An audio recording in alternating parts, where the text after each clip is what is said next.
नुश्रुतं शरणं भृत्यार्तिहं प्रणतिपालभवाब्धिपोतम् वन्दे महापुरुषुते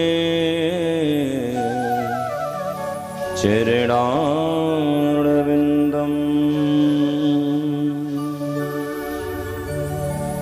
सच्चिदानन्दरूपाय विश्वोत्पत्त्यादिहेतवे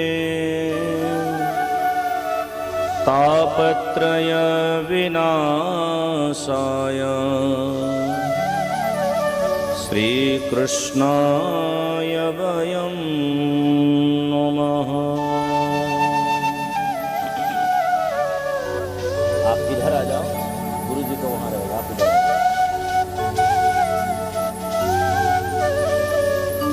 यो ब्रह्म रुद्र सुख नारद भीष्म मुख्यै आलक्षितो निःसहसा पुरुषस्य तस्य सद्यो वशीकरणचोरमनन्तशक्तिम् तं राधिका चरणरेणुमनुस्मरामि। राधा साध्यं साधनं यस्य राधा मन्त्रो राधा मन्त्रदात्रीं च राधा सर्वं राधा जीवनं यस्य राधा राधा राधा वाचिकीं तस्य शेषम्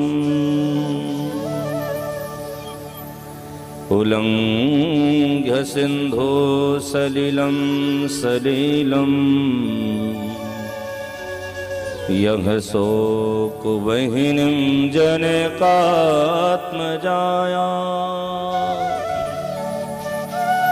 आदाय तेनैव ददाह लङ्काम् नमामि तं प्राञ्जलिराञ्जनेयम्।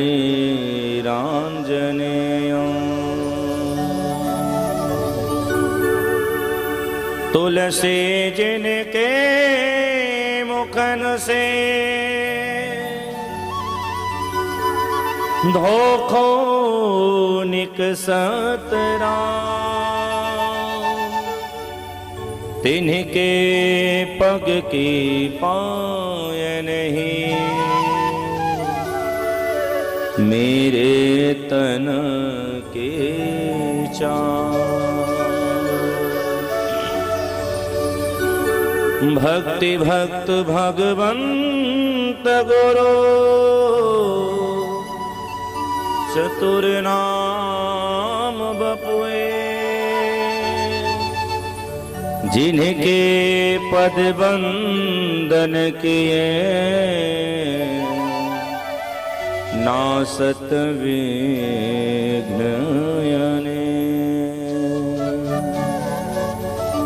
नासत विघ्न।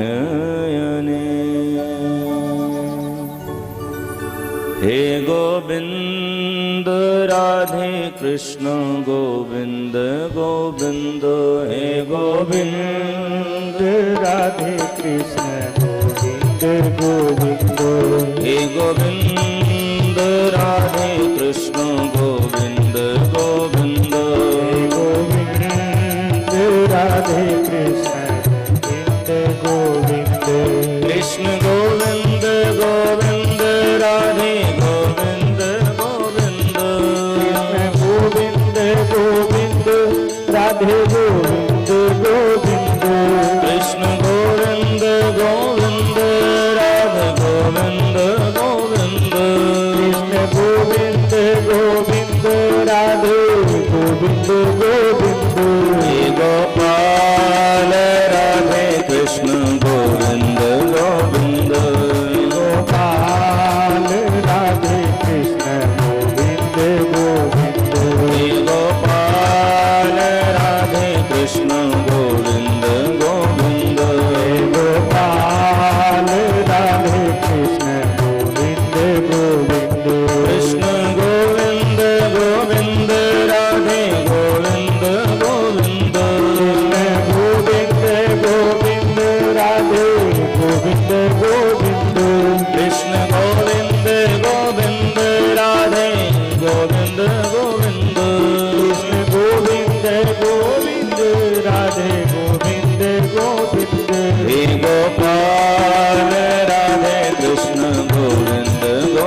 गोविंद हे नंदलाल राधे कृष्ण गोविंद गोविंद नंदलाल राधे कृष्ण गोविंद गोविंद कृष्ण गोविंद गोविंद कृष्ण गोविंद गोविंद राधे गोविंद गोविंद राधे गोविंद गोविंद प्यारो गोविंद गोविंद प्यारे गोविंद गोविंद मेरो गोविंद गोविंद मेरे गोविंद गोविंद। बोलो श्री राधा रमण लाल भगवान की। श्रीमद्भागवत महापुराण जी की। श्री सद्गुरुदेव भगवान की जय जय सीताराम।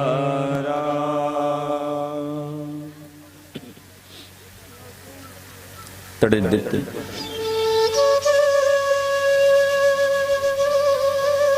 विनिंदित पीताम्बरधारी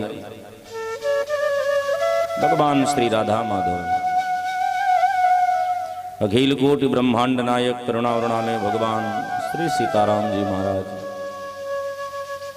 बस श्री अवधाम के श्रीमौर्य संत समाज के आभूषण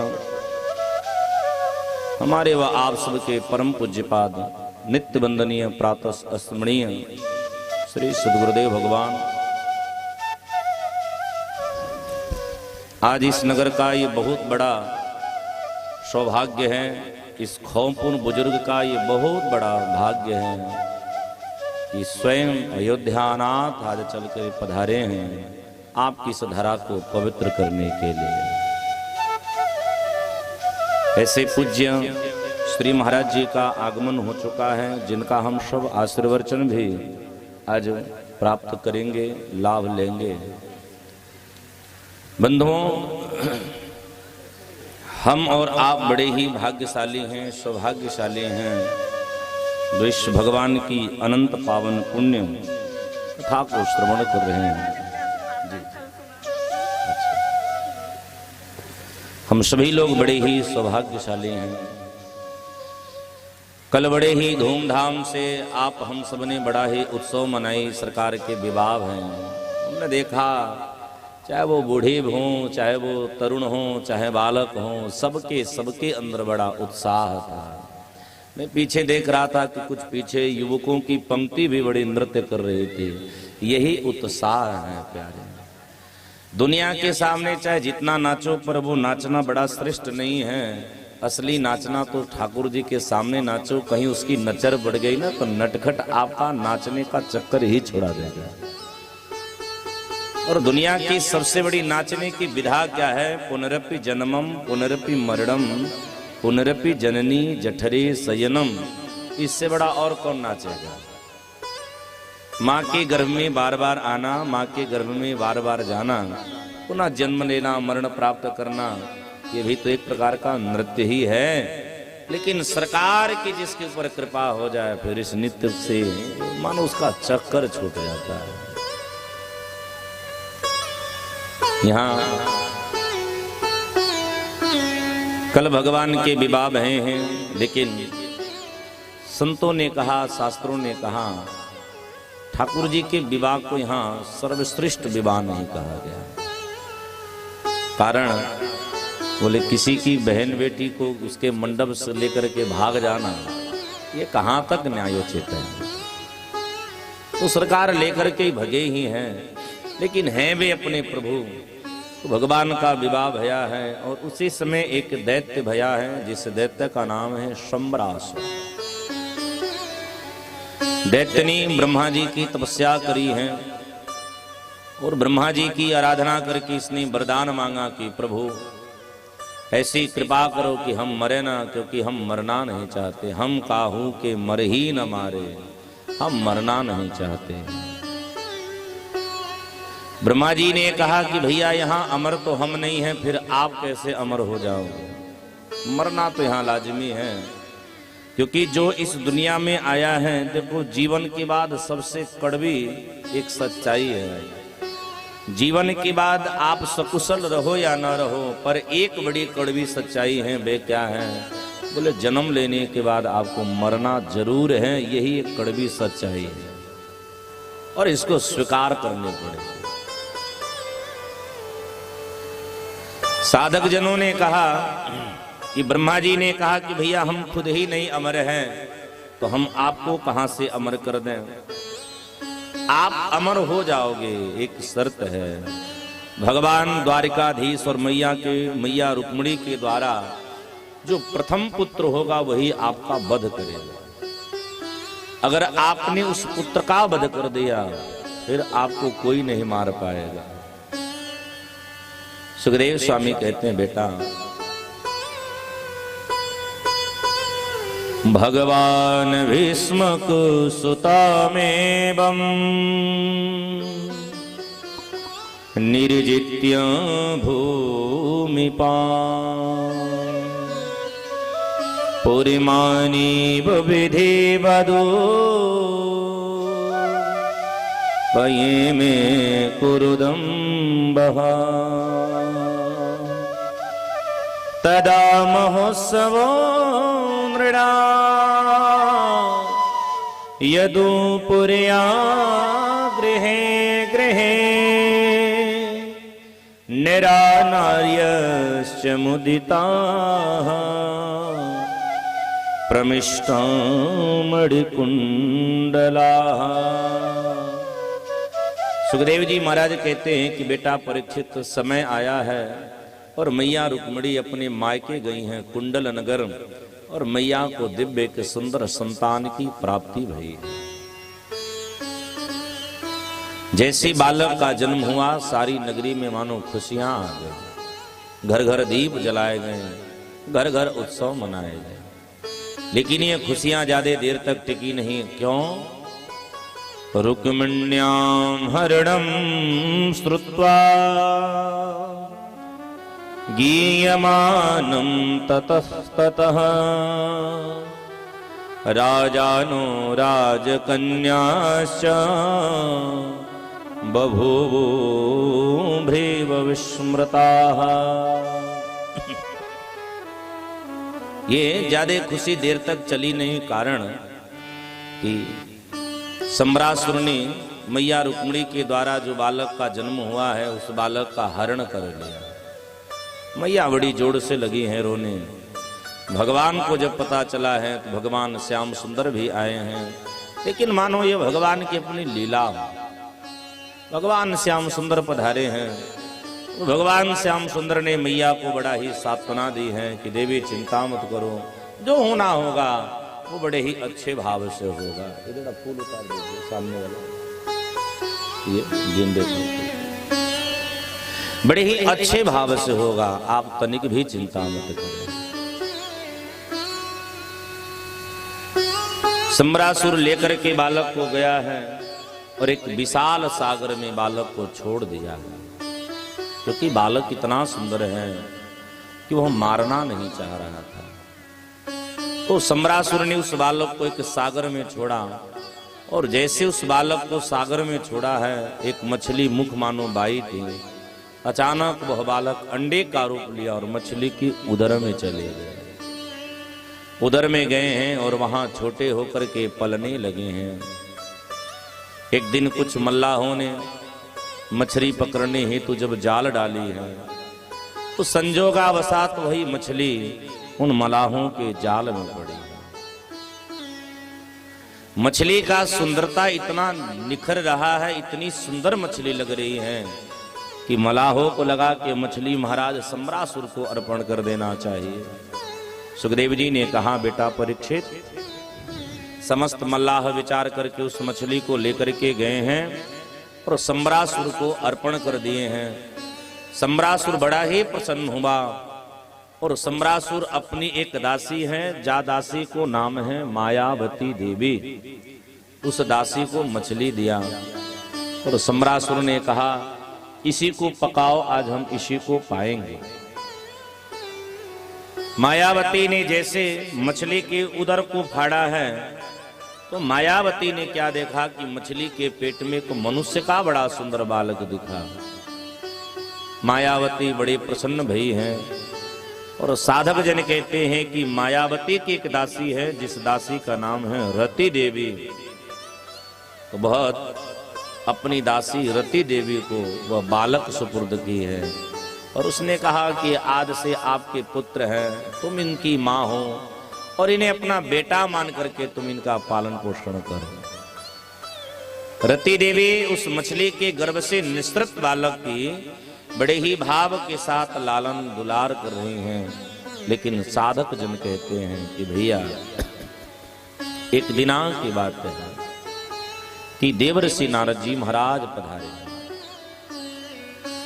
जैसे देवर्षि नारद जी महाराज पधारे हैं, रति ने प्रणाम किया है और रति उस बालक को लेकर के अपने गोद में खिला रही थी, लाड़ दुलार कर रही थी, मातृत्व प्रेम दे रहे थे।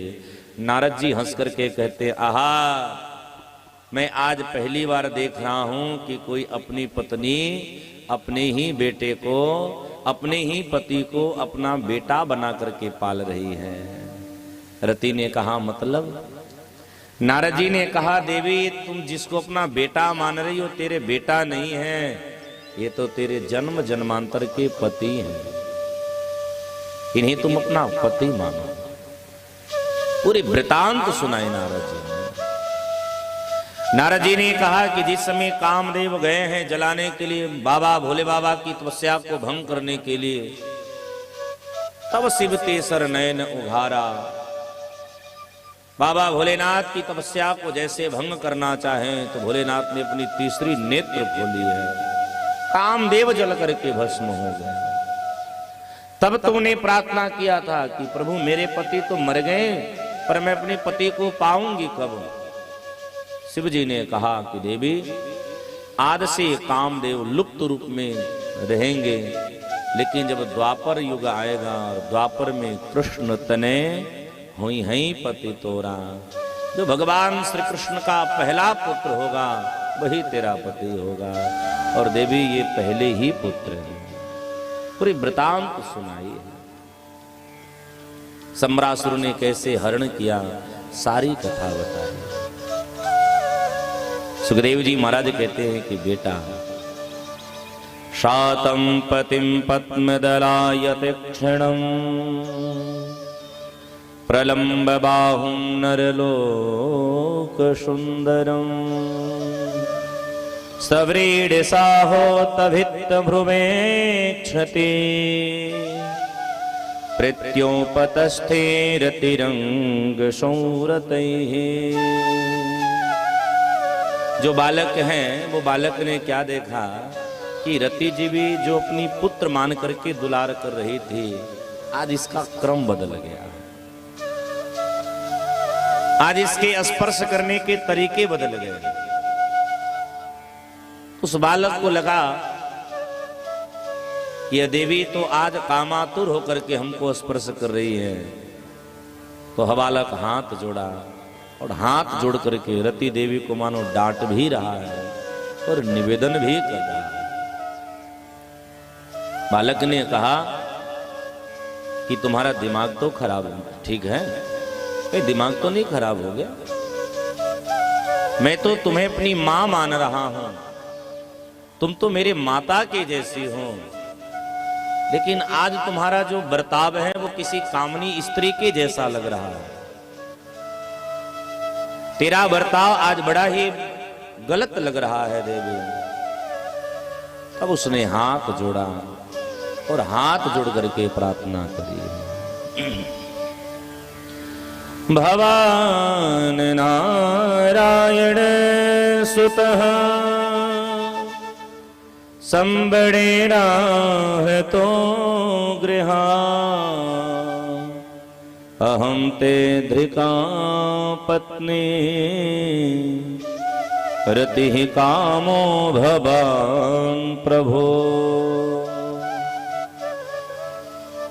रति ने तब हाथ जोड़ा और हाथ जोड़ करके रति ने कहा, महाराज आप अपने आप को भूल गए हो, आप तो मेरे जन्म जन्मांतर के पति हो, मैं आपकी जन्म जन्मांतर की पत्नी हूं, आप कोई और नहीं, आप तो श्रीमान कामदेव जी महाराज हो और मैं आपकी पत्नी रति देवी हूं।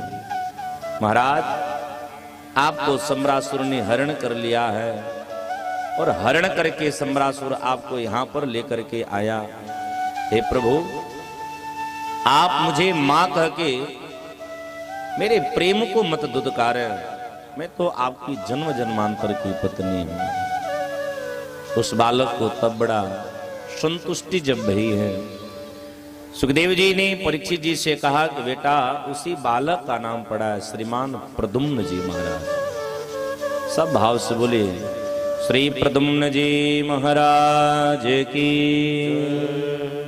और पुनः प्रद्युम्न जी महाराज जी को रसायन विद्या से बड़ा किया गया है। और सुखदेव जी ने कहा कि प्रद्युम्न जी महाराज ने तब सम्रासुर का वध किया है और वध करने के बाद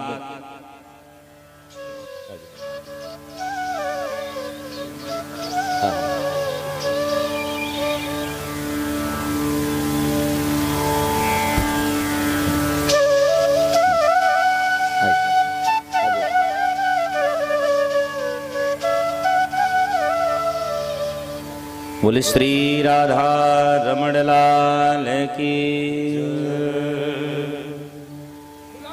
तब श्री प्रद्युम्न जी महाराज ने सम्रासुर का वध किया है और वध करके जब अपनी पत्नी को लेकर के अपने निज गृह द्वारिका जब जाते हैं, देवर्षि नारद जी से मानो प्रद्युम्न जी ने सूचना भिजवाई हो कि जामे मेरे पिताजी को सूचना दें, हम आ रहे हैं।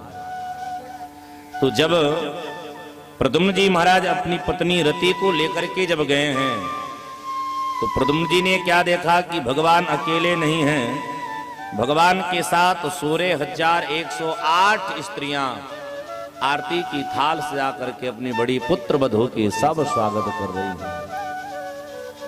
परीक्षित जी ने सुखदेव जी से कहा कि गुरुदेव माफ करिएगा, भगवान कितने विवाह कब हो गए, आप तो ये कथा बताना ही भूल गए। श्रीमान श्रीमान सुखदेव जी ने कहा कि बेटा मैं उनके विवाहों की चर्चा को करता हूं तो भगवान की अलग विवाहों की, संपूर्ण विवाहों की श्रीमान सुखदेव जी ने चर्चा करी है। सब बड़े ध्यान से श्रवण करें।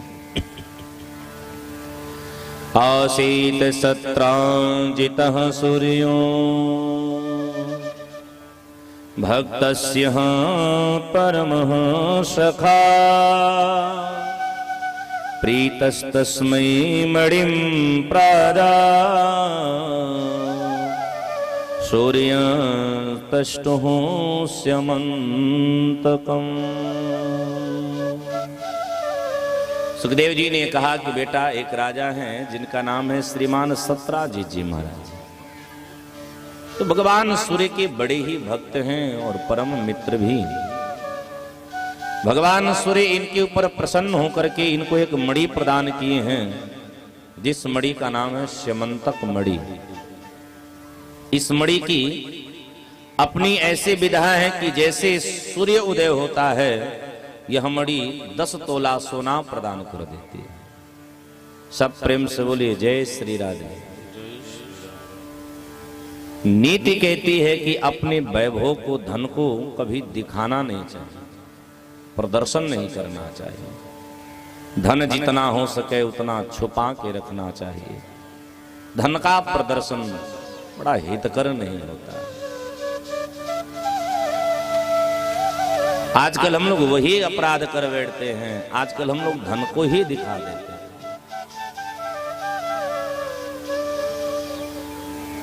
दो चीज का तो कभी भी प्रदर्शन नहीं करना चाहिए, पहला भक्ति का और दूसरा धन का। अच्छा, मैं एक जगह कथा करने गया था, तो जैसे यहाँ पे बड़े गोपाल जी हैं, यहाँ हमारे ठाकुर जी कई भाइयों से मिल गए। नित्य तो 4 भाइयों से मिलते थे, आज 3 भाई इनके और बढ़ गए। तो ये हमारे जीवन की पहली ऐसी कथा है जहां हमारे ठाकुर जी अकेले नहीं 7 भाई बन करके कथा सुन रहे हैं। तो हम भगत को देखें कि भगत की पत्नी जो थी बड़ी ही भगवान की भक्ति ने तो एक टब ली। ये भक्ति का प्रदर्शन हम कर रहे हैं। एक टब ली है, टब में पानी भरी, उसमें गुलाब की पंखुड़ियों को डाली, और जैसे हमारे आपके बच्चे स्विमिंग करते हैं ना, तो ठाकुर जी को उसी में ठेले और ठाकुर जी को स्विमिंग करा रही है। और हमसे बोली महाराज अच्छे लग रहे हैं। हम बोले बलिहारी, भगवान भी सोच रहे होंगे कि किस भगत के पाले पड़ गए। भक्ति कभी भी दिखावापन में नहीं करनी चाहिए, भक्ति तो अत्यंत छुपा के रखने की आवश्यकता है, विश्वास परक भक्ति होनी चाहिए। पूज्य महाराज जी एक कथा सुनाया करते हैं। किसी नगर में एक ब्राह्मण परिवार है। ब्राह्मण परिवार के यहाँ एक सुंदर बेटा हुआ, तो पिताजी ने नाम रखा गणेश राम। वह बेटा बचपन से ही भगवान शिव का बड़ा अनन्य भक्त था। उसका दिन भर भगवान शिव जी के ही द्वार पे गुजरता था। अच्छा, उसकी जीविका कैसे चलती थी? शिव मंदिर में जो चढ़ जाता था वो आधा शिव जी रख लेते थे और आधा ये रख लेता था। भगवान शिव से बड़ा बातचीत करता था, कोई कामना नहीं, कोई लोभ नहीं, और इसकी गणेश जी से बनती नहीं थी। कारण बोले गणेश जी भी खाने वाले, ये भी खाने वाला, तो कई बार इसकी झगड़ा गणेश जी से हो जाया करती थी। धीरे धीरे बड़ा हुआ, और जब बड़ा हुआ तो विवाह योग्य हुआ। इसने तो विवाह करना नहीं चाहा, लेकिन परिवार के लोगों ने जबरदस्ती विवाह कराई। तो जब पत्नी घर आई, बड़े गौर से सुनिएगा, पत्नी जब घर आई तो पत्नी से गणेश राम ने कहा कि सुनो, मुझसे कुछ आशा मत करना, क्योंकि मैं कुछ देने वाला नहीं। हाँ, अगर तुमको ज्यादा कुछ चाहिए हो तो हमसे कह देना, हम अपने बड़े भैया शिव जी से कह देंगे, उनकी मर्जी होंगी तो वे दे देंगे, अन्यथा नहीं देंगे। पर हमसे कुछ आशा मत करना, मैं कुछ देने वाला नहीं। पत्नी भी सात्विक भाव की, गौर से सुनना, परिवार में जब पत्नी सात्विक भाव की बन जाती है ना, तो कांटे भी फूल जैसे लगने लगते हैं। और वही पत्नी जब थोड़ी खड़ूस टाइप की मिल जाती है तो फूल के सेज भी कांटे जैसे, कंकड़ जैसे लगने लगते हैं। भगवान की कृपा से या को एक बिटिया भई, और धीरे धीरे बिटिया ब्याह यौवन भई। तो जब जब पंडितानी जी कहती थी कि बिटिया विवाह योग्य हो गई है, विवाह कर दीजिए, गणेश राम जी कहते थे हमसे क्या मतलब है, अरे जिसकी बिटिया है वो विवाह करना चाहेगा तो करेगा, हम कौन करें। तो एक दिन पंडितानी न चाहते हुए भी, नगर के बगल में एक बड़े ही धनाढ्य परिवार है, उस धनाढ्य परिवार में अपनी बिटिया का संबंध तय किया।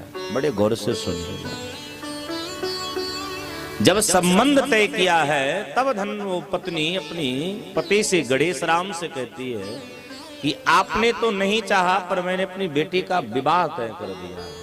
और विवाह में कुछ सामग्रियां देनी होती हैं, बड़ी जिम्मेदारियां होती हैं, कुछ इन सामग्रियों को कौन देगा। गणेश राम ने कहा हमको कुछ नहीं पता है, बड़े भैया शिव जी जाने। सुनना, तुमको जो जो चीज चाहिए हमको एक कागज पे लिख के दे दे, हम कल जाएंगे जब शिव जी के पास तो शिव जी को कह देंगे, देना होगा तो दे देंगे, अन्यथा जैसी उनकी इच्छा। पत्नी कागज लिख करके दे, गणेश राम लेकर के गए, और गणेश राम ने भगवान शिव से कहा कि प्रभु आपकी बेटी का विवाह तय हो गया है, और आपकी जो वधू है, वधू ने इतना इतना सामग्री आपसे मांगा है, समय हो तो पहुंचा देना, अन्यथा मेरी इज्जत जाने वाली नहीं, तेरी बेटी की इज्जत जाएगी तो तेरी इज्जत जाएगी। पंडित जी अभी मानो ये कह रहे हैं कि दोपहर की बेला है, पंडितानी के दरवाजे पर एक सेठ 2 बैलगाड़ियों में विवाह की सारी सामग्री, खाने की, देने की, पीने की, पहनने की समस्त सामग्रियों को लाद करके ले गया है। और पंडितानी से कहा कि गणेश राम जी ने भेजा है, आप रख लीजिए, उनकी बेटी का विवाह हो रहा है, तो गणेश राम जी ने भेजा है। पंडितानी ने कहा पंडित जी तो छुपा रुस्तम निकल गए। इतनी व्यवस्था करके वो कह रहे हैं कि हम कुछ कर ही नहीं रहे। शाम को जब आए पंडित जी महाराज भगवान शिव जी के दरबार से, आंखें उनकी खुली की खुली रह गई। कारण बोले सारा घर भर गया सामग्रियों से। सेठ जी दरवाजे पर आए और सेठ जी दरवाजे पर आकर के कहते एक बात बताओ किसने दिया है? पंडितानी ने कहा महाराज आप भी अच्छे मजाक करते हो, आपने खुद भेजा है और आप कह रहे हो कि किसने भेजा है। तब पंडित जी ने कहा बाबरी हम भगवान पे भरोसा किए हैं और हमने तो जो सामग्रियों को दी है संपूर्ण सामग्रियों की लिस्ट ले जा करके हमने अपने भगवान शिव के पास रख दे। ये सब शिव जी की कृपा है। मेरा एक निवेदन ध्यान से सुनना, भक्ति का कभी भी प्रदर्शन नहीं होना चाहिए, भक्ति तो छुपा के करनी चाहिए। जैसे वैभव का कभी अहंकार नहीं करना चाहिए। नारायण नमस्ते अस्तु शंख चक्र गदाधर दामोदरारविंदाक्ष गोविंद यदुनंदन। एक दिन श्रीमान सत्राजी जी महाराज वो स्यमंतक मणि गले में धारण करके श्री द्वारका जी पधारे। सायंकालीन की बेला है और दिव्यक्षेर भगवती शशांकु सूर्य सशंकिता। शाम की बेला है, सूर्यास्त हो चुका है, लेकिन जैसे श्रीमान सत्राजी जी पधारे हैं तो क्या देखा भगवान श्याम सुंदर ने कि पूरी द्वारिका में मानो दोबारा सूर्य उदय हो गया है। भगवान श्री कृष्ण ने कहा कि पधारो सूर्य आए हैं, इनकी आरती पूजा करो। तो श्रीमान सत्राजी जी महाराज ने भगवान को प्रणाम किया, बोले हे नारायण हम आपको प्रणाम करते हैं, हम कोई सूर्य नहीं हैं, हम तो उनके सखा हैं, आपके परम भक्त हैं। अच्छा भैया बड़े चमक रहे हो, कहा बात है? सत्राजी जी ने कहा महाराज ये मणि चमक रही है, हम कहाँ चमक रहे हैं। भगवान हंस करके कहते हैं कि भैया एक काम कहूं? बोले हाँ, ये मणि आप हमको दे दो, मेरे खजाने में रख दो, मेरे खजाने की शोभा बढ़ाए। तो सत्राजी जी ने न हाँ कहा है और न ही मना किया है, चुपचाप उठे हैं और अपने नगर आ गए। भगवान भी मुस्कुराने लगे। एक दिना सत्राजी जी के छोटे भाई हैं श्रीमान प्रसेन जी महाराज। प्रसेन जी महाराज उस मणि को अपने गले में धारण करके जंगल में शिकार करने गए, सो लौट के कभी नहीं आए। किसी बूढ़े वृक्ष ने प्रसेन जी का मानो वध कर दिया।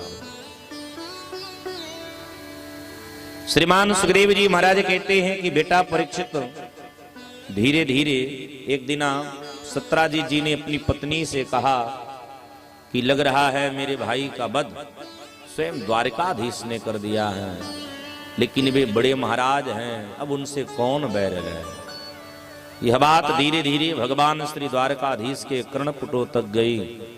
भगवान भोजन कर रहे थे, भोजन करते करते भगवान के मुख से अन्न का निवाला बाहर आ गया। बड़े ध्यान से सुनिएगा, आप सब भोजन करो और मुख में गया हुआ ग्रास अगर बाहर गिर जावे तो समझना कुछ अपशगुन होने वाले हैं।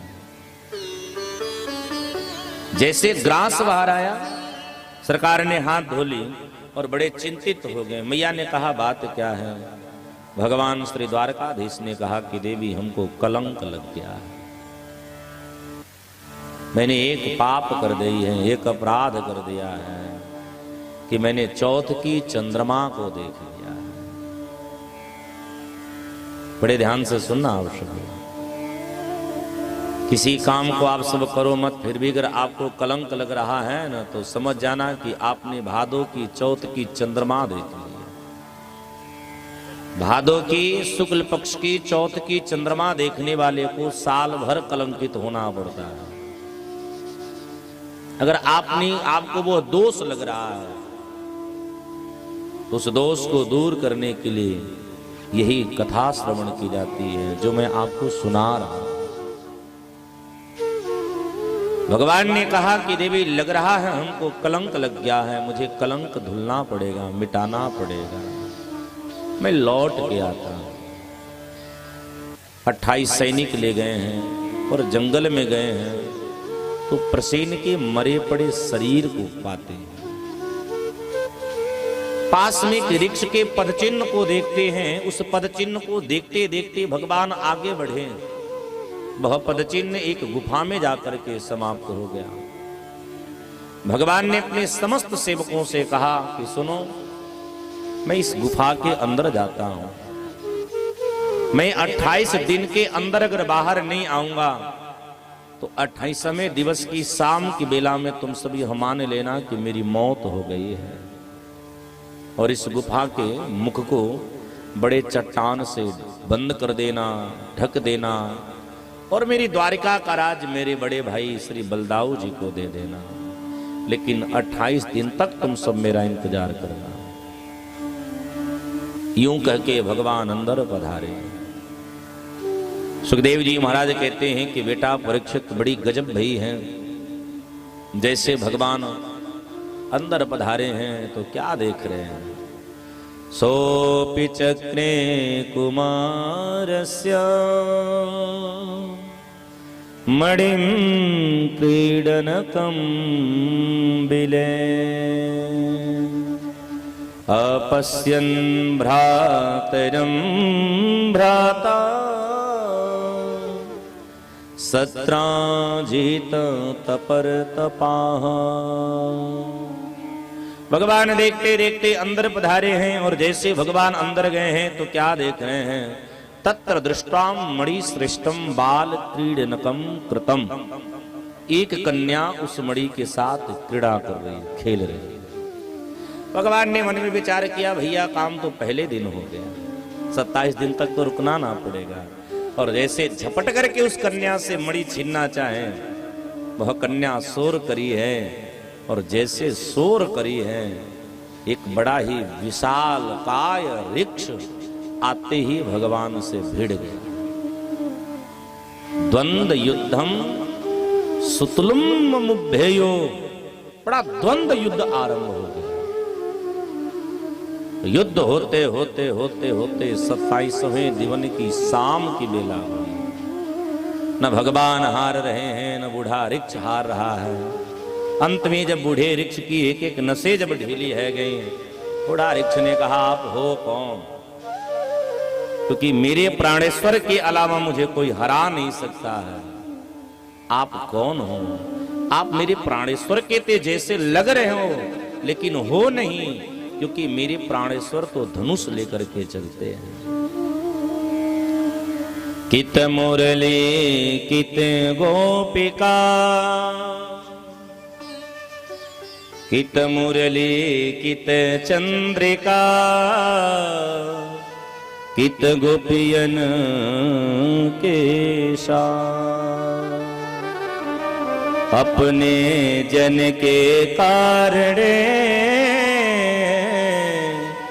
श्री कृष्ण भये रघुनाथ। बोलो श्री रामचंद्र भगवान की। आज जैसे श्रीमान उस बूढ़े वृक्ष ने कहा कि आप हो कौन?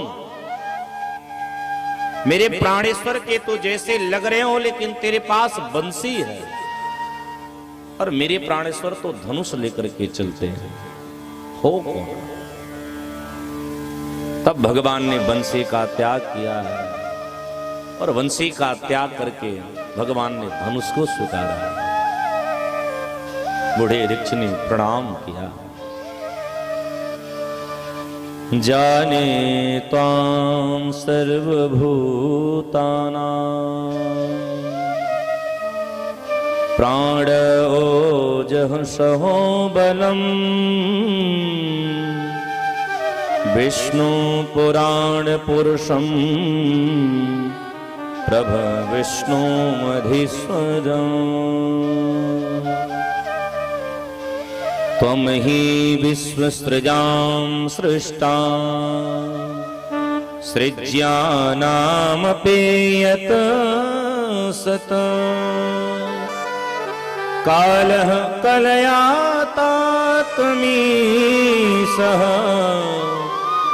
पर आत्मा तथात्मनाना। हे प्रभु, हम जान गए कि आप परम भक्त वत्सल हैं। आपकी बनाई हुई दुनिया है और ये दुनिया आपकी क्रीड़ा स्थली है। आप तो खेलने के लिए आए। हम आपको कोटिशः नमन करते हैं। लेकिन एक बात बताओ, आप पधारे क्यों? अभी सुखदेव जी कुछ कहने वाले हैं ना कि परीक्षित जी ने कहा थोड़ा सा माफ करिए, ये वृक्ष कौन है? कन्हैया राम जी क्यों बने हैं? सुखदेव जी ने कहा बेटा, ये वृक्ष कोई और नहीं, श्रीमान जामवंत जी महाराज। बोल जामवंत जी महाराज की। परीक्षित जी ने कहा महाराज, जामवंत जी तो भगवान के अनन्य भक्त हैं, फिर भगवान से लड़े क्यों? तो बाबा अध्यात्म रामायण की कथा को कह रहे हैं। हमारे साधक जन कहते हैं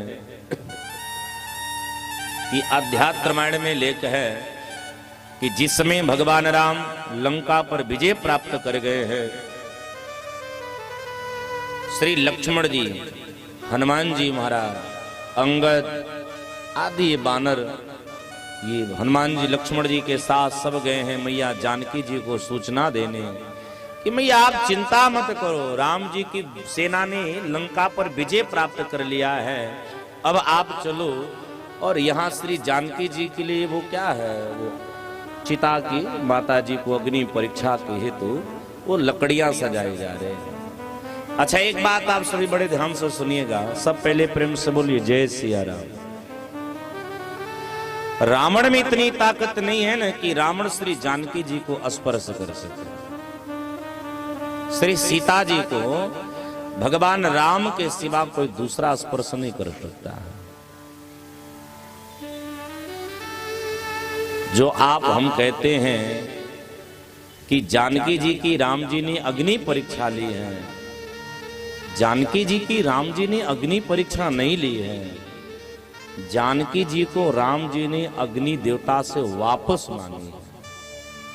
बड़े ध्यान से सुनो। जिस समय भगवान दंडकारण्य वन में हैं, सुपनखिया आने वाली हैं, राम जी समझ गए कि अब लीला करना पड़ेगा। भगवान राम जी ने मैया जानकी जी से कहा कि देवी अब आप हमारी सहायता करो। जानकी जी ने कहा मतलब? मैया ने कहा आप हरि के पास चले जाओ। अग्नि को हरि भी कहते हैं। और अपनी एक प्रतिछाई हमको दे जाओ जो आपके जैसा हो। श्री जानकी जी ने वही किया। और बंधुओं, असली जानकी तो भगवान अग्नि के पास हैं।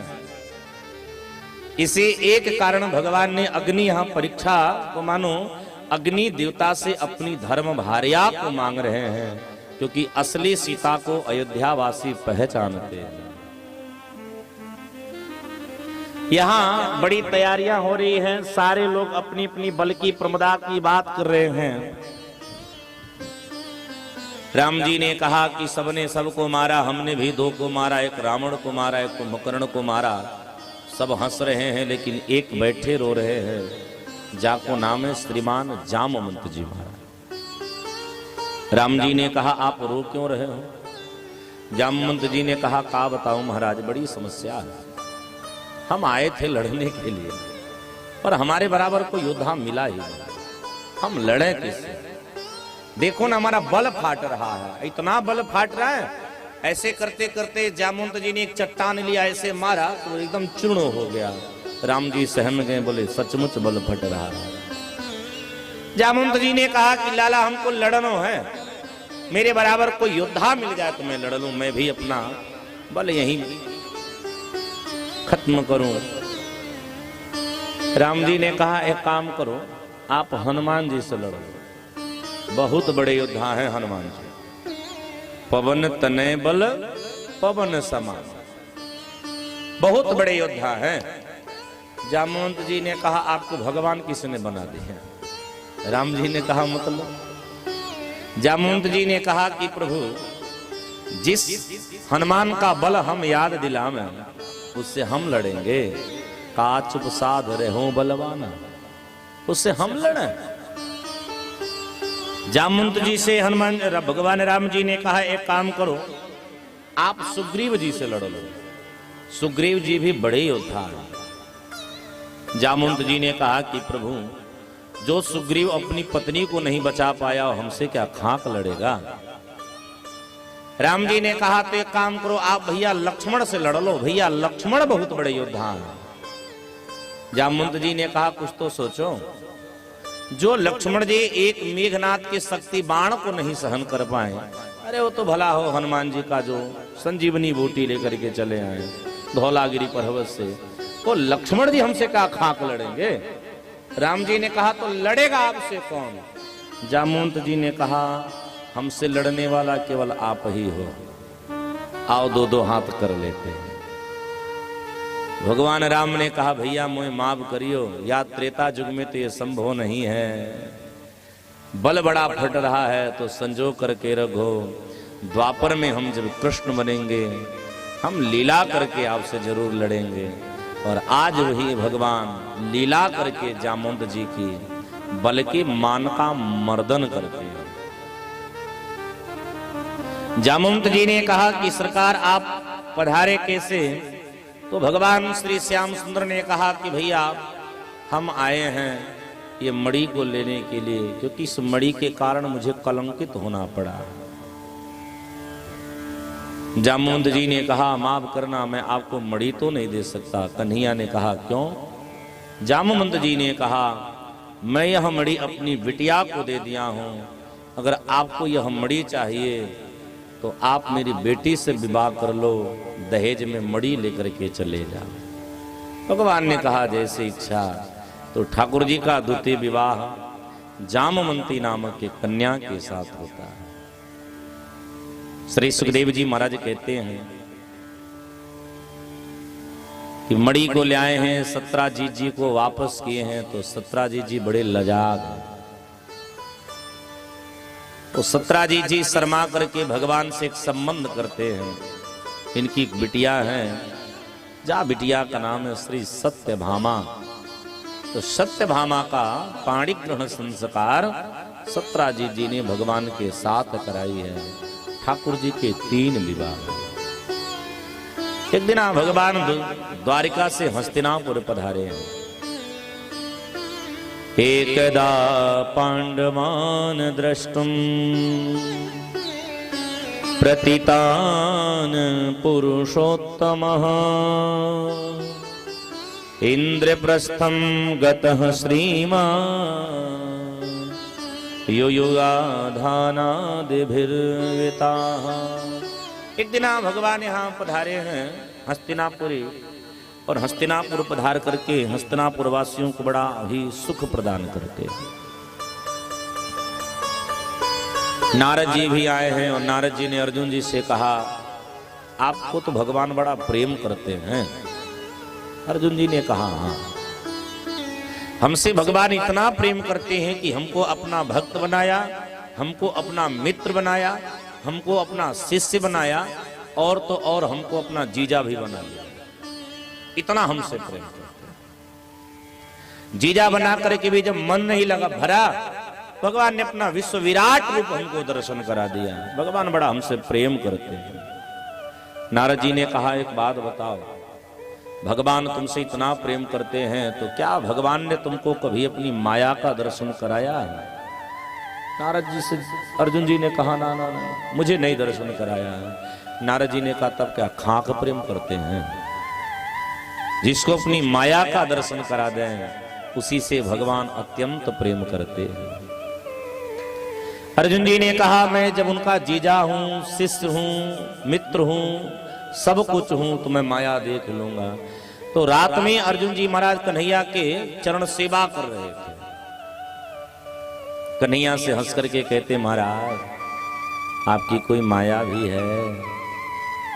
कन्हैया ने कहा, हाँ, आपसे क्या करना है? बोले, हमको भी दिखाओ ना। कन्हैया ने कहा, भैया मायापति को देखो, माया के चक्कर में काहे को पड़े हो? अर्जुन जी ने कहा, नहीं नहीं, हमको माया भी देखनी है। कन्हैया ने कहा, ठीक है, समय आएगा तो मैं दिखाऊंगा। दूसरे दिन भगवान रथ पे आरूढ़ हुए हैं और एक कमंडल लिए हैं, अर्जुन जी को बैठाए हैं और भगवान यमुना जी के तट पधारे हैं। भगवान ने अर्जुन जी से कहा कि अर्जुन भैया, हमको प्यास लगी है, जरा यमुना जल लाओ, हम पानी पिए। ये लोग कमंडल लेकर के जैसे गए हैं और यमुना जी में जैसे कमंडल डुबाई है, अर्जुन जी ने क्या देखा कि प्रलय हो गया है। चारों तरफ एकदम चित्कार होने लगे, बड़े बड़े पशु, बड़े बड़े वृक्ष, सभी मानो सब नदी में बह रहे, एकदम प्रलय का रूप आ गया। अर्जुन के हाथ से कमंडल छूट गई, कमंडल अलग बह रही, अर्जुन जी अलग बह रहे हैं, कभी डूब रहे हैं, कभी ऊपर आ रहे हैं, कभी डूब रहे हैं, कभी ऊपर आ रहे हैं। अंत में अर्जुन जी ने क्या देखा कि एक नाव चली आ रही है, विपरीत दिशा में नाव बह रही है। अर्जुन जी ने किसी तरह नाव के पास अपने आप को पहुंचाया और जो नाविक है वो कोई और नहीं, एक स्त्री है। उस स्त्री रूपी नाविक से कहते हैं अर्जुन जी कि देवी तुम हमको बचा लो। तो नाविक ने कहा कि मैं एक शर्त पे आपको बचाऊंगी। अर्जुन जी ने कहा, कौन शर्त? तो नाविक ने कहा कि आप हमसे विवाह करोगे तब बचाऊंगा। अर्जुन जी ने कहा, यहां मर रहे तो विवाह की बात कर रही है, और तेरी मेरी समता कैसे? तू एक नंबर के कुरूपवान हो, क्योंकि उसके बाल बड़े बिखरे थे, दांत एकदम बाहर आए थे, आंख से कीचड़ आ रहे थे, शरीर से दुर्गंध आ रही थी, फटा मैला कुचला कपड़ा पहनी है। नारद अर्जुन जी ने कहा कि तेरी मेरी समता कहा कि मैं तुमसे विवाह करूं? विवाह तो गुण मिलान करके की जाती है, मैं तुमसे विवाह करने वाला नहीं। तो नाविक ने कहा, तो फिर मरो, मैं चलती हूँ, मैं दूसरा दुल्हा ढूंढती हूँ, क्योंकि मैं आज दुल्हा ढूंढने के लिए ही निकली। अर्जुन जी ने देखा कि मैं सचमुच कहीं मर ना जाऊं, तो नाविक के पास पुनः गए हैं, कहते हैं, हम तुमसे विवाह करने को तैयार हैं, पर हमको बचा लो, क्योंकि मैं मरने से डर रहा। देवी ने कहा, अब एक शर्त और है। क्या? बोले, तेरे से पहले मेरे 99 पति और हैं, सब बूढ़े हो चुके हैं, सबकी सेवा तुमको करनी पड़ेगी। प्रत्येक पति से मुझे 2-2 पुत्र की प्राप्ति हुई है, उनकी भी सेवा तुमको ही करनी पड़ेगी। मेरे लिए भोजन तुमको ही बनाना पड़ेगा, मेरी जब पांव दुखेगी ना तो पांव तुमको ही दबाना पड़ेगा। अर्जुन जी ने कहा, पहले बचाओ, सब स्वीकार है। लेकर के घर गई हैं और घर जाकर के अपनी बूढ़े माता पिता, बूढ़े पतियों से कहते कि सुनो, एक नया पति रूपी नौकर लेकर के आई हूं, ये तुम सबकी सेवा करेगा। बंधुओं, जब जब अर्जुन जी भागने का प्रयास करते हैं तब तब वह पकड़ लेते हैं। अचानक एक दिन यहां पर संत जन कहते हैं कि अर्जुन और उस देवी के संसर्ग से 100 पुत्र की प्राप्ति हुई है, और एक दिन अर्जुन जी भागने में सफल हो गए। रात की वेला है, अर्जुन जी भगे जा रहे हैं, अंधेरी घनी रात है, घना जंगल है, हिंसक जीव चारों तरफ चित्कार कर रहे हैं, अर्जुन जी भगे जा रहे हैं। अचानक भगते भगते अर्जुन जी के कानों में भगवान श्री श्याम सुंदर की आवाज गई, अरे भैया पानी नहीं पिलाओगे? भैया हम प्यासे तड़प रहे हैं। और जैसे हम आवाज अर्जुन जी के कान में गुज्जमान भई, अर्जुन जी पागल हो गए, क्या देख रहे हैं? न कहीं प्रलय है न कहीं कुछ है, मैं कमंडल यमुना जी में डुबाया बैठा हूं। अब तो अर्जुन जी कमंडल फेंक करके भगवान के चरणों में भागे, प्रभु अभी यहाँ प्रलय हो गया, मेरा विवाह हो गया, मेरे 100 बच्चे आ गए, हम अपने पत्नी के 100वें पति थे, भगवान बोले 5 मिनट में सब कुछ हो गया, 5 मिनट में 100 बच्चे आ गए हैं, विवाह आदि हो गया। अर्जुन जी ने कहा मतलब? भगवान ने कहा कि हे अर्जुन, तू कहता था ना कि मेरी माया क्या है, इसी को तो मेरी माया कहते हैं। मोह निसा जग सोबनिहारा, मोह निसा जग सोबनिहारा, मोह निसा जग सोबनिहारा, मोह निसा जग सोबनिहारा। देखहि स्वप्न अनेक प्रकारा, देखहि स्वप्न अनेक प्रकारा, देखहि स्वप्न अनेक प्रकारा, देखहि स्वप्न अनेक प्रकारा। मोह निसा जग सोबनिहारा, मोह निसा जग सोबनिहारा।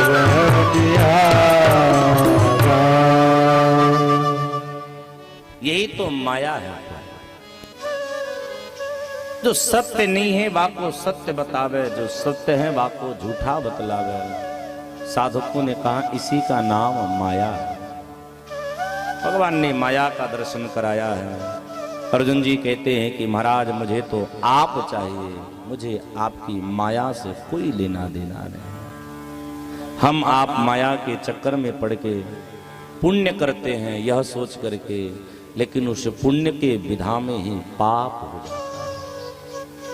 हमारे एक महात्मा की लेखनी है, मुझे बड़ी अच्छी लगती है, आओ मिलके गुनगुनाते हैं।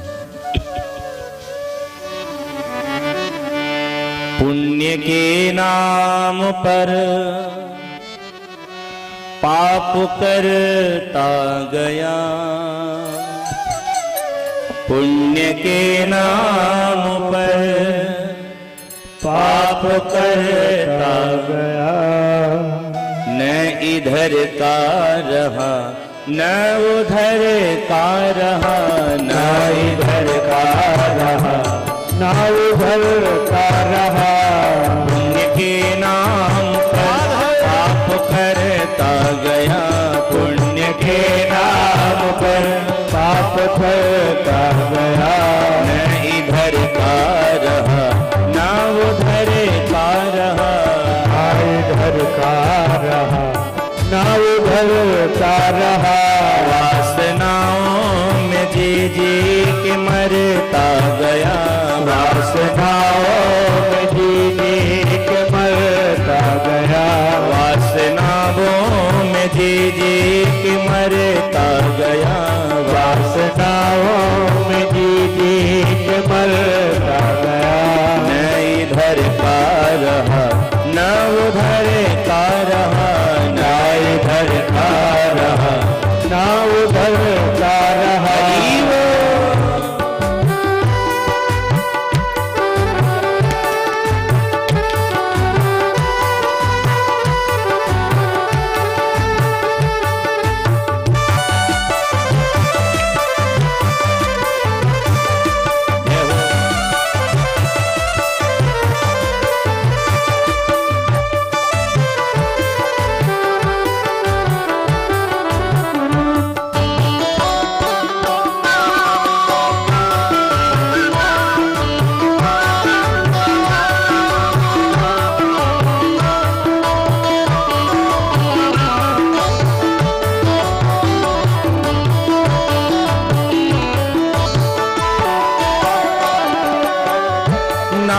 ईश्वर का तूने न गाया कभी, नाम ईश्वर का तूने न गाया कभी। जिसने पैदा किया जिसने पाला तुझे, जिसने पैदा किया जिसने पाला तुझे। कुंभ सागर सारी गवाई है जीने के लिए, उम्र सारी गवाई है जिसके लिए। तेरे अपनों ने मार डाला तुझे, तेरे अपनों ने मार डाला तुझे। जाल खुद ही बना खुद ही घिरता गया, जाल खुद ही बना खुद ही घिरता गया। हमारी आपकी दशा कैसी मकड़े की जैसे हो जाती है। हम माया में पड़ते हैं ना, तो जैसे मकड़ा जाल बुनता है और उसी जाल में मकड़ा पुनः मर जाता है, मेरी आपकी भी वही दशा है। जाल खुद ही बना खुद ही घिरता गया, जाल खुद ही बना खुद ही घिरता गया। न इधर का रहा न उधर का रहा, न इधर का रहा न उधर का रहा। हरि बोल।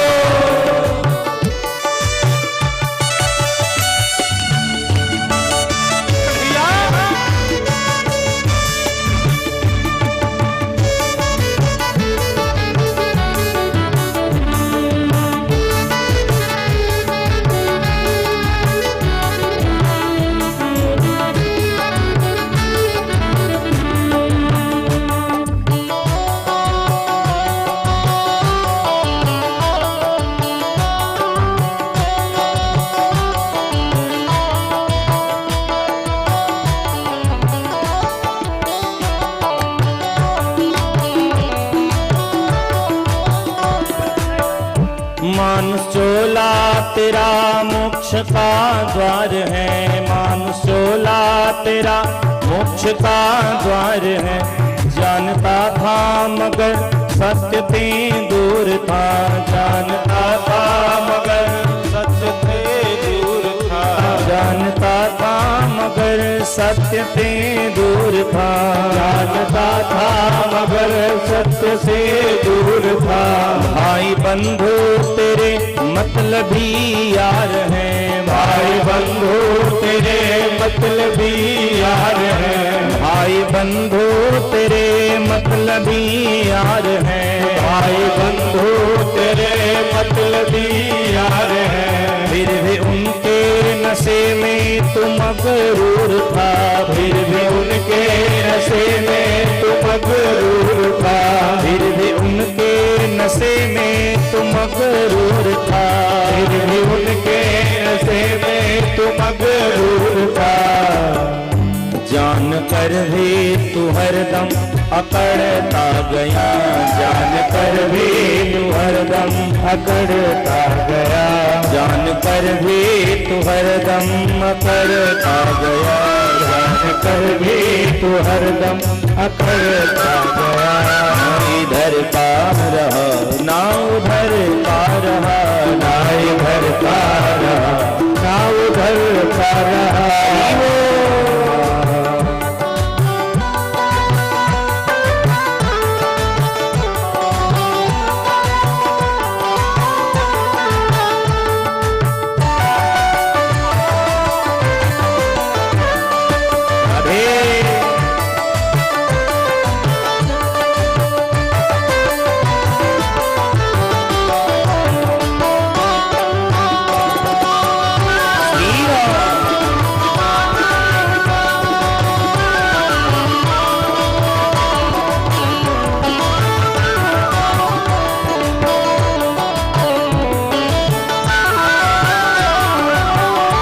घट रही है उम्र होश से काम कर, घट रही है उम्र होश से काम कर, घट रही है उम्र होश से काम कर, घट रही है उम्र होश से काम कर। सच माले का हर सांस पे नाम ले, सच माले का हर सांस पे नाम ले।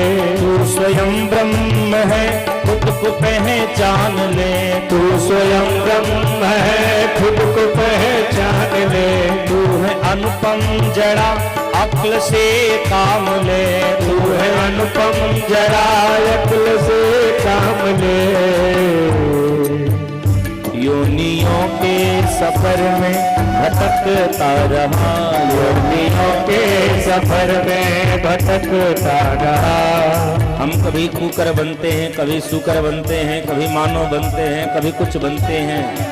साधक जन कहते हैं योनियों के सफर में भटकता रहा, योनियों के सफर में भटकता रहा।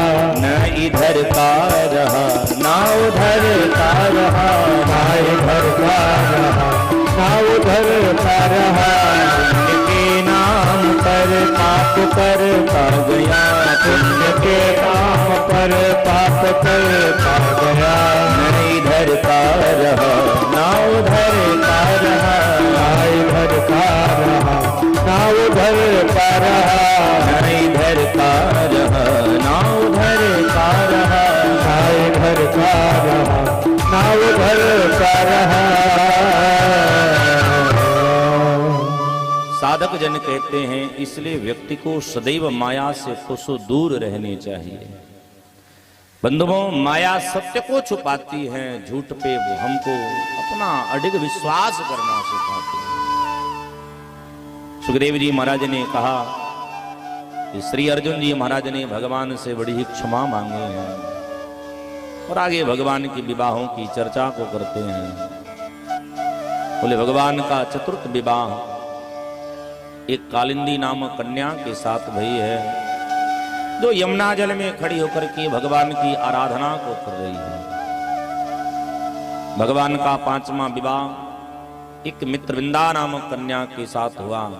छठा विवाह सत्या नामक कन्या के साथ भई, जो नग्नजीत जी की बहन है। एक राजा हैं जाको नाम है नग्नजीत जी महाराज, जो अपनी बहन से बड़ा प्रेम करते हैं। इन्होंने ऐसी शर्त रखी, चूंकि उनके नगर में 7 साण हैं, इन्होंने ऐसी शर्त रखी कि जो 7 साणों को एक ही नथ में नथ देगा, मैं उसी वीर पुरुष के साथ अपनी बहन का मैं विवाह करूंगा। जो भी योद्धा जाते थे 7 साण मिलकर के उसका वध कर देते थे, लेकिन आज भगवान खेल खेल में 7 साणों को एक ही नथ में नथ करके उनकी बहन सत्या के साथ विवाह करते हैं। भगवान का 7वां विवाह एक भद्रा नामक कन्या के साथ हुआ और 8वां विवाह एक लक्ष्मणा नामक कन्या के साथ होता है।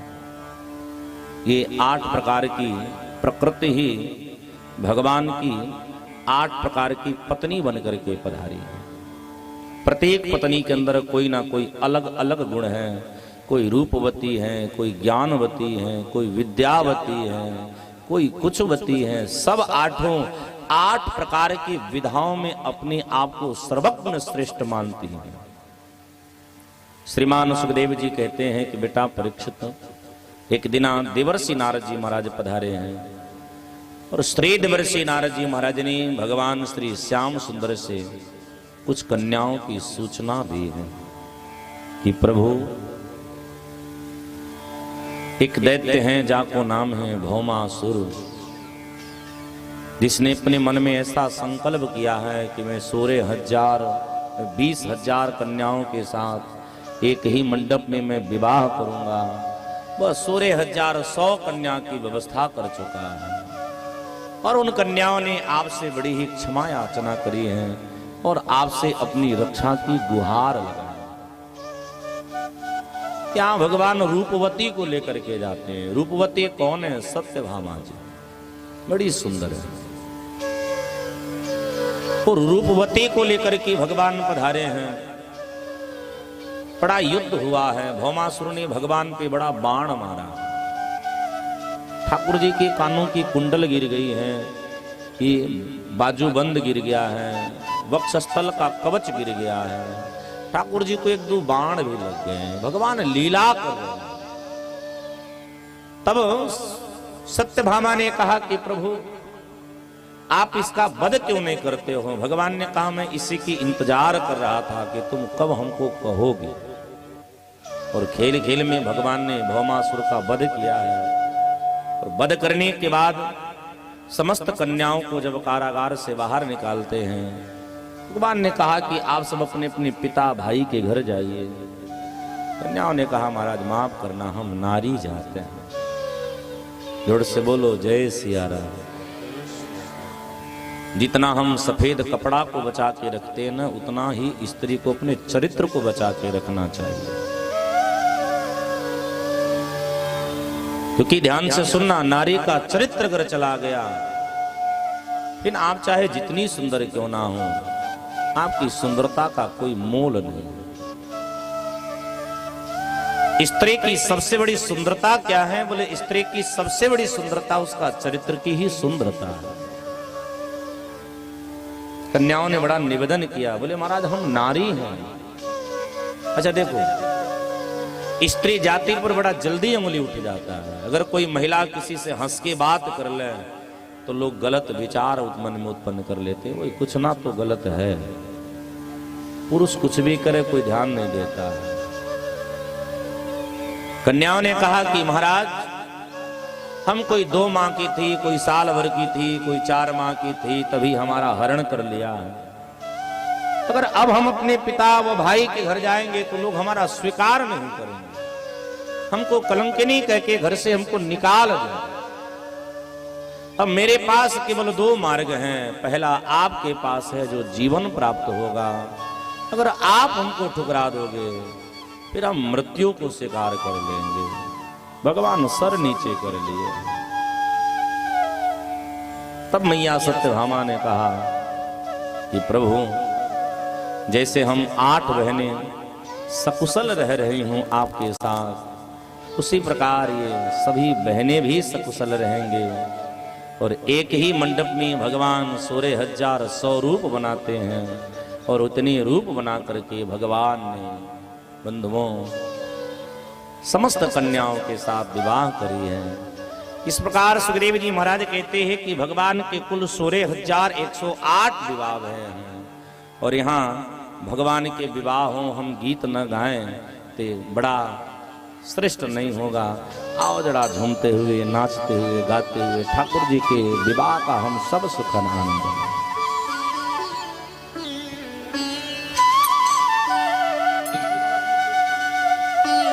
जड़ी की पगड़ी बांधे, सिर सुंदर आंखों वाला, की पगड़ी बांधे, सिर सुंदर आंखों वाला। जड़ी की पगड़ी बांधे, सिर सुंदर आंखों वाला। जड़ी की पगड़ी बांधे, सिर सुंदर आंखों वाला। कितना सुंदर लागे बिहारी, कितना लागे प्यारा, कितना सुंदर लागे बिहारी, कितना लागे प्यारा।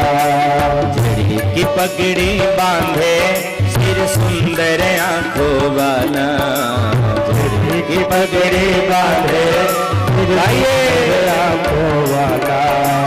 कितना सुंदर लागे बिहारी, कितना लागे प्यारा, कितना सुंदर लागे बिहारी, कितना लागे प्यारा। श्री राधे।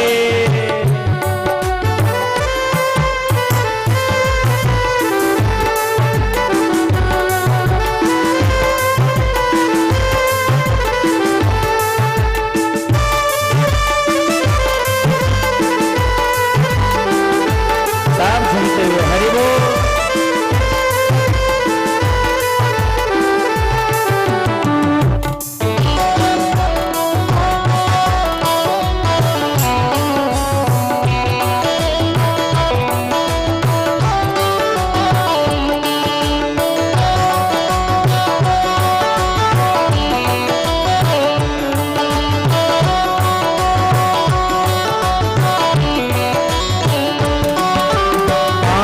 कुंडल साजे, सिर मोरे मुकुट बिराजे। कानों में कुंडल साजे, सिर मोरे मुकुट बिराजे। कानों में कुंडल साजे, सिर मोरे मुकुट बिराजे। कानों कल साजे, सिर मोरे मुकुट विराजे। सखियां पगली होती जब जब होठ पे बंसी साजे। सखियां पगली होती जब जब होठ पे बंसी साजे। सखियां पगली होती जब जब होठ पे बंसी साजे। सखियां पगली होती जब जब होठ पे बंसी साजे। चंदा है सांवरा हरे ग्वाल बाला। चंदा है सांवरा हरे ग्वाल बाला।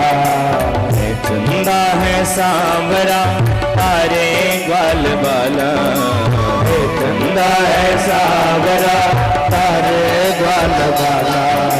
कितना सुंदर लाग बिहार, कितना लाग प्यारा।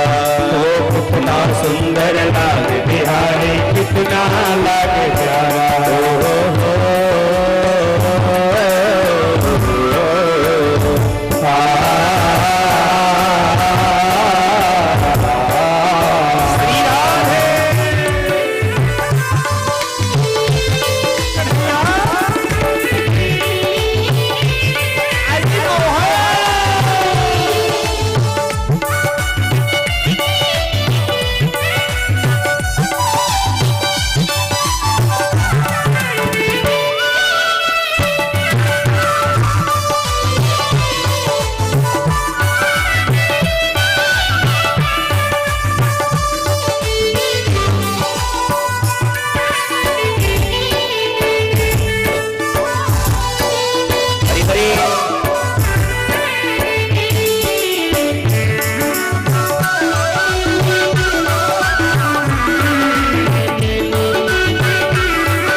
घुंघराले बा तेरे काले काले गा।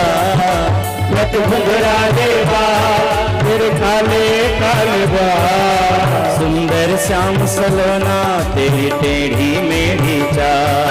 ओ सुंदर श्याम सलोना तेरी टेढ़ी मेढ़ी चाल। लट घुंघराले बा तेरे काले काले गा।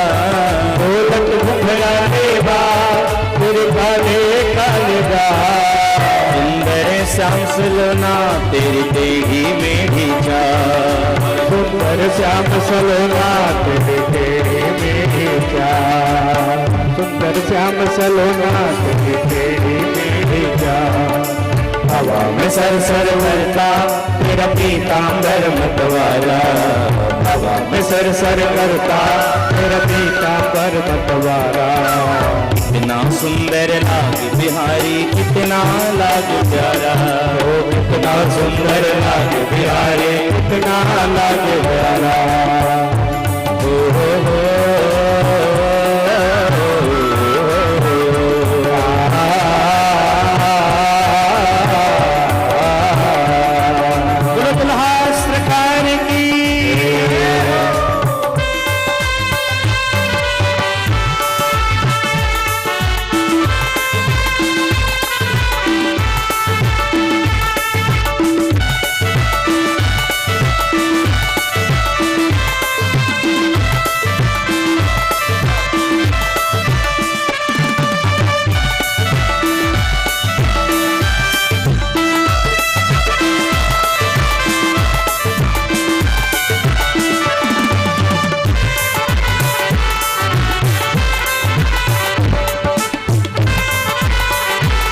मस्ती के साथ हरि बोल प्यारे।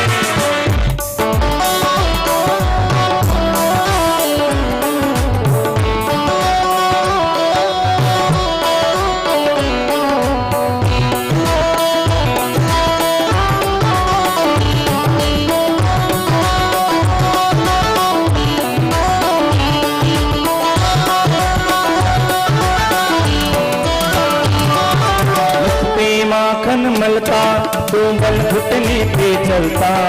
मुख पे माखन मलता तो बल घुटने पे चलता।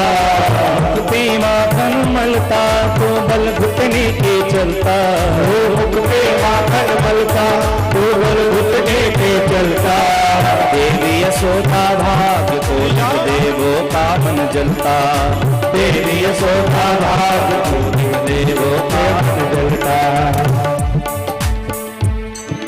माथे पे तिलक सोहे,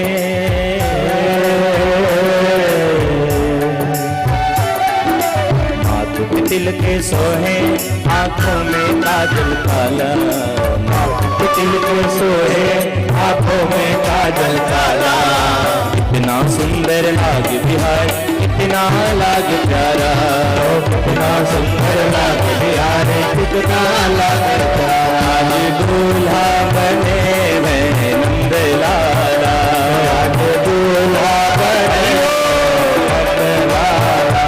आज दूल्हा बने हैं नंद लाला, आज दूल्हा बने नंद लाला। आज दूल्हा बने हैं नंद लाला, आज दूल्हा बने हैं नंद लाला। आज दूल्हा बने हैं नंद लाला, आज दूल्हा बने हैं नंद लाला। देखो कैसी सजी है इनके बाला, देखो कैसी सजी है इनके बाला। देखो कैसी सजी है इनके बाला, देखो कैसी सजी है इनके बाला। आज दूल्हा बने हैं नंद लाला, आज दूल्हा बने हैं नंद लाला। प्यारे नंद लाला, प्यारे नंद लाला, मेरो गोपाला, मेरो गोपाला, मेरो नंद लाला, मेरो नंद लाला। बोलो श्री द्वारकाधीश भगवान की। श्रीमान सुखदेव जी ने भैया परीक्षित को इस प्रकार भगवान के समस्त विवाहों की कथा को करी है। और सुखदेव जी महाराज कहते हैं कि बेटा परीक्षित, भगवान के प्रत्येक पत्नी से 2-2 कन्या और 10-10 पुत्रों की प्राप्ति भई है। ठाकुर जी का बड़ा दिव्य परिवार हुआ है। एक दिना देवर्षि नारद जी ने मन में विचार किया कि चले हम जरा देखें कि भगवान अपनी इतनी पत्नियों के साथ रहते कैसे हैं। क्योंकि हमारे आपके जीवन में एक देवी जी आती है ना, एक देवी जी आती हैं, इतना घूमते घूमते भैया सर के बाल गिर जाते हैं। हाँ? विवाह होता है ना तो उसको कहते हैं लोग झंझट हो गया है। जोड़ से बोलो भैया जय सिया राम। पत्नी मायके से एक बार विदा होती है, पहली बार रोती है। कारण बोले पति को बता रही है कि आखिरी बार हमको तुम रुला रहे हो, जीवन भर तो मैं ही तुमको रुलाऊंगी। एक दिन भगवान ने, नारद जी ने विचार किया कि चलें देखें।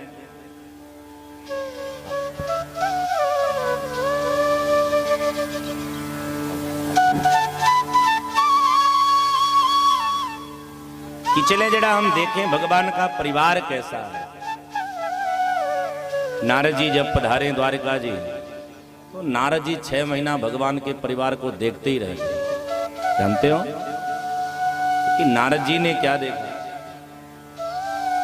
कि ठाकुर जी की जितनी पत्नियां हैं ना, उतनी रूप से भगवान श्री द्वारका जी में विराजमान है। अर्थात भगवान द्वारका जी में 16,109 रूप से विराजमान है। 16,108 रूप से भगवान अपनी पत्नियों के साथ हैं और एक रूप से भगवान अपने नगरवासियों के साथ हैं। अच्छा देखो, ठाकुर जी की जितनी पत्नियां हैं ना, सब कभी कभी नाराज हो जाती थी, पर एक ऐसी देवी हैं जो भगवान से कभी नाराज नहीं होती थी। माताएं बहनें जोड़ से बोलिए जय सिया राम। अपने अपने पति से लड़ती हो कि नहीं लड़ती हो? लड़ती हो, कानवान खींचती हो, डंडा वंडा भी मारती हो। एक मैया कह रही है कि हम तो पटक पटक के मारते हैं। अरे मैया, बड़े ध्यान से सुनना। पति पत्नी में कभी कभी झगड़ा हो जाने चाहिए। आज हम आपको आदेश करते हैं कि कल से खूब लड़ाई करो, लेकिन लड़ाई कैसे करना बोले प्रेम की लड़ाई हो गई, वो लड़ाई घर तक ही सीमित रहे। नहीं, आजकल तो सरकार भी वो महिला सुरक्षा के लिए एक नंबर डायल कर दिया है, 1090 फोन करो तुरंत श्रीमान जी जेल चले गए। और 112 नंबर भी यूपी पुलिस का एक कांटेक्ट है भैया। तो भगवान ने देखा कि हमारी सब पत्नियां नाराज होती एक ना होवे, तो हमको एक यहाँ कथा याद आती है कि बड़े ध्यान से सुनना आप सभी, कि कभी कभी अपनी देवी लोग अपने अपने श्रीमान जी लोग से झगड़ा कर लेना, क्योंकि कभी कभी पति पत्नी में झगड़ा करने से बड़ा फायदा होता है। आप लड़ते हैं? आप लड़ते हैं? नहीं। हाँ, बोलो श्री राधा रमण लाल की, श्रीमद्भागवत महापुराण जी की, गौ मैया की।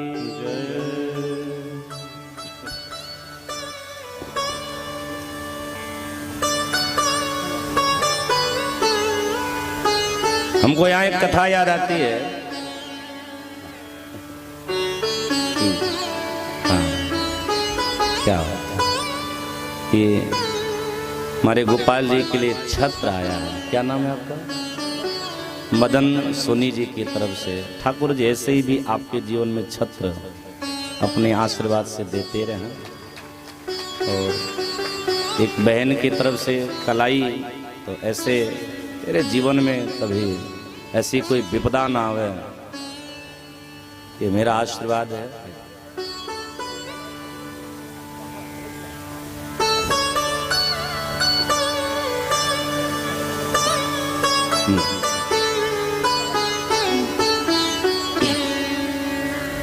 मुझे यहाँ एक कथा याद आती है कि एक बार एक सेठ और एक सेठानी में बड़ा कस के झगड़ा हुआ। जय जय राधा रमण हरि बोल रे, जय जय राधा रमण हरि बोल, जय जय राधा रमण हरि बोल रे, जय जय राधा रमण हरि बोल। हरि बोल राधे बोल राधे बोल, हरि बोल राधे बोल राधे बोल। जय राधा रमण हरि बोल रे, जय राधा रमण हरि बोल, जय राधा रमण हरि बोल रे, जय राधा रमण हरि बोल। हरि बोल राधे बोल राधे बोल, हरि बोल राधे बोल राधे बोल, हरि बोल हरि। आप हैं पवन सोनी जी, आपके तरफ से ठाकुर जी की कृपा से कंगन प्राप्त भया है। सब जरा ताली बजा के स्वागत करो। और आपके भी द्वारा कल एक मुकुट हमको प्राप्त हुआ था। इस दोनों के लिए आपको बहुत बहुत आशीर्वाद। भगवान श्री सीताराम जी आपके जीवन में खूब मंगल करें, ये मेरी शुभकामना।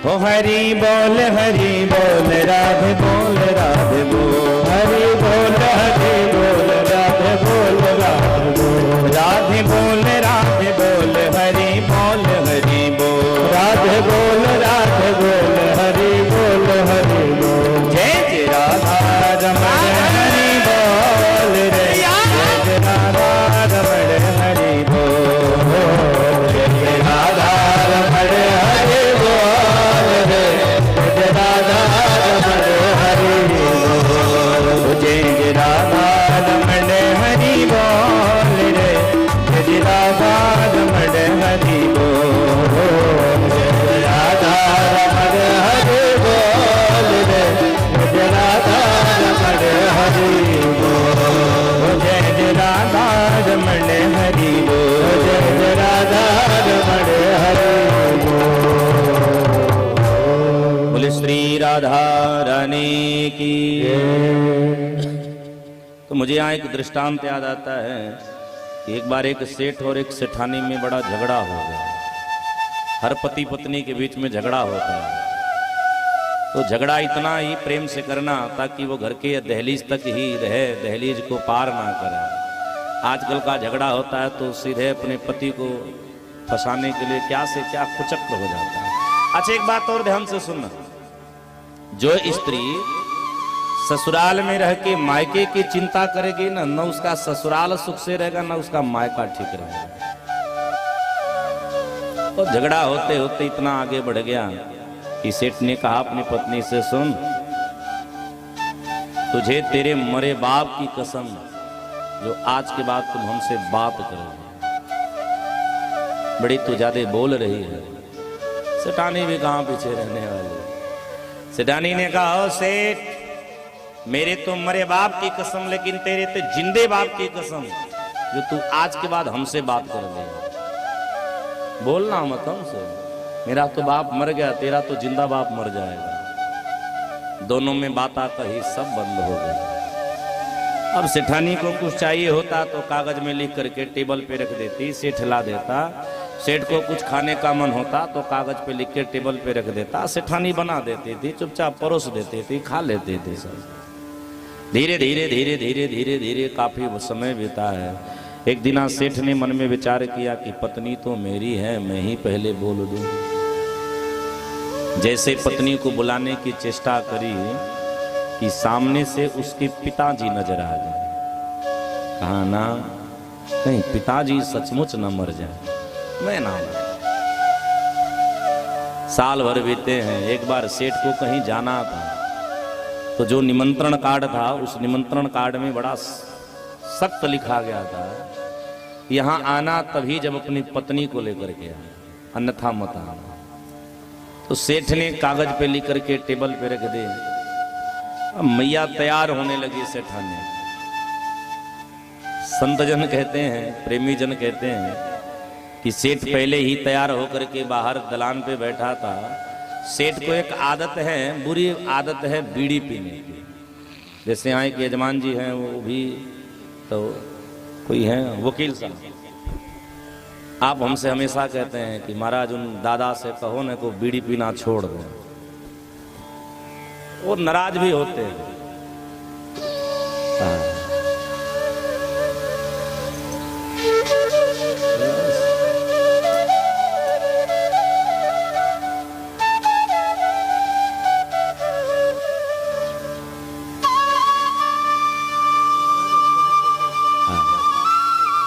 ये आप हैं अश्विनी सुनी जी, आपकी तरफ से रुद्राक्ष के निर्मित रजत की कंगन प्राप्त हुई है। ताली बजा के सभी स्वागत करें।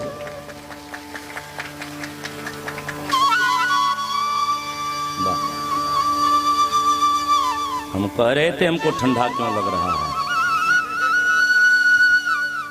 आने वाला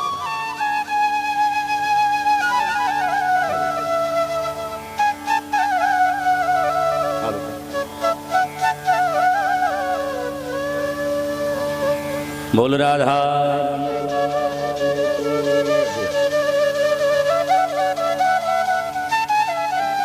हम कहाँ थे, कहाँ थे? अच्छा अच्छा, इतना स्वागत हो रहा भूल जा रहे हम हैं कहाँ।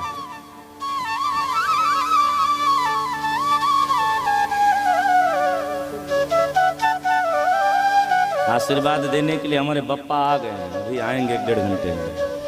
सबको आशीर्वाद खुल के देंगे। हमारे जो पिताजी हैं गुरुदेव भगवान, वो पधार गए, चिंता मत करिए आप सब। आज ये नगर धन्य हो गया, पूज्य हमारे गुरुदेव भगवान के आ जाने के कारण ये नगर धन्य हो गया। ये यज्ञ पूर्ण हो गई। जगन्नाथ जी स्वयं मानो आपके द्वार पे पधार गए। और आज हमसे जी जी जी जी संजय सोनी जी कह रहे थे कि गुरुदेव आशीर्वाद दीजिए कि हमारा भंडारा हम लोग का पूर्ण हो जाए। भैया चिंता मत करिए, जहाँ पे गुरुदेव जी का चरण आ गया वो अपूर्ण कैसे रह सकता है, वो तो सब ही पूर्ण हो गया, क्योंकि हमारे गुरुदेव भगवान जो पधारे हैं। ठीक ठीक ठीक।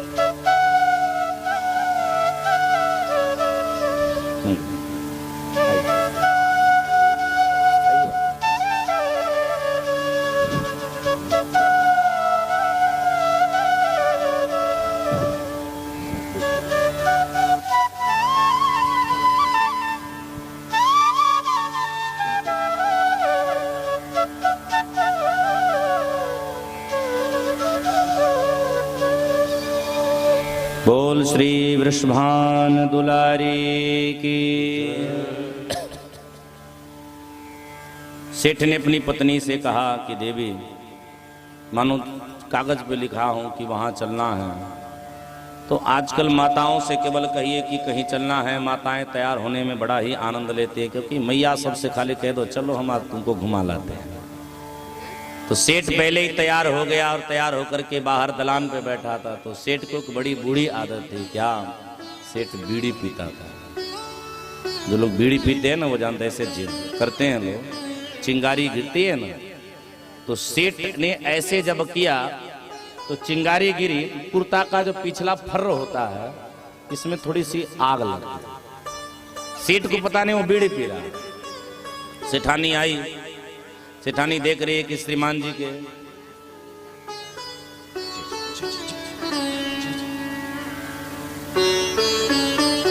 सेठानी आई तो सेठानी ने क्या देखा कि श्रीमान जी के कुर्ता में तो आग लग गई है। अब बोलूं कसम टूट जाए, न बोलूं सजन छूट जाए, धर्म संकट में पड़ गई है।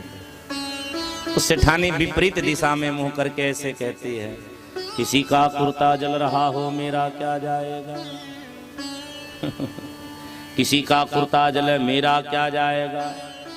सेठ ने देखा, बुझाई, और सेठ ने कहा, अरे बाबरी, अगर मेरा कुर्ता जला तो तेरे मरे बाप का दामाद मर जाएगा, और क्या जाएगा। दोनों में पुनः प्रेम हो गया। झगड़ा ऐसे करो जहां प्रेम हो। एक दिन ठाकुर जी भक्ति रुक्मणी मैया को मानो थोड़े से नाराज से कराते हैं, लेकिन वो ठाकुर जी पे ही भारी पड़ गया, क्योंकि रुक्मणी मैया ने भगवान से कहा कि सरकार, मैं सब कुछ बर्दाश्त कर सकती हूँ, लेकिन मैं आपका वियोग नहीं बर्दाश्त कर सकती। धीरे धीरे समय बीता और एक दिनांक की बात है कि देवर्षि श्री नारद जी महाराज भगवान के द्वार पधारे और देवर्षि नारद जी ने भगवान से कहा कि आपके इतने पुत्र पौत्र हैं, अपने पुत्रों के बारे में कोई जानकारी है, ख्याल है? भगवान ने कहा मतलब? तो देवर्षि नारद जी ने कहा कि महाराज आपके पुत्र पौत्र कहाँ हैं, कुछ जानकारी है? भगवान ने कहा सब तो दिख रहे हैं पर एक नहीं दिख रहे हैं, जाको नाम है अनिरुद्ध, वो दिखाई नहीं पड़ रहा। क्या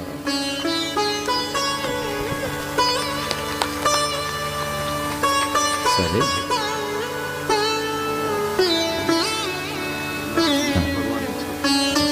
ठीक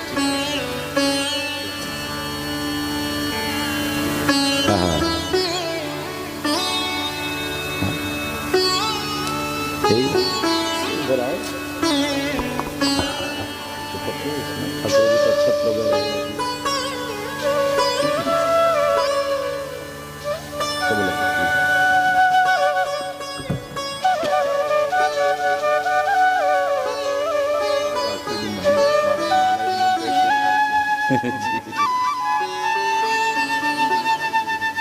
क्या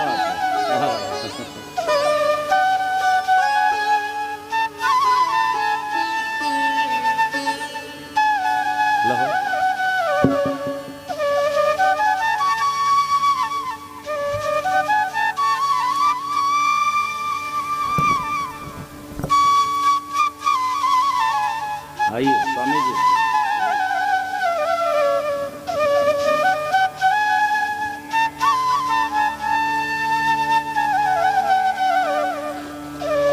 बोलो श्री राधा रमण लाल की।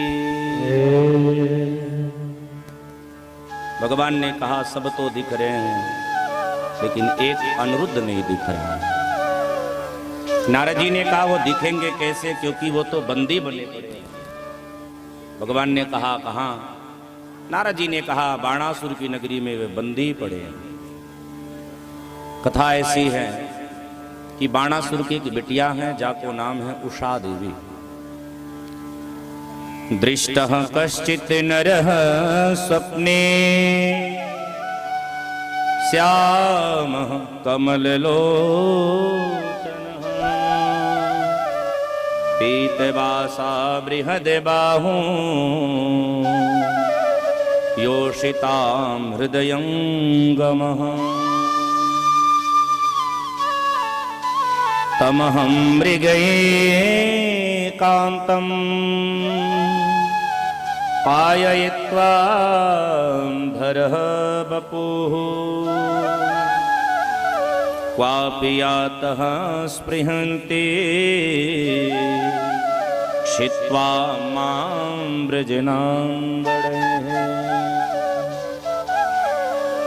उषा ने एक दिन स्वप्न क्या देखा कि एक बड़ा ही सुंदर श्याम सुंदर जो पीला वस्त्र को धारण किया है, जिसका हृदय बड़ा विशाल है, बड़ी लंबी उसकी भुजा है, वह मेरा आलिंगन कर रहा है, मुझे गले से लगा रहा है, मेरे अधरों को स्पर्श कर रहा है, मेरे कपोलों को स्पर्श कर रहा है। उषा जब जगी है तो अपनी एक सहेली मानो, बहन मानो, जाको नाम है चित्रलेखा देवी, चित्रलेखा देवी से सारा वृतांत का वर्णन किया। चित्रलेखा ने कहा तुम चिंता मत करो, मैं उनको भी पकड़ करके लाती हूँ। चित्रलेखा चित्रकार बहुत बढ़िया, बड़ा सुंदर चित्र बनाती है। तो जैसे जैसे उषा ने वर्णन किया वैसे वैसे चित्रलेखा ने जब चित्र बनाया तो वह चित्र श्रीमान प्रद्युम्न जी के पुत्र भैया अनिरुद्ध जी का उतरा है। चित्रलेखा अनिरुद्ध जी का हरण करी है और हरण करके यहाँ उषा के पास लाई है। लेकिन जैसे बाणासुर को जानकारी भई तो बाणासुर ने अनिरुद्ध भैया को बंदी बना करके कारागार में बंद कर दिया। भगवान को बड़ा क्रोध आया है तो भगवान श्री श्याम सुंदर अपनी नारायणी सेना को लेकर के पधारे हैं। चूंकि बाणासुर भगवान शिव का बड़ा अनन्य भक्त है, भगवान शिव ने इसे एक ध्वजा दी है और भगवान शिव ने बाणासुर से ऐसा कहा है कि भैया जिस समय यह ध्वजा अपने आप टूट करके गिर जाएगी समझ जाना कि तेरे ऊपर विपत्ति आ रही है, मुझे बुला लेना, मैं दौड़ा चला आऊंगा। आज जब भगवान की नारायणी सेना गई है तो बाणासुर के आंगन की वो ध्वजा टूट करके गिर गई है। बाणासुर ने भगवान शिव जी को पुकारा है, भगवान शिव आए हैं और बाणासुर के प्रमुख द्वार पर द्वारपाल बन करके खड़े हो गए। बंधुओं, जब भगवान की नारायणी सेना पधारी है, भगवान की नारायणी सेना को देख करके भगवान भोले बाबा भगवान को प्रणाम करते हैं और कि आप कैसे पधारे। शिव जी से कन्हैया ने कहा कि आप कैसे पधारे हैं। भगवान शिव ने कहा ये मेरा भक्त है, इसने मुझे पुकारा है, मैं इसको बचाने के लिए आया हूं, आप कैसे पधारे। भगवान श्याम सुंदर ने कहा कि हे भोले बाबा, जिससे आप इसको बचाना चाहते हो मैं युद्ध करने मैं ही आया हूं, आप लौट जाओ। पर शिवजी ना माने तो दोनों में बड़ा ही दिव्य युद्ध हुआ है। भगवान राम क्रोध में आकर के शिवजी के ऊपर वैष्णवास्त्र का प्रयोग करते हैं तो शिवजी भी क्रोध में आकर के महेश्वर नामक एक बाण को छोड़ते हैं। ब्रह्मा जी ने देखा ये तो प्रलय हो जाएगा, तो ब्रह्मा जी दोनों देवताओं के मध्य में आकर के प्रणाम करते हैं और दोनों से कहते हैं कि एक अपने तेज को शांत करें। तो शिवजी ने अपने जब तेज को शांत किया है और जैसे शिवजी ने अपने तेज को शांत किया है, भगवान श्री श्याम सुंदर ने शिवजी के ऊपर एक बाण मारा है, जिस बाण के तेज के कारण शिवजी को बार बार जम्हाई आने लगी है। और तब तक भगवान नारायण अपनी सेना को लेकर के बाणासुर की नगरी में प्रवेश कर गए। बाणासुर के सेना अंदर सज के तैयार हैं। भगवान ने समस्त सेनाओं का वध किया और सेनाओं का वध करते करते बाणासुर के 998 बाह को काटा है, क्योंकि बाणासुर की 1000 भुजाएं हैं। भगवान ने अच्छा भगवान जैसे बाणासुर की 998 बाहों को काटे हैं और जैसे बाणासुर को मारने के लिए तैयार हैं, तो बाणासुर की कुल देवी हैं भगवती श्री कुट्राक्ष देवी। कुट्राक्ष देवी भगवान श्री श्याम सुंदर के पास नंगी होकर के खड़ी हो गई हैं। बोलो श्री राधा रमण लाल की। ये आप हैं पवन जी के दामाद जी के बड़े भ्राता, और आपने ठाकुर जी को खाने के लिए कटोरी और चम्मच दे है। और ताली बजा करके इनका आप सभी स्वागत करें। आप सबके जीवन में सदैव मंगल हो, ये मेरी शुभकामना है।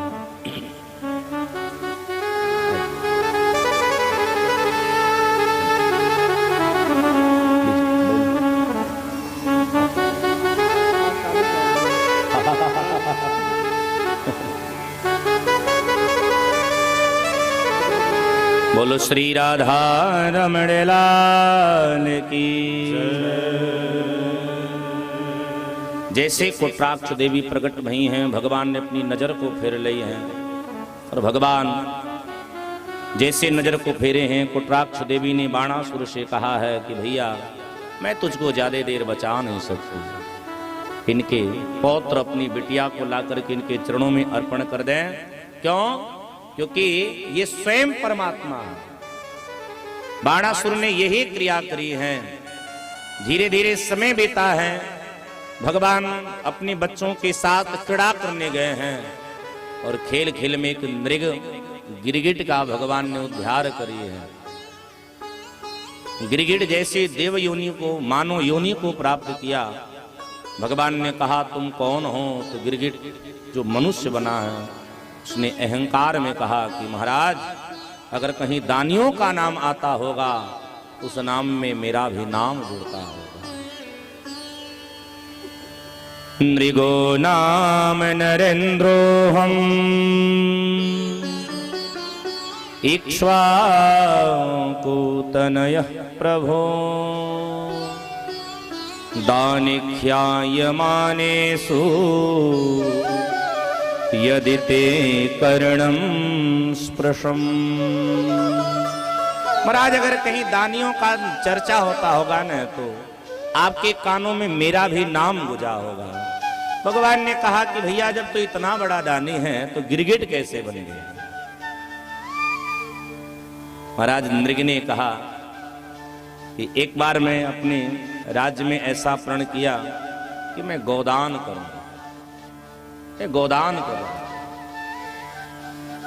गैया दान करते करते किसी गाय को मैंने किसी दूसरे ब्राह्मण को दान किया था, और वह गाय भूलवश मेरे गौशाले में आ गई। उसी गाय को मैंने किसी दूसरे ब्राह्मण को दान कर दिया। तो दोनों ब्राह्मण आपस में आकर के लड़ने लगे, मुझसे कहने लगे कि मेरी गैया मुझे दे दो, मेरी गैया मुझे दे दो। मैंने ब्राह्मणों से कहा कि भैया एक इस गाय को ले लो, एक इस गाय के बदले में 100 और गाय ले लो। पर दोनों ब्राह्मणों ने कहा नहीं नहीं, मुझे जब चाहिए तो मेरी ही गैया मुझे चाहिए।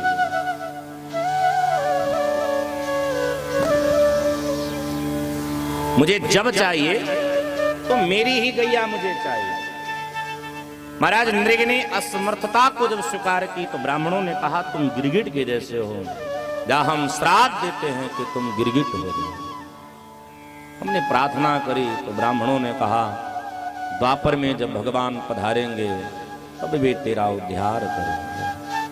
आगे सरकार ने पौंड्रुक नामक एक अभिमानी राजा के मान का मर्दन किया है।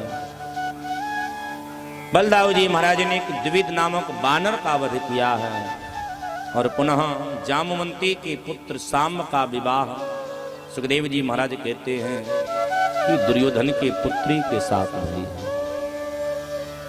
तो हे मोहे नाते अनेक मानिए जो भावे। भैया भगवान से एक संबंध बना, वो संबंध चाहे जैसा हो। आपके जीवन में पुत्र नहीं, भगवान को पुत्र बनाओ। आपके जीवन में भाई नहीं, भगवान को भाई बनाओ। आपके जीवन में पति नहीं, भगवान को पति बनाओ। आपके जीवन में शत्रु नहीं, भगवान को शत्रु बनाओ। आपके जीवन में मित्र नहीं, भगवान को मित्र बनाओ। मेरा कुल कहने का केवल एक तात्पर्य है कि भगवान से एक न एक संबंध बना ही लो, क्योंकि बिना भगवान के संबंध बनाए जीवन सफल होने वाला नहीं। किसी नगर में एक ब्राह्मण देवता रहते थे। ब्राह्मण देवता के पास कोई संतान नहीं था। एक दिन ब्राह्मण देवता पधारे हैं वृंदावन, और वृंदावन जैसे गए तो वहां लड्डू गोपाल की प्रतिमा लेकर के आए। जोड़ से बोलिए जय सिया राम। ओ भैया जी, पवन जी, पवन जी, इन व्यवस्थाओं को भी रोक दीजिए, अभी रुक जाइए, तो बड़ी लंबी चर्चा है।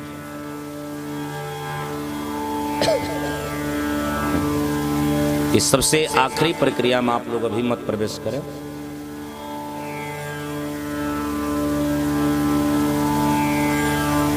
पंडित जी महाराज वृंदावन पधारे हैं, और वृंदावन जाकर के श्री बांके बिहारी की मानो लड्डू गोपाल के प्रतिमा लाते हैं। तो लड्डू गोपाल को ही अपना वे सर्वस्व मान बैठे।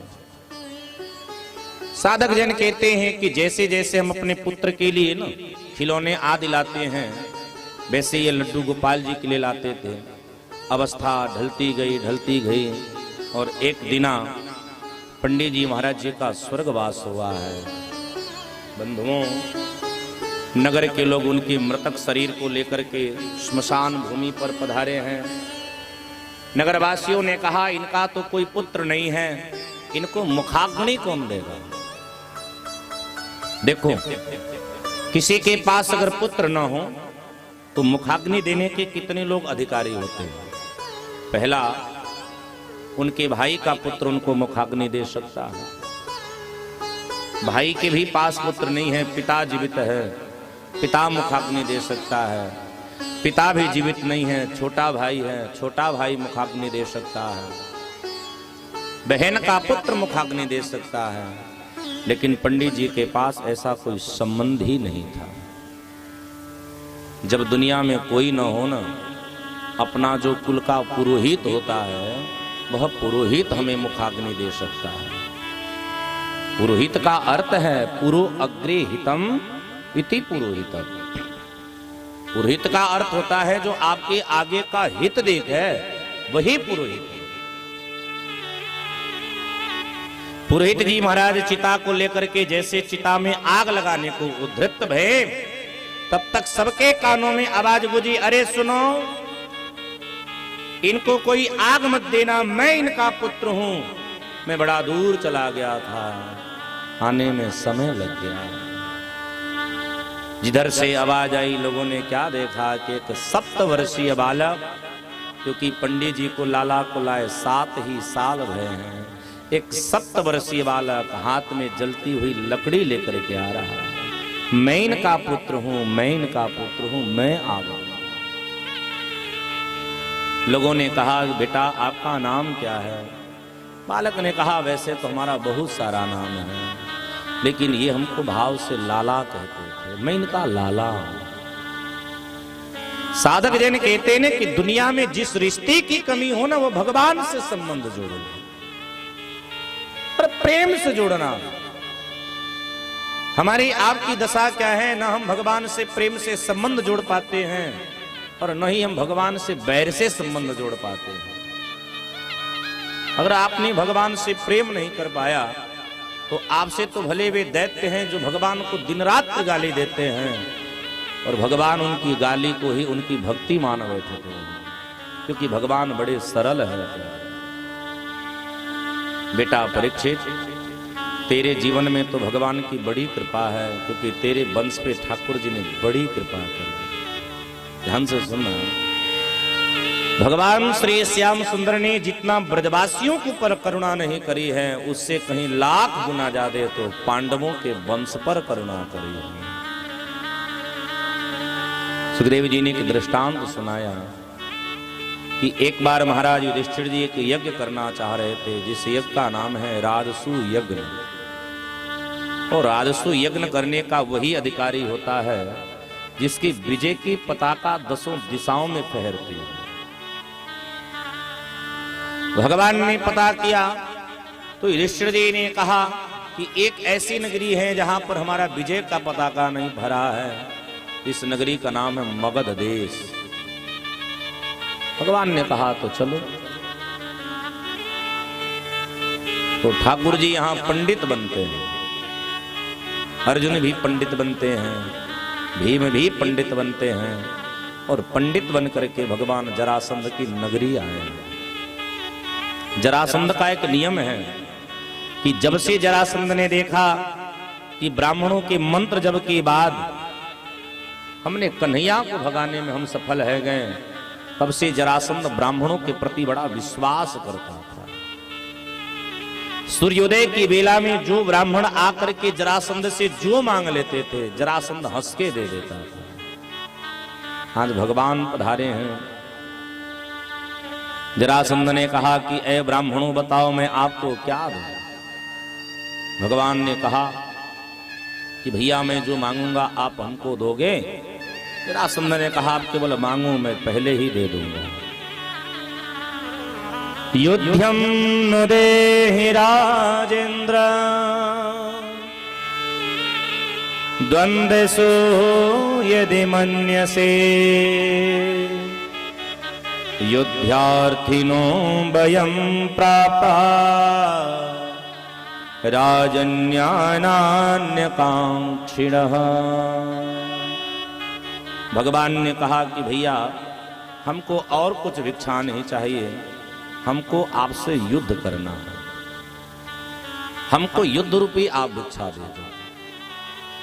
जरासंध ने कहा कि पंडित कभी युद्ध नहीं मांगता, आप कौन से पंडित हो कि आप युद्ध मांग रहे हो। चलो हमने आपको वचन दिया, मैं आपको युद्ध तो करूंगा ही, लेकिन पहले मैं जान जाऊं कि मेरे साथ छल कपट कौन कर रहा है। तब भगवान हंस करके अपना स्वरूप प्रकट किए हैं। जरासंध कन्हैया को देख करके हंसने लगा, बोला नाती तू है, ओ लाला मैं तेरे से युद्ध करूंगा। भगवान ने कहा क्यों डर गए। जरासंध ने कहा नहीं नहीं, मैं जिसको एक बार हरा देता हूं ना, मैं उससे कभी लड़ता नहीं। भगवान ने कहा अच्छा 17 बार हम हराए तो कोई बात नहीं, एक बार हम भाग गए, अपनी पीठ थपथपा रहा है। जरासंध ने कहा असली योद्धा वही होता है जो फाइनल जीत जाता है, फाइनल मैं जीता हूं। अर्जुन मेरे बराबर योद्धा है नहीं, हाँ भीम मेरे बराबर है। अगर भीम हमसे लड़े तो हम लड़ने को क्या है। और भीम दादा लड़े हैं। भीम जी को यहां थोड़ा अहंकार हुआ है, और भीम दादा जब लड़े हैं तो जरासंध ने भीम दादा की खूब कुटाई करी। शाम की बेला में भीम दादा ने कहा कि कन्हैया बड़ा मार रहा है, मैं कल भाग जाऊंगा। भगवान ने कहा एक काम करो, युद्ध करते समय आप हमारे तरफ देखना। तो भगवान की कथनानुसार भीम दादा दूसरे दिन युद्ध की बेला में भगवान की तरफ नजर डाल रहे हैं। एकदा मातुलेयं वै प्राह राजन् वृकोदरः न शक्तोऽहं जरासन्ध निर्जेतुं युधि माधवः। युद्ध में जाने से पहले भीम दादा ने कहा कि जरासंध बड़ा योद्धा है, बड़ा बलिष्ठ है, मेरे तरफ ध्यान देना। भगवान ने कहा कि केवल मेरे तरफ देखो। युद्ध आरंभ ही है और ठाकुर जी ने ऐसे एक तिनका ली है और तिनका को ऐसे दो भाग कर दिया। एकम पादम पदाक्रम्यम दौर्भ्याम मन्यम प्रगृह्यसः गोदतः पाटयामासा शाखामिव महागजाः। भगवान ने ऐसे तिनकाली तोड़ी है, दायां बाएं फेंकी है, बायां दाएं फेंकी। भीम दादा समझ गए और भीम दादा ने जरासंध की दोनों टांग को पकड़ी है और टांग को पकड़ करके ऐसे बीच से ही फाड़ दिया, दायां बाएं बायां दाएं। और उसके राज से कुछ खजाने लिए हैं, उसका मुकुट लिए हैं, आकर के यज्ञ करते हैं। और उस यज्ञ में सभी ब्राह्मण साधुओं की सेवा भई है। और बेटा परीक्षित, उसी यज्ञ में भगवान श्री श्याम सुंदर ने आज मानो ब्राह्मणों की जूठी पत्तल उठाई है, साधुओं की जूठी पत्तल उठाई है। एक संबंध वाला ध्यान से सुनना, जीवन में भगवान के प्रति संबंध अगर हो ना तो संबंध में विश्वास हो। अगर आप भगवान को अपना मानते हो तो ये विश्वास करना कि भगवान आपकी विनती सुनता भी हो। हमारे ठाकुर जी बहरे नहीं हैं, अंधे नहीं हैं, थोड़ी देर लगती है। मतंग जी महाराज जब सबरी से कहते हैं कि सबरी की उम्र है मात्र 16 साल, वो सबरी से कहते हैं कि बेटी तो मेरी बात पर विश्वास रखना, मुझे विश्वास है कि एक दिना स्वयं श्री धनुषधारी भगवान तेरी कुटिया पर आएंगे और तेरे द्वारा धनुषधारी भगवान प्रसाद स्वीकार करेंगे, तो ये विश्वास रखना। और सबरी एक उस वचन पर अपने जीवन की 76 वर्ष गुजार दिए। सबरी ने कहा कि गुरुदेव भगवान किस रास्ते आएंगे? तो मतंग जी महाराज ने कहा कि बेटी भगवान किसी भी रास्ते से आ सकते हैं, तुमको जो रास्ता समझ आवे रास्ते पे झाड़ू लगाना। तो सबरी अपने बाल से झाड़ू लगाते थे और राम जी की प्रतीक्षा करते थे। एक महात्मा की बड़ी प्यारी है पंक्ति, आओ मिलके गाते हैं। सबरी की कुटिया के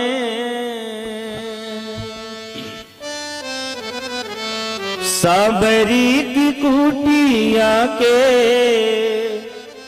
भाग जाग जाएंगे, बोल बोल कागा मेरे राम कब आएंगे, बोल बोल कागा मेरे राम कब आएंगे, बोल बोल कागा मेरे राम कब आएंगे।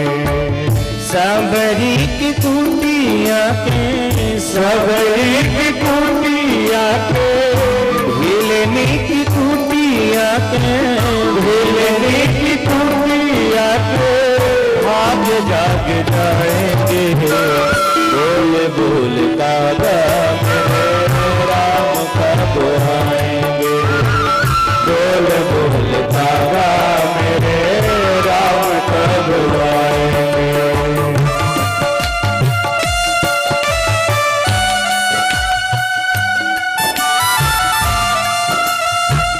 सब मीठी मीठी ताली बजाते श्री राम है।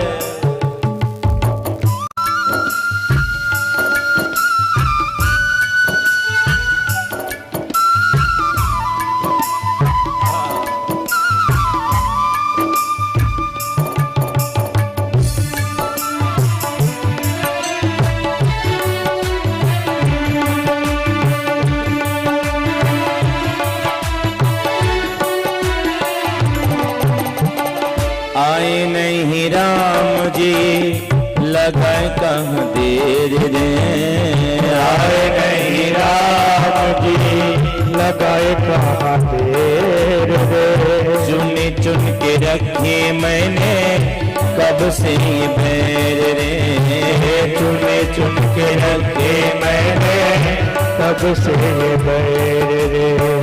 आए नहीं राम जी लगाए कहाँ देर रे, आए नहीं राम जी लगाए कहाँ देर रे, चुने चुन के रखे मैंने कब से बेर रे, चुने चुन के रखे मैंने कब से बेर रे।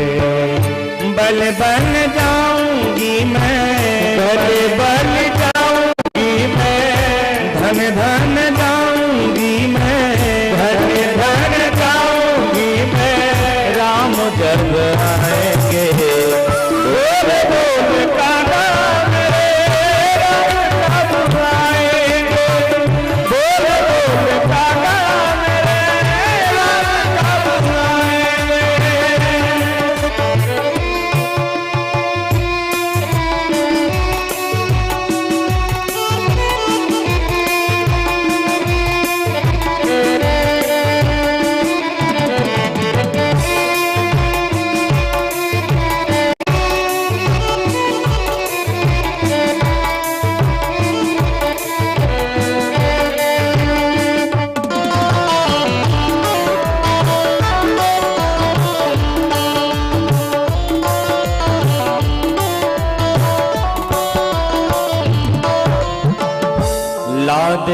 कागा मुझे राम की खबरिया, ला दे रे कागा मेरे राम की खबरिया। आएंगे धनुष से धारी कौन सी डगरिया, आएंगे धनुष धारी कौन सी डगरिया।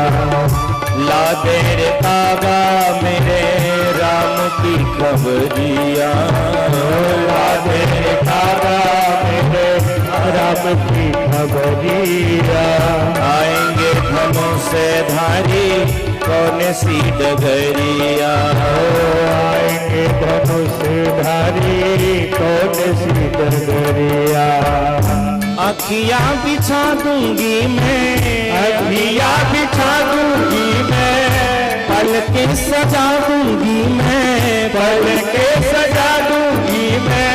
राम जब आएंगे बोल बोल कागा मेरे राम कब आएंगे।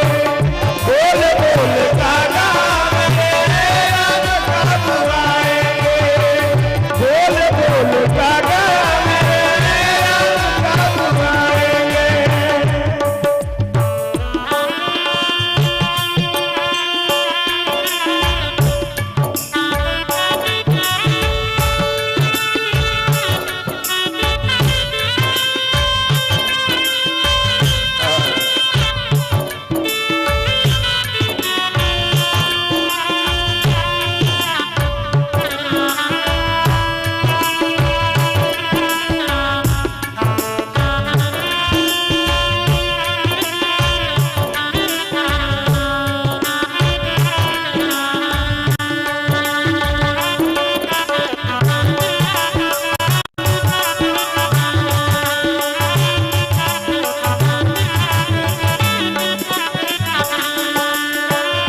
भोले भाले दोनों भाई बड़े ही रिझवार हैं, भोले भाले दोनों भाई बड़े ही रिझवार हैं। सबरी को पता चला कि भगवान आ रहे हैं और राम और लक्ष्मण आ रहे हैं। सबरी ने मन में सोचा कि दोनों भाई बड़े ही सुशील हैं, बड़े ही कोमल हैं और भक्तों के भाव को देख करके रीझने वाले।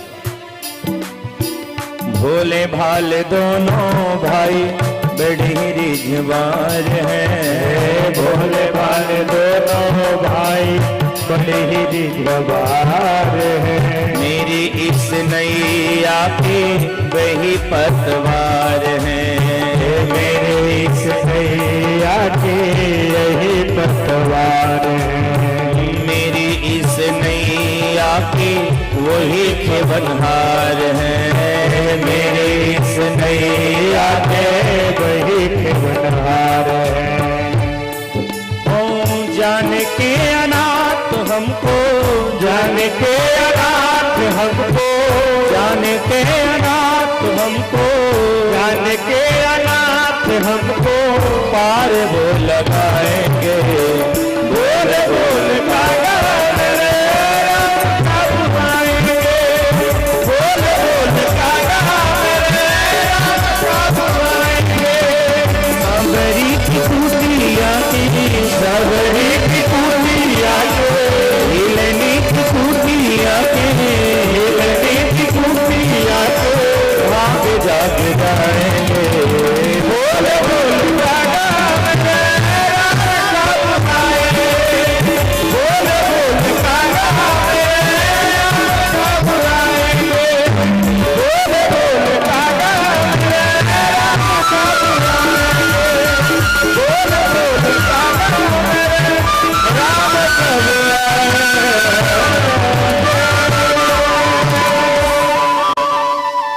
जीवन में भक्ति हो तो भक्ति के साथ आनंद तब आता है जब भक्ति के साथ साथ विश्वास हो। प्यारे, भक्ति अगर केवल दिखावापन में रहेगी, त्याग वृत्ति की नहीं रहेगी, तो साधक कहते हैं वो भक्ति सफल नहीं है। क्योंकि भगवान धन से रिझते नहीं हैं। ऐसा नहीं कि आप बड़े धनवान हो तभी भगवान आप पे प्रसन्न होंगे, आप बड़े विद्यावान हो तभी भगवान आप पे प्रसन्न होंगे, आप बड़े रूपवान हो तभी आप पे भगवान प्रसन्न होंगे। ऐसा नहीं है। भगवान तो नीच के भी घर बड़े प्रसन्न रहते हैं। एक सदना कसाई था, कसाई वो मांस बेचता था, सदन कसाई उसको कहा जाता है। जो उसकी बटखरे हैं ना, वो कोई और नहीं, वो शालिग्राम निकला। किसी को 1 किलो मांस चाहिए होता तो कहता महाराज 1 किलो को हो जाए, तो ठाकुर जी 1 किलो के हो जाते हैं। किसी को पाव भर तो भगवान पाव भर के हो जाते हैं। एक महात्मा उधर से कहीं जा रहे थे तो महात्मा की नजर अचानक सदन कसाई की उस किलो डाड़ी के बटखरे पर पड़ी। सदन कसाई को देख करके महात्मा ने कहा कि अज्ञानी ये भगवान को ही अपना तौल का साधन बना लिया। महात्मा गए सदन कसाई के पास और जाकर के कहते हैं भैया तुमसे एक प्रार्थना है, ये जो कारो पत्थर से तू तौल रहे हो ना, ये हमको दे दो। सदन कसाई ने कहा क्यों? महात्मा ने कहा कि ये भगवान हैं और तुम इनसे मांस तौल रहे हो। सदन कसाई ने कहा महाराज मैं जानता नहीं था, आप लेकर के जाओ। महात्मा लेकर के आए हैं और बड़े भाव के साथ भगवान को गोदुग्धाधिक पंचामृत से स्नान करा करके, बड़े सुंदर इत्र आदि लगा करके, धूप दीप नैवेद्य भोग लगा करके, तुलसी दल और गुलाब के पुष्प में भगवान को सुंदर सजा करके, रात्रि में खूब सुंदर खीर का भोग लगा करके सोए हैं। तो रात में भगवान आज महात्मा को स्वप्न दे रहे हैं, भैया हमको हमारे असली मालिक के पास पहुंचा दो, हमें तेरे पास घुटन महसूस हो रही है। महात्मा ने स्वप्न में ही कहा कि प्रभु वो आपको मांस के साथ तौलता है, वहां आप कैसे खुश रह सकते हो? भगवान ने कहा उसकी निष्ठा और उसकी भक्ति पर मुझे बड़ा आनंद आता है। भक्ति अगर आपकी श्रेष्ठ हो न, तो आप कितनी भी नीच जाति क्यों ना हो, भगवान आप पे जरूर प्रसन्न होंगे। भगवान धन नहीं देखते हैं, भाव से सुनना, भगवान तो भक्तों का केवल मन देखते हैं। जिनका मन सुंदर होता है भगवान उन्हें ही अपना बनाते हैं। अच्छा, इसलिए साधक जन कहते हैं कि भगवान को अपना जो मानने वाले हैं वो ठाकुर जी को अपना मन दे देना चाहिए। इसलिए मन दो भगवान को अपना। श्रीमद् भागवत जी का सबसे मूल दृष्टांत श्री सुखदेव जी महाराज श्रवण कराते हैं, बड़े ही गौर से आप सभी श्रवण करें। कृष्णस्यासीद सखा कश्चित् ब्राह्मणो ब्रह्मवित्तमः विरक्त इंद्रियार्थेषु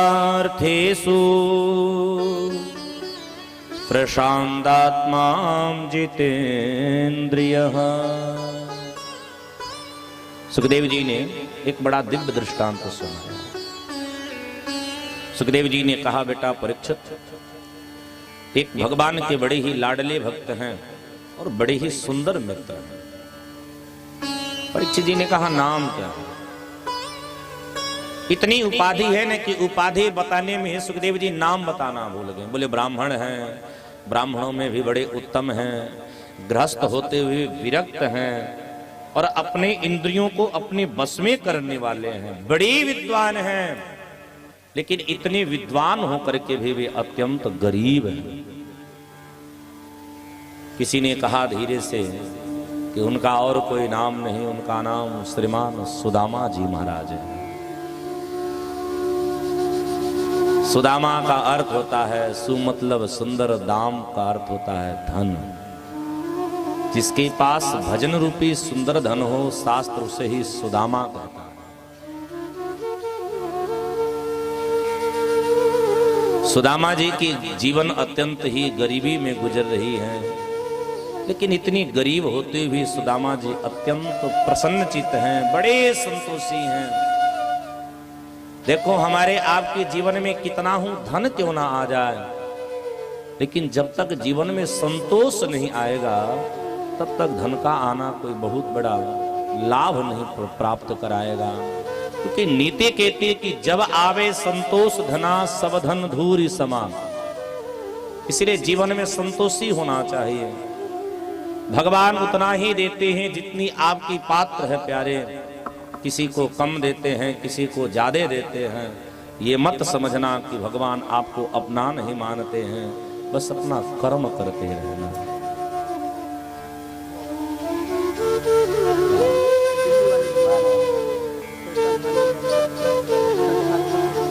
जय हो ठाकुर जी। ऐसे नहीं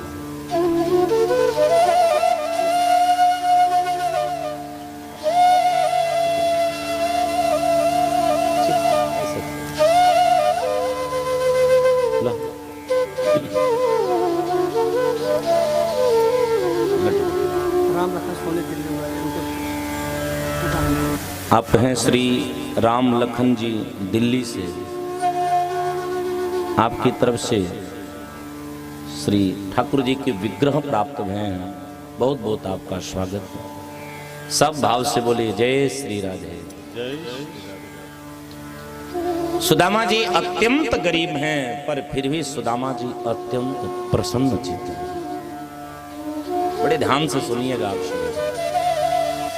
धन का न होना ये गरीबी का लक्षण है ही है, लेकिन धन होते हुए संतोष का न होना शास्त्र कहता है ये दरिद्रता का लक्षण है, ये दरिद्री का लक्षण है। चूंकि जब आवे संतोष धना सब धन धूरी समान। श्री सुदामा जी अत्यंत संतोषी हैं। 4 बच्चे हैं। अच्छा देखो सुदामा जी के जीवन में कितनी गरीबी है कि एक बार भोजन बन जाए फिर दोबारा घर पे भोजन कब बनेगी पता नहीं है। लेकिन परिवार का मजा तब तो है ना। देखो परिवार का अर्थ होता है परस्पर प्रेम। जिस परिवार में परस्पर प्रेम नहीं, ऐसे परिवार में रहने से क्या मतलब। ऐसे परिवार को तो तुरंत त्याग देना चाहिए। श्री सुदामा जी के यहाँ बड़ा परस्पर प्रेम है। उनकी पत्नी भी उतनी ही संतोषी है, लेकिन गृहस्थ हैं। तो यहाँ पर सुशीला जी को देखो, सुदामा जी को दरिद्र नहीं कहा गया है, यहाँ सुशीला जी को दरिद्र कहा गया है। क्यों? क्योंकि सुशीला जी अपने बच्चों के कष्ट को देख करके बड़ी विह्वल हो जाती थी। ननु ब्रह्मन् भगवतः सखा साक्षां श्रियः पतिः। ठीक है, आप हमारे श्री रामाश्रय जी सुइया के निवासी महाराज जी के बड़े अनन्य भक्त हैं। आज आपको पता चला कि पूज्य गुरुदेव भगवान पधारे हैं, तो आप भी दर्शन करने आए। हाँ, दाढ़ी बढ़ गई, हम भी नहीं पहचान पा रहे थे कहाँ पे हैं। वो तो चाल से हम समझे कि नहीं रामाश्रय जी। प्रेम से बोलिए जय श्री राधे। एक दिन आज सुदामा जी ने देखा कि उनकी पत्नी बड़ी ही चिंतित है धन आदि को लेकर के।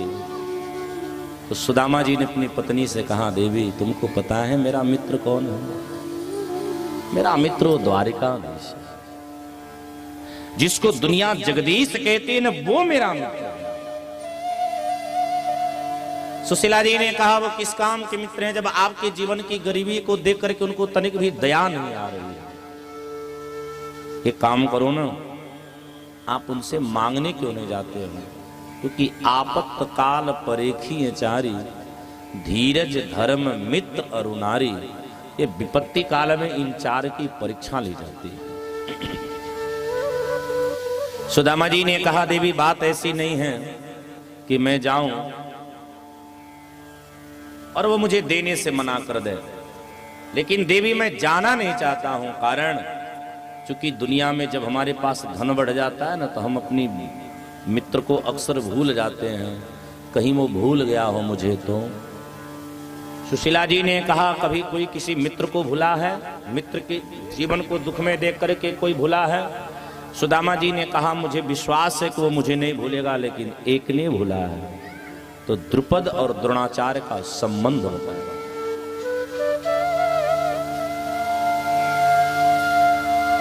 सुदामा जी महाराज कहते हैं कि देवी, श्रीमान द्रुपद और श्रीमान द्रोणाचार्य बचपन के परम मित्र हैं। द्रुपद राजकुमार हैं, द्रोणाचार्य जी महाराज ब्राह्मण कुमार हैं। और द्रुपद हमेशा कहा करते थे कि हे भैया, आपके जीवन में जब दुख आवे तो मेरे पास आना, मैं आपका बड़ा मदद करूंगा। और श्रीमान द्रोणाचार्य जी का विवाह कृपी नामक कन्या के साथ जब भई है, अश्वस्थामा नामक एक पुत्र की जब प्राप्ति भई है, तो द्रोणाचार्य जी के जीवन में इतनी गरीबी है ना कि अपने बच्चे की वो ठीक से पालन पोषण नहीं कर पा रहे हैं। एक दिन नगर के बच्चे दुग्धपान कर रहे थे, तो अश्वस्थामा भी जब देखा, अश्वस्थामा भी बचल गया दुग्ध पीने के लिए। द्रोणाचार्य जी महाराज कई घर गए पर किसी ने दिया नहीं। तो देखो, गरीबों का दूध होता है आटा। श्री द्रोणाचार्य जी महाराज ने आटे को घोला और अपने बेटे को दिया, ले बेटा ये गरीबी का दूध है। जब अश्वस्थामा दुग्ध पान कर लिया, तब कृपी ने कहा महाराज, आप तो कहते थे कि आपके बचपन के मित्र हैं श्रीमान द्रुपद जी महाराज, आप उनसे कुछ मांगने क्यों नहीं जाते हैं? द्रोणाचार्य गए हैं मांगने न, तो द्रुपद ने द्रोणाचार्य का अपमान कर दिया और इसका बदला द्रोणाचार्य जी ने अर्जुन को अपना शिष्य बना के दिया। सुदामा जी कहते कि देवी, मैं उसके पास जाऊं, कहीं वो मुझे पहचानने से इनकार कर दे तो उसका तो मित्र गया है, मेरा तो सर्वस्व लूट जाएगा। बंधुओं, भगवान ने देखा कि सुदामा जी नहीं आ रहे हैं, तो भगवान श्री श्याम सुंदर स्वयं आज अपनी याद जताने के लिए श्री सुदामा जी की कुटिया पर आए हैं। और आए भी तो कैसे आए? बोले, एक गरीब के घर आ रहे हैं ना, एक भिखारी बन करके आए। और जैसे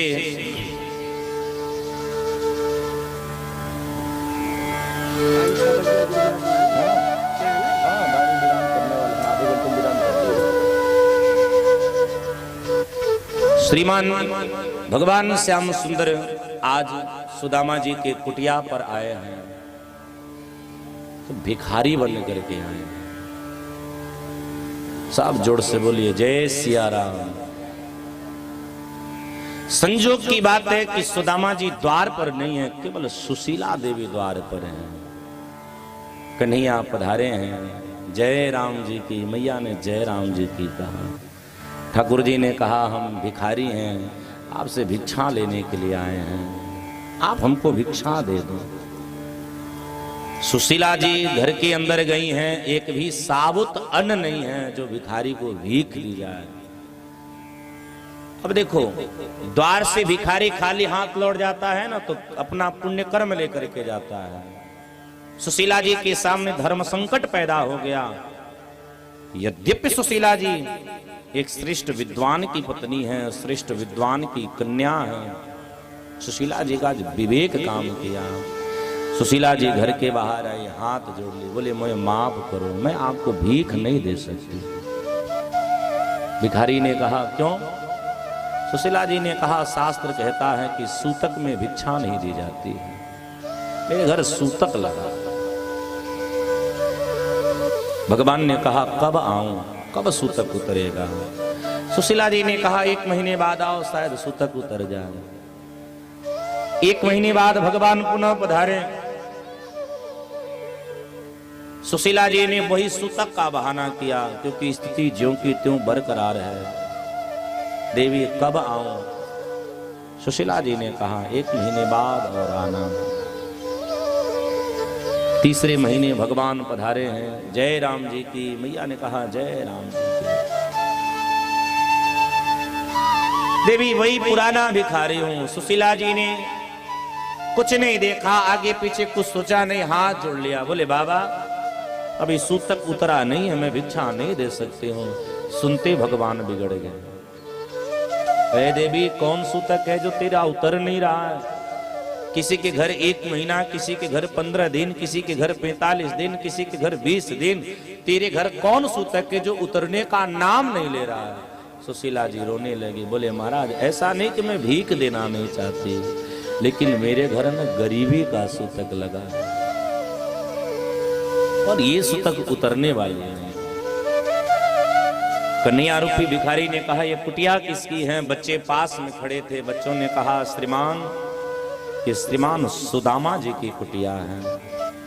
भगवान के आंखों में आंसू। अरे वही सुदामा जो द्वारिकाधीश का मित्र है। देवी, तुम अपने पति को भेजना, मुझे विश्वास है कि द्वारिकाधीश निराश नहीं भेजेगा। सुशीला जी ने कहा, 1 मिनट रुको, पहले आपका नाम क्या है? मेरे पति और उनके मित्र के बारे में इतनी आप आख्यान कर रहे हो, आपका नाम क्या है? भगवान ने कहा, देवी मेरा नाम कृष्णचंद्र फकीर है। अच्छा, आप में केवल फकीर नहीं लगा होता है ना, तो मेरे उनके यही नाम है। अच्छा, एक बात बताओ, आप रहते कहाँ हो? भगवान ने कहा, देवी हम तो द्वारिका जी में रहते हैं। सुशीला जी ने कहा, बलिहारी। ठीक हुआ जो मेरे पति ना गए। कन्हैया ने कहा, क्यों? सुशीला जी ने कहा, जब द्वारिकाधीश अपनी ही नगर के भिखारियों की गरीबी ना दूर कर सका, तो मेरी क्या गरीबी दूर करेगा? भगवान हंसने लगे। हंस के कहते हैं, देवी हम तो इंटरनेशनल फकीर हैं, हमारी फकीरी पर मत जाओ, पर अपने पति को भेजना। आज भगवान अपनी याद जता के गए हैं। शाम को सुदामा जी आए हैं ना, सुशीला मुस्कुरा रही है और मुस्कुराते हुए सुशीला जी ने कहा, एक बात कहूं? हाँ। बोले, अपने घर भिखारी आए थे। सुदामा जी सर पे हाथ धर के बैठ गए। बोले, देवी पुण्य चला गया, मेरा दुर्भाग्य है कि तुम भिखारी को भीख नहीं दे पाई।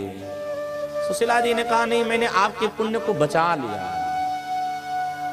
लेकिन एक बात जानते हैं, जैसे जैसे आपके मित्र की स्वरूप है ना, गुण है ना, सारा कुछ उनके अंदर था। देखो, भगवान जब हंसते हैं ना, तो उनके गाल में से गड्ढे पड़ जाते हैं। बोले, वे हंसते थे तो गाल में गड्ढे हो जाते थे। उनके बाल घुंघराले हैं, कजरारे नयन हैं, अधरामृत बड़े सुंदर लाल हैं। ठाकुर देखो, कन्हैया जी खड़े भी रहते हैं ना तो हिलते डोलते रहते हैं, वे चंचल है ना। बोले, वे ऐसे हिल डोल रहे थे, आंखें मटका मटका करके बात कर रहे थे, उतने ही सांवले थे। खड़े भी थे तो ऐसे लचक के खड़े थे। सुदामा जी रोने लगे। बोले, देवी मेरा मित्र था वो, तुझे अपना दर्शन दे गया, अब तू कह तो मैं भी अपने मित्र का दर्शन करने के लिए जाऊं।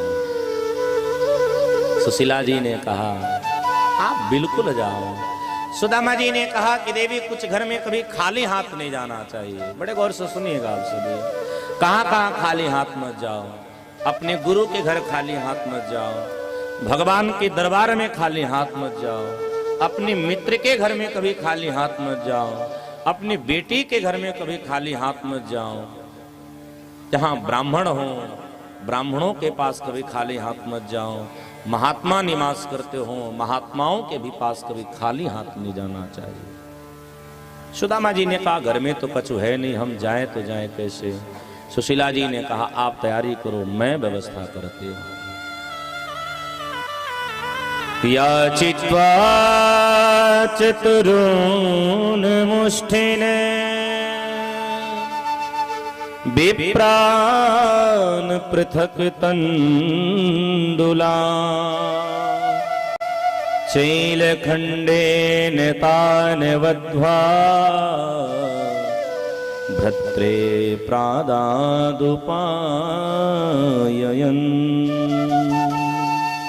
आज सुदामा के घर की लक्ष्मी निकली है। आज पहली बार निकली है सुशीला मांगने के लिए। वो मांगने भी गई ना तो केवल 4 घर गई हैं। सुदामा जी भीख मांगते थे 5 घर, सुशीला आज 4 घर गई है। और प्रत्येक घर से सुशीला 1-1 मुट्ठा चावल मांग करके लाई है। घर में इतनी साबुत कपड़े नहीं है ना कि थैला बना करके दे। तो सुशीला को द्रौपदी का चरित्र याद आया। ऐसा है ना, यज्ञ में भगवान के जब अंगुली में थोड़ी सी चोट लग गई तो कोई कुछ ढूंढने गया, कोई कुछ ढूंढने गया, द्रौपदी अपनी साड़ी के पल्लू को ही फाड़ करके गांठ लगा दे, तो भगवान ने साड़ी का अवतार बना दिया।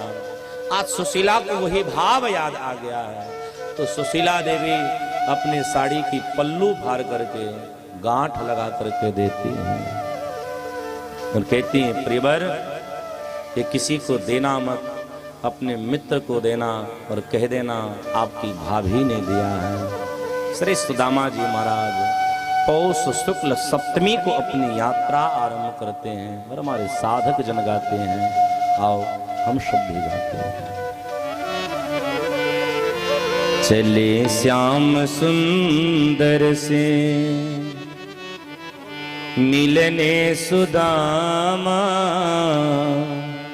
चले श्याम सुंदर से मिलने सुदामा, गाते हुए मन में हरे कृष्ण रामा।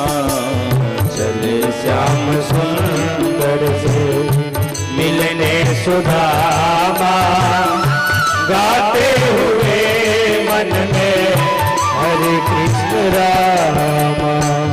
चले श्याम सुंदर से मिलने सुदामा, चले श्याम सुंदर से सब गए सुदामा, गाते हुए मन में हरे कृष्ण रामा।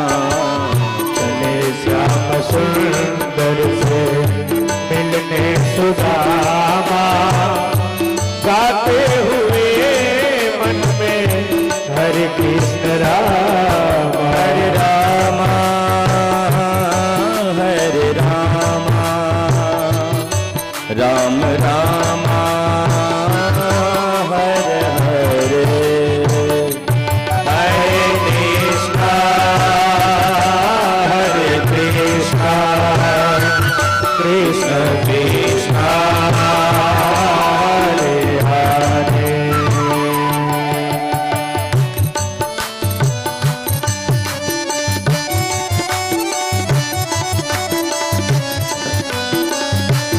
श्री राम है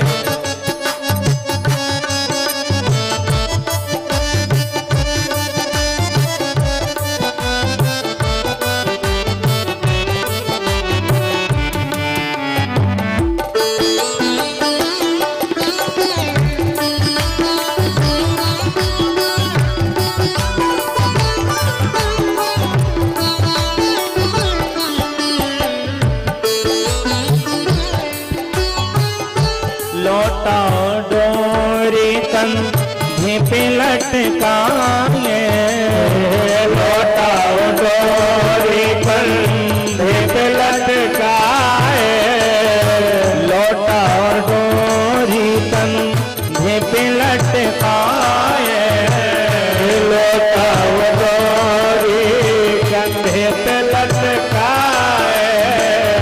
तंदुल की पोटरी बगल में दबाए, तंदुल की पोटरी बगल में दबाए।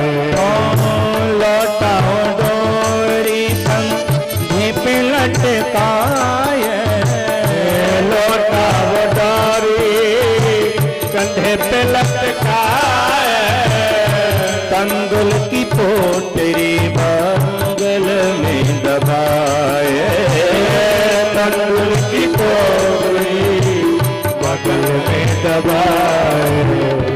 पहुँचे हैं जा करके द्वारिका के धामा, पहुँचे हैं जा करके द्वारिका के धामा।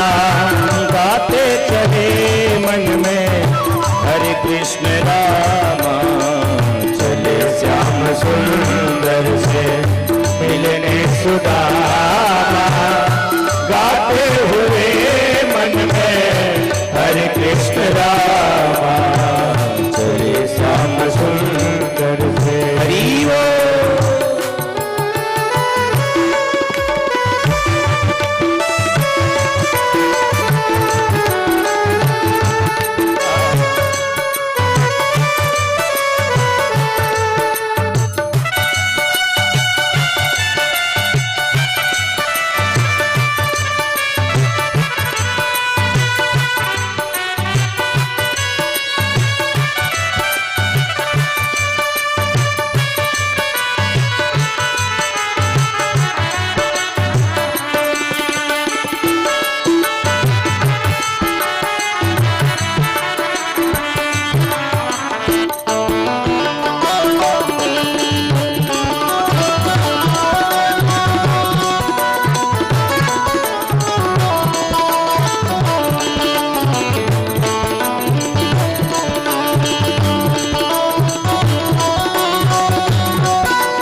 सिंहासन श्री कृष्ण जी धाये। छोड़ सिंहासन श्री कृष्ण जी धाये। विप्र सुदामा जी द्वार पे आए। विप्र सुदामा जी द्वार पे आए। छोड़े सिंहासन श्री कृष्ण जी धाये। छोड़ सिंहासन श्री कृष्ण जी धाये। सीने से सीना मिलाए मेरे घन श्यामा। सीने से सीना मिलाए मेरे धन श्यामा। आते चले मन में हरे कृष्ण रामा। चले श्याम सुंदर से मिलने सुदामा। गाते चले मन में हरे कृष्ण रामा। चले श्याम सुंदर से श्री राधे सुदामा। गाते चले मन में हरे कृष्ण रामा।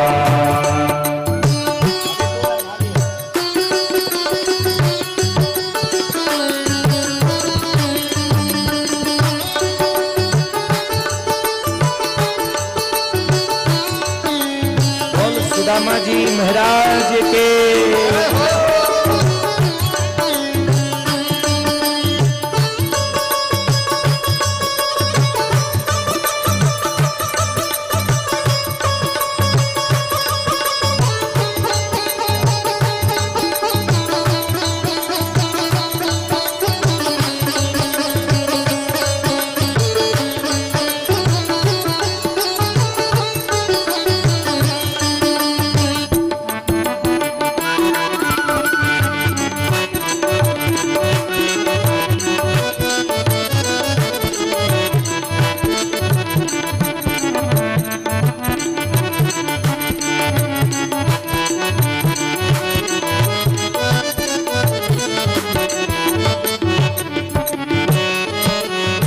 हंस हंस के पूछे वो कृष्ण कन्हाई। हंस हंस के पूछे वो कृष्ण कन्हाई। हंस हंस के पूछे वो कृष्ण कन्हाये। हंस हंस के पूछे वो कृष्ण कन्हाई। कहो भेंट भेजी क्या है मेरी भौजाई। कहो भेंट भेजी क्या है मेरी भौजाई। कहो भेंट भेजी क्या है मेरी भौजाई। कहो भेंट भेजी क्या है मेरी भौजाई। चावल की पोटरी छुपाए सुदामा। चावल की पोटली छुपाए सुदामा। बातें चले मन में हरे कृष्ण रामा। चले श्याम सुंदर से मिलने सुदामा। गाते चले मन में हरे कृष्ण रामा। चले श्याम सुंदर से हरि वो सुदामा। गाते चले मन में हरे कृष्ण रामा।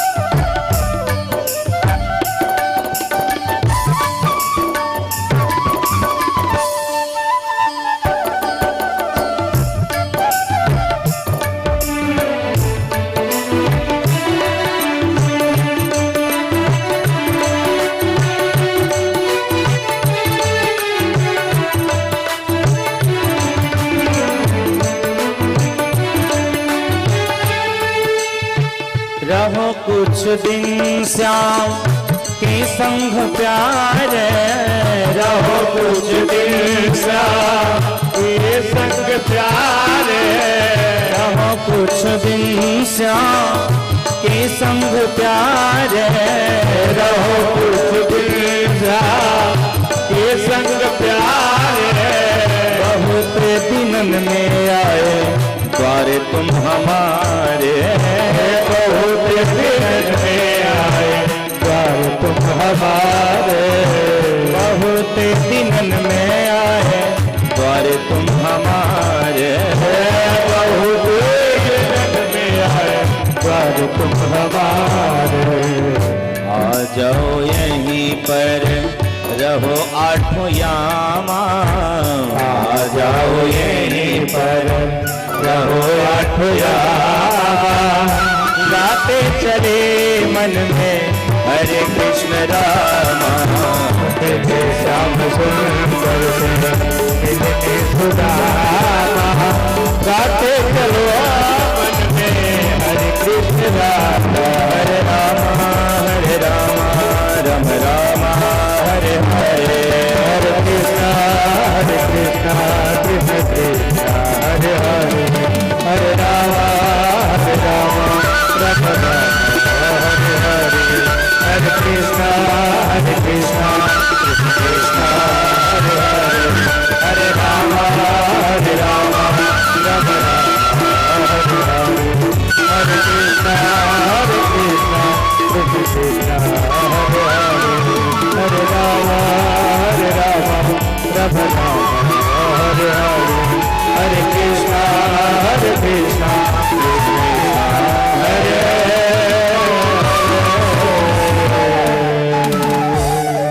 श्री सुदामा जी महाराज भगवान के धाम पधारे हैं और यहाँ साधक सिद्ध जन कहते हैं कि जैसे सुदामा जी महाराज द्वारका जी पधारे हैं, भगवान को सूचना पड़ी है, क्योंकि सेवक जाकर के भगवान को सूचना देते हैं कि शीस पगान जगा तन में प्रभु जानने को आही वशे के ही ग्रामा। धोती पट्टी से लटी लुपटी अरुपाय उपाहन की नहीं शामा। द्वार खड़ो द्विज दिरवल एक, रहो चकिसो वसुधा असुरामा। पूछत दीन दयाल को धाम, बतावत आपनो नाम सुदामा। सभी लोग खड़े होकर के हमारे पूज्य गुरुदेव भगवान का आगमन हो रहा है। सभी लोग खड़े होकर के सब स्वागत करें। बोल श्री सद्गुरुदेव भगवान की। हे मेरे गुरुदेव करुणा सिंधु करुणा कीजिए। हे मेरे गुरुदेव करुणा सिंधु करुणा कीजिए। हे मेरे गुरुदेव करुणा सिंधु करुणा कीजिए। मेरे गुरुदेव करुणा सिंधु करुणा कीजिए। धम्माधीन शरण अब शरण में लीजिए। धम्माधीन शरण शरण में लीजिए।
सिंधु के मझधार में। सभी लोग बैठ जाइए।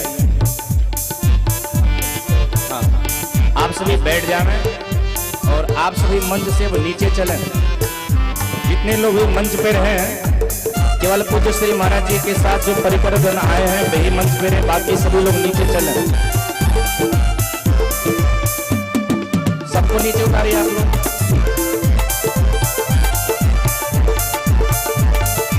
बोलो गुरुदेव भगवान की आ रहा हूँ गोद में भव सिंधु के मझधार में। आ रहा हूँ गोद में भव सिंधु के मझधार में। आसरा है दूजन कोई, आसरा है दूजन कोई मेरा इस संसार में।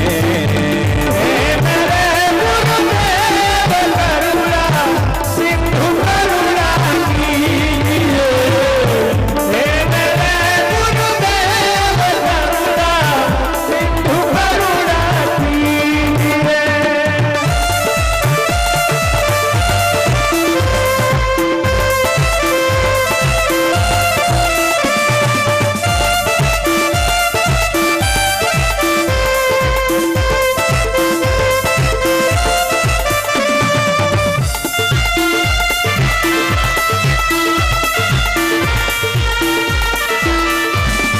हरि हरि।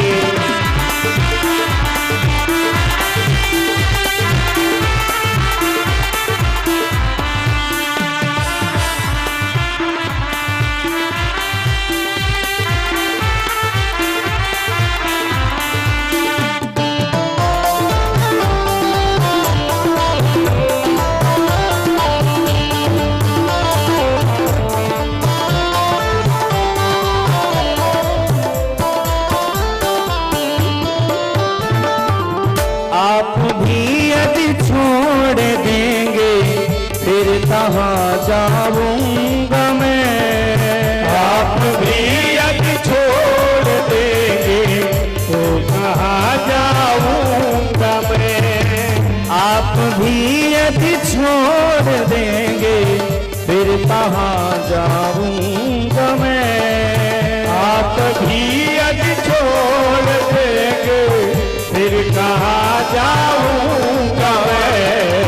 जन्म दुख नाव से मैं, जन्म दुख नाव से मैं पार कैसे पाऊं मैं।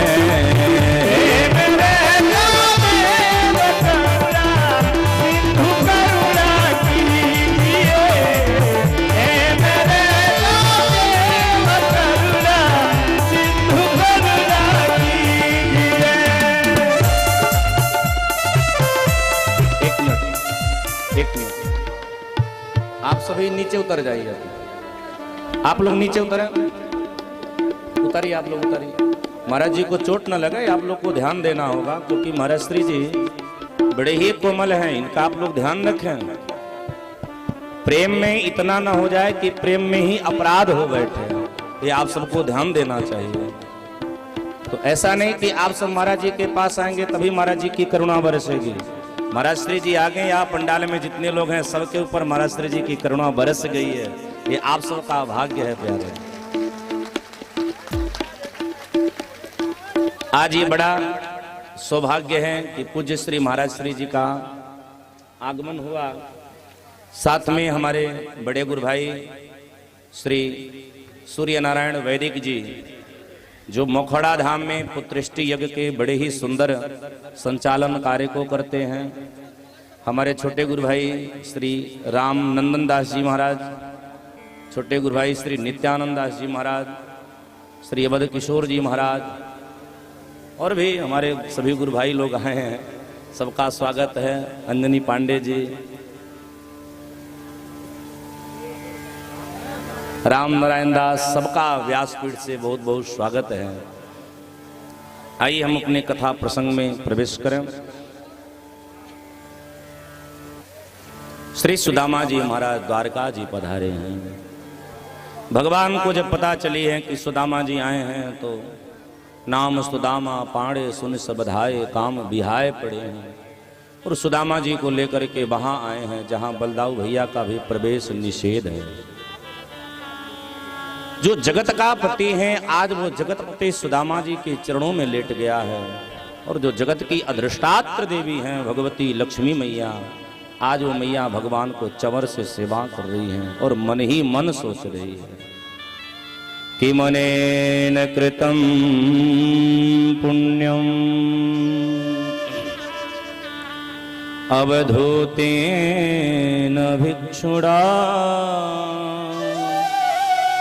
श्रियाहीनेन लोकेस्मिन् गर्हितेन धमेन च। भगवती रुक्मिणी मैया मन ही मन सोच रही हैं कि देखो कौन सा यह पुण्य कर आया है। देखने में तो बड़ा अवधूत जैसा लग रहा है, भिखारी जैसा लग रहा है, लेकिन आज यह कौन सा पुण्य कर्म कर आया है कि इसकी सेवा के लिए जगतपति आज इसकी चरण में बैठे हैं और मुझे इसकी चवर की सेवा करनी पड़ रही है। बंधुओं सब बड़े ध्यान से सुनिएगा, श्री सुदामा जी की सेवा में भगवान अपना इतना सर्वस्व लुटा क्यों रहे हैं, इसका मूल भाव एक समझ लो तो आपको पूरी सुदामा प्रसंग श्रवण करने का आपको समझ आ जाएगा कि आखिर सुदामा जी की भगवान इतनी सेवा क्यों कर रहे हैं। इसका एक कारण है, जोर से बोलो जय सिया राम। एक कहावत है ना, गुरु संग कपट मित्र संग चोरी की होए निर्धन की होए कोढ़ी। आप हम यही न जानते हैं कि सुदामा जी महाराज इसलिए गरीब हो गए कारण क्योंकि वो भगवान के हिस्से की चना खा बैठे हैं। लेकिन सुदामा जी जैसा जो त्रिकालदर्शी है, जो परम वेदनिष्ठ ब्राह्मण है, जिसको श्रीमान सुखदेव जी ने स्वयं कहा है ब्राह्मणो ब्रह्मवित्तमः, जो ब्रह्म को जानने वाला सुदामा है, वो ऐसा अपराध क्यों करेगा। इसका एक कारण है जिसमें थोड़ा आप लोग थोड़ा धीरे धीरे बोलिए, आप लोग धीरे धीरे थोड़ा बोलो।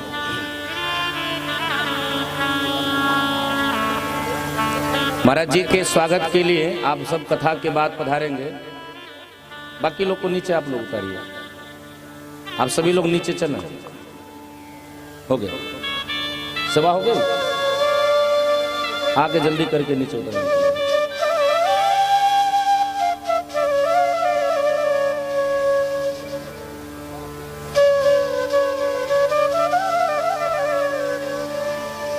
प्रेम से बोलिए जय सिया राम।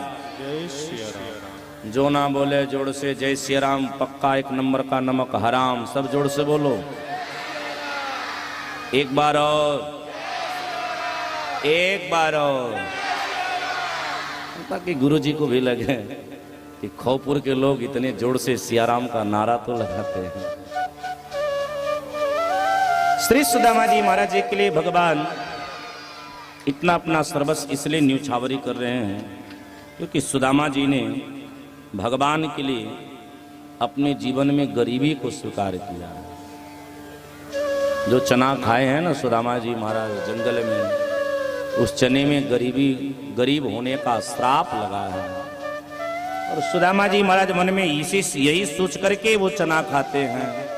सुदामा जी महाराज मन में सोचते हैं अगर मैं गरीब हो जाऊंगा मेरा कुछ नहीं बिगड़ेगा, लेकिन अगर मेरा मित्र गरीब हो गया तो सारा जगत का नियम ही बिगड़ जाएगा।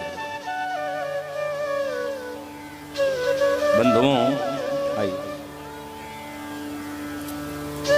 सुदामा जी महाराज कुछ दिन वास करते हैं और निवास करने के बाद सुदामा जी महाराज अपने नगर पधारे हैं। यहाँ भगवान ने सुदामा जी के द्वारा दी हुई चावल में से 2 मुट्ठा चावल खा करके सुदामा जी को वह पद प्रदान कराई है जिसके लिए सभी लोग आतुर हैं। सुखदेव जी महाराज कहते हैं कि सुदामा के त्याग ही सुदामा को आज भगवान को, सुदामा के त्याग के ही कारण आज भगवान इनके चरणों में इतना लेट रहे हैं। और प्रिय बंधुओं आगे सुखदेव जी महाराज ने श्री वसुदेव जी के द्वारा यज्ञ का वर्णन कराया है। और इसी यज्ञ में भगवान अपनी समस्त पत्नियों के साथ पधारे हैं और भगवान की समस्त पत्नियों ने भगवती श्री राधा रानी का दर्शन किया है। और आज 25 वर्ष के बाद भगवान श्री श्याम सुंदर अपनी मैया यशोदा से मिलते हैं, तो मैया वो बचपन की तरह अपने लाला को गले से लगा ली है, समस्त बहुओं का प्रेम पाई। जीवन में आपके धन हो, आप बड़े ज्ञानी हो, आप उच्च कुल से संबंध रखते हो, तो यह नीति कहती है कि उस अवस्था में अपने बच्चों को बड़ा संभाल के रखना चाहिए। और ये जीवन में बिल्कुल ये ध्यान रखना कि जीवन में कभी भी किसी साधु की परीक्षा नहीं लेनी चाहिए। साधु परीक्षा का विषय नहीं है, साधु तो प्रतीक्षा का विषय है। अगर आपको करनी हो साधु की न, तो साधु की प्रतीक्षा करो, क्योंकि जो व्यक्ति साधु की प्रतीक्षा करता है साधु उसे भगवान से मिला देता है, और जो व्यक्ति साधु की परीक्षा लेता है उसका मानो जीवन नरक बन जाता है।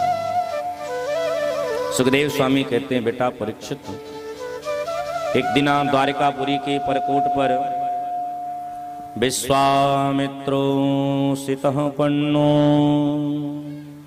दुर्वासा भृगुरंगिरा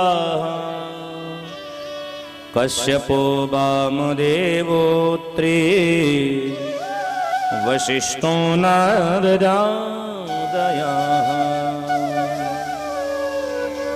क्रीडन्ते तस्मानुव्रजः कुमारा यदुनन्दनाः उपसंग्रेहि प्रप्रक्षन्तुर् विनीता विनीतभावता पृष्ठों विलंजतिं साक्षात् प्रवृता मोघदर्शनाः प्रसूयन्ति पुत्रकामा किस्वित् संजनयश्रियतः।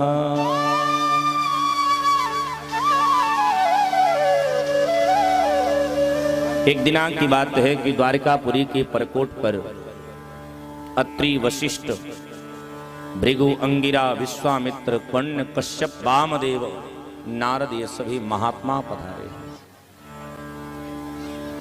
भगवान का एक पुत्र है जाको नाम है साम, जो सुंदर स्त्री की तरह है। और अच्छा, कभी हम लोग आपका मसाला खाया करते थे, ऐसे राजेश मसाला के प्रमुख, आपका शुभ नाम? अच्छा, श्री राजेश अग्रहरी जी, और वर्तमान समय में आप अमेठी के जिलाध्यक्ष हैं। आपका व्यासपीठ से बहुत बहुत स्वागत, बहुत बहुत साधुवाद। बहुत बहुत धन्यवाद।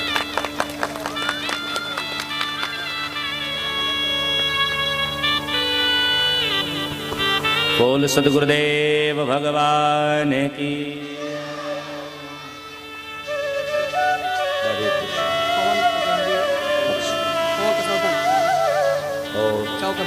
आप हैं श्री पवन कसौधन जी, आप अमेठी चौक से पधारे हैं, ठाकुर जी को वस्त्र अर्पण कर रहे हैं।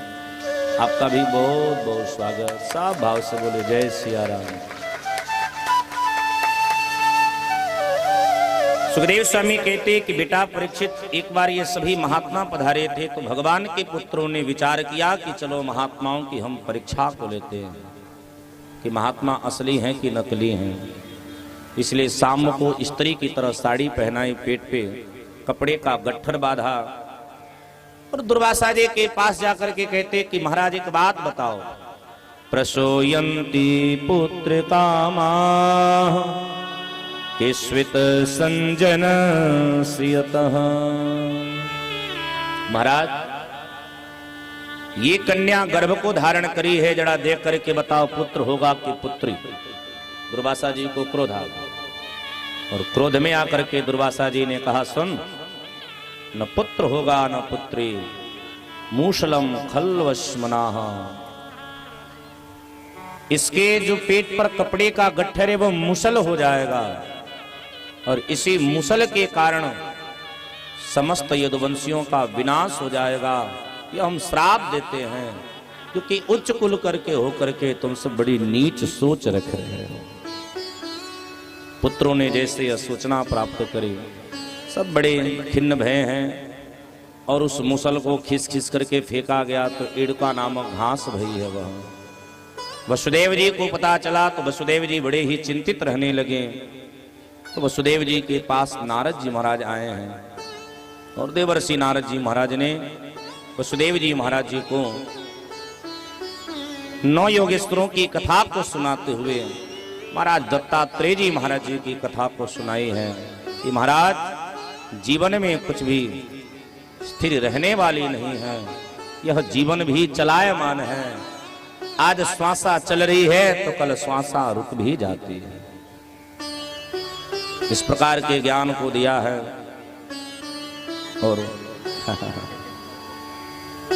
और इधर समस्त यदुवंशी आपस में मदिरा पान करके कट कट करके मरने लगे, झगड़ने लगे।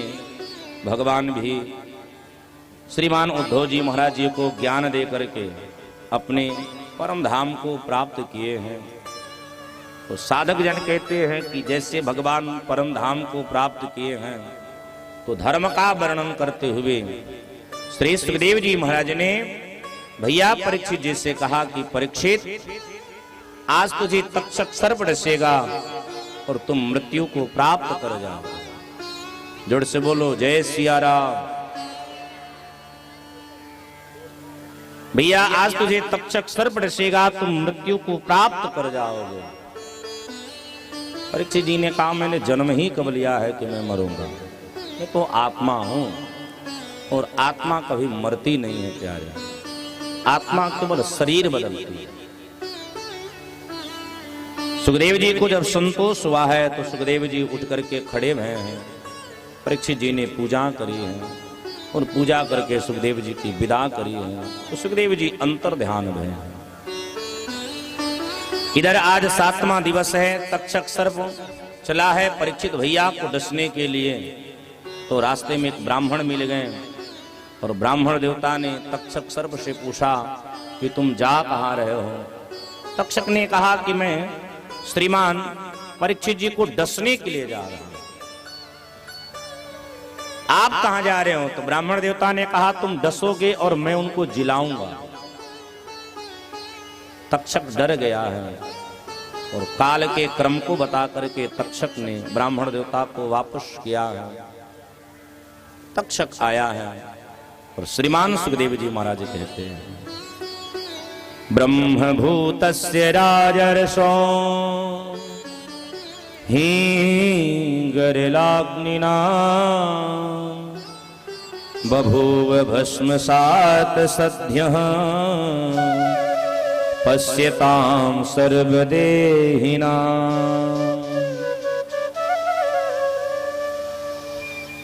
संत जन कहते हैं कि तक्षक आया है और परीक्षित के शरीर को डसना चाह रहा था। तो बड़े ध्यान से सुनना। नीति कहती है कि किसी को सर्प डसे, कोई पानी में डूब के मरे, कोई जहर खा के मरे, ऐसी मृत्यु को अकाल मौत कहा गया है। और ऐसी मौत मरने वाले को नरक की प्राप्ति होती है। तो सुखदेव जी श्रीमान सुत जी महाराज कहते हैं, भैया सुनक जी महाराज, जैसे तक्षक श्रीमान परीक्षित जी को स्पर्श करने वाला है, परीक्षित जी का प्राण भगवान को प्राप्त कर गया।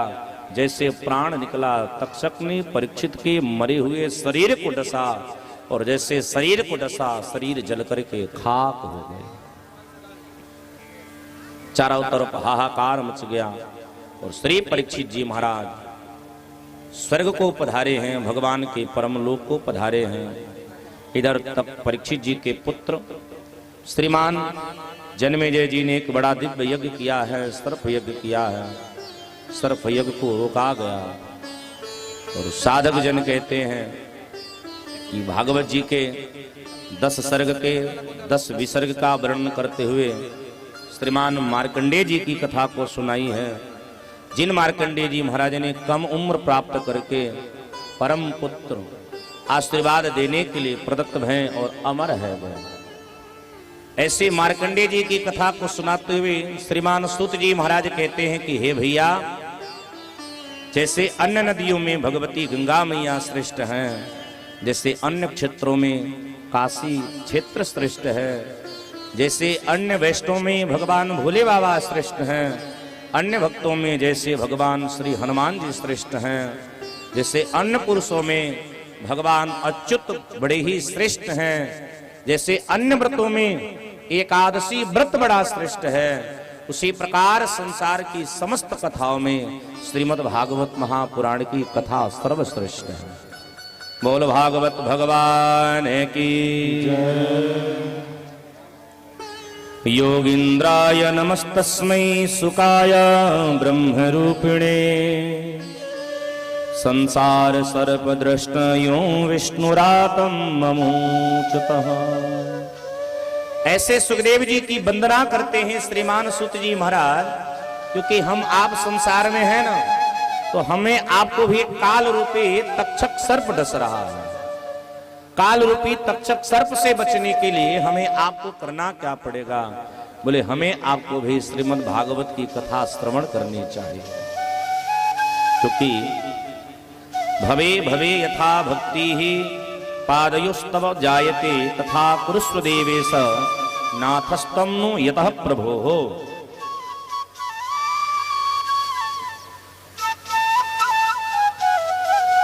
सबको रोक दीजिए थोड़ा।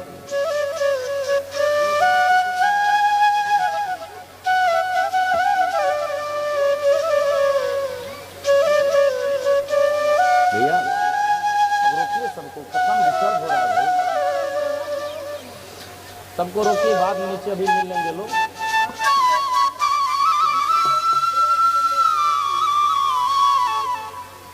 ये शूटिंग बड़ा गड़बड़ है,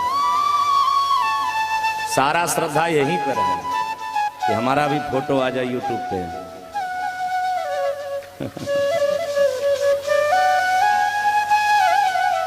प्रेम से बोलो जय सिया राम। थोड़ा आप सब बैठेंगे तो मैं भागवत जी के कुछ महत्वपूर्ण बात को कहने जा रहे हैं। बैठेंगे आप सब तभी समझ पाएंगे। चलो बैठ जाइए 5-10 मिनट के लिए। भैया ओ भैया बैठ जाइए, बैठिए सब लोग, बैठिए बैठ जाइए आप सब, सभी ऊपर ही बैठ जाओ, बैठ जाओ।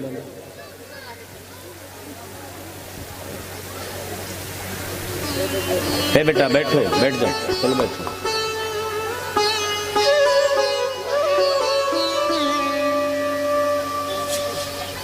बोले श्री सीताराम चंद्र भगवान की जय। भवे भवे यथा भक्ति पादयोस्तव जायते तथा कुरुषु देवेश नाथस्त्वं नो यतः प्रभो। भैया जहां जहां पर श्रीमद् भागवत जी की कथा होती है, भक्ति का प्रचार अपने आप ही हो जाता है, क्योंकि भागवत जी के हर एक एक पग पर भक्ति का प्रादुर्भाव कहा गया है। भागवत जी करते क्या हैं? बोले भागवत जी भक्तजनों के मन की पीड़ा को हरण करके भगवान से उनका संबंध जोड़ लेते हैं। तो आप हम बड़े सौभाग्यशाली हैं, पर ये कहा जाता है 4 चांद लग जाना है। आज गुरुदेव जी के आगमन से इस नगर का 4 चांद लग गया, समस्त सोनी परिवार का भाग्योदय हो गया, क्योंकि ये सभी लोग डरे थे कि पता नहीं कैसे होगा कैसे होगा। मैं सबसे केवल यही कहता था कि जहाँ पर हमारे गुरु जी की कृपा हो जाए वहाँ कभी कोई काम असफल हो ही नहीं सकता है, सब बड़ा सफल होता है।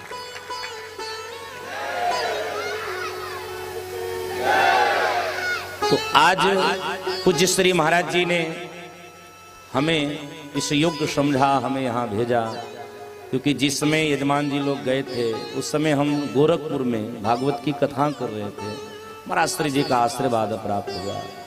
तो भैया न हम कोई बड़े विद्वान व्यक्ति हैं, ना हम कोई बड़े सुंदर कथाकार, बस रोजी रोटी की वृत्ति है अपनी, ठाकुर जी की सेवा की है, गुरु जी का आशीर्वाद बस प्राप्त होता रहे। तो हो सकता है क्योंकि यहाँ पर आप सब भी बीच बीच में आते गए हैं, तो आप सबसे भी अपराध हुआ है और हम भी माला फूल पहनने के चक्कर में हमने भी अपराध किया है, हम दोनों अपराधी हो गए हैं। तो जो जहाँ है वहीं बैठ जाए, आंख बंद करें और मेरे साथ इस अपराध की क्षमा है तो जिस मंत्र का मैं उच्चारण कर रहा हूं, आप सभी इस मंत्र का उच्चारण करें मेरे साथ, सभी भाव से बोलेंगे। सब अपने अपने नेत्र को बंद कर हाथ को जोड़ें, मेरे साथ सब बोलिए। श्री हरये नमः, श्री हरे नमः, श्री हरये नमः, श्री हरे नमः, श्री हरये नमः, श्री हरे नमः, श्री हरये नमः, श्री हरे नमः। सभी लोग नेत्र को खोलें, हाथ को जोड़े रहें और इस श्रीमद् भागवत जी के सबसे अंतिम श्लोक का मैंने आप सबसे एक निवेदन करे थे कि भागवत जी की आरंभ जन्म शब्द से हुआ है और भागवत जी का विराम परम शब्द से हुआ है। तो जन्म लेना तभी धन्य होता है जब हम भगवान के हो जाएं। तो यहाँ संपूर्ण भागवत जी को श्रवण करने का, चूंकि कथाओं के बीच में, क्योंकि जो भी व्यवस्थापक लोग हैं यहाँ एक बहुत बड़ी हमको एक लिस्ट मिली है। इस परिवार के कुछ पितर लोग हैं जो आज बड़े ही धन्य हो रहे हैं, बड़े ही आप सबको आशीर्वाद दे रहे हैं। ऐसे पितरों में स्वर्गीय श्री दाता दीन सोनी जी, श्री सूरज दीन सोनी जी, श्री ब्रिजमोहन जी सोनी जी, स्वर्गीय श्री केदारनाथ सोनी जी, स्वर्गीय श्री अमृतलाल सोनी जी, स्वर्गीय श्री शिववरण सोनी जी, स्वर्गीय श्री माता प्रसाद सोनी जी, इन सभी पितरों का आप सबके जीवन में खूब आशीर्वाद प्राप्त हो। इस यज्ञ के कुछ यजमानगण हैं। श्री यमुना देवी पत्नी स्वर्गीय श्री अमृतलाल सोनी जी, आपके ऊपर ठाकुर जी की अत्यंत कृपा हो। श्री मालती देवी स्वर्गीय श्री शिववरण सोनी जी, मेवालाल सोनी पत्नी श्रीमती कैलाशी देवी, शांति देवी पत्नी स्वर्गीय श्री माता प्रसाद सोनी जी, छेदीलाल सोनी पत्नी श्रीमती निर्मला देवी जी, फूलचंद्र सोनी पत्नी श्री सीता सोनी जी, संजय सोनी जी पत्नी श्रीमती शोभा देवी जी, ये यहाँ के मुख्य यजमानगण हैं। कुछ इस कार्यक्रम को बड़ा ही सफल बना रहे हैं अपने अथक परिश्रम से। ऐसे में कुछ लोगों का नाम है हरिश्चंद्र सोनी जी, सजन लाल सोनी जी, मदन लाल सोनी जी, पवन कुमार सोनी जी जिन्होंने बहुत मन से सेवा करी है, अनिल सोनी जी, जितेंद्र सोनी जी, विनोद सोनी जी, अजय सोनी जी, संतोष सोनी जी, श्री मनोज सोनी जी, श्री विजय सोनी जी, श्री रोहित सोनी जी, हरीश सोनी, श्री ज्ञान जी।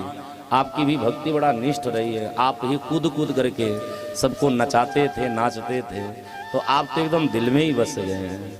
श्री अश्विनी सोनी जी, श्री शारदा प्रसाद सोनी जी, श्री कृष्ण कुमार सोनी जी, आपकी भी सेवा बड़ी प्यारी रही है। नित्य लाला करके हम लोग को जबरदस्ती प्रसाद पवाते थे।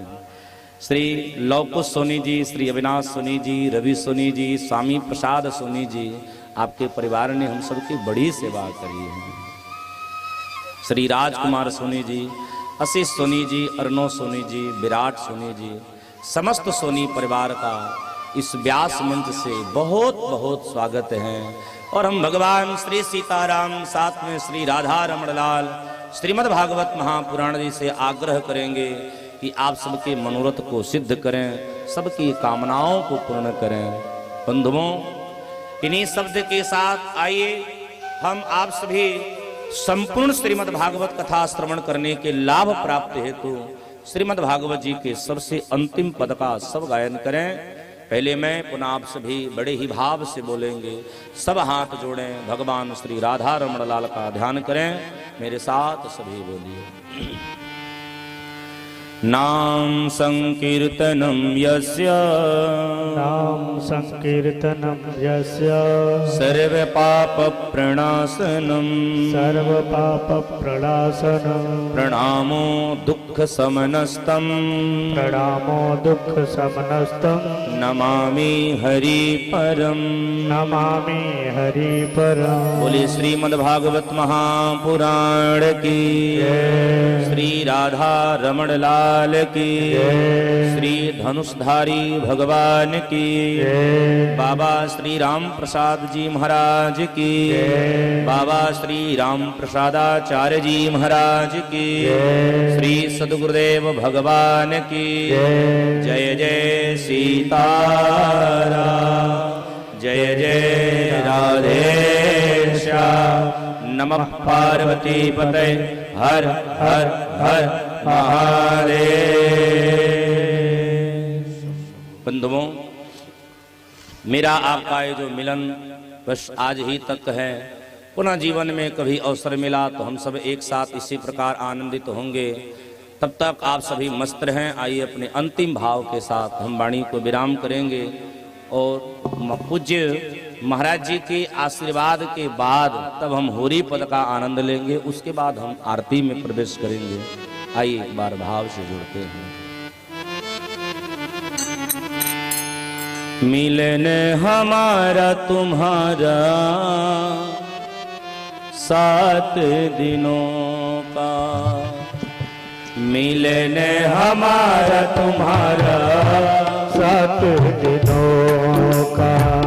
रहेगी जीवन तो मिलेंगे दोबारा, रहेगी जीवन तो मिलेंगे दोबारा। मिलने हमारा तुम्हारा 7 दिनों का, मिलने हमारा तुम्हारा 7 दिनों का।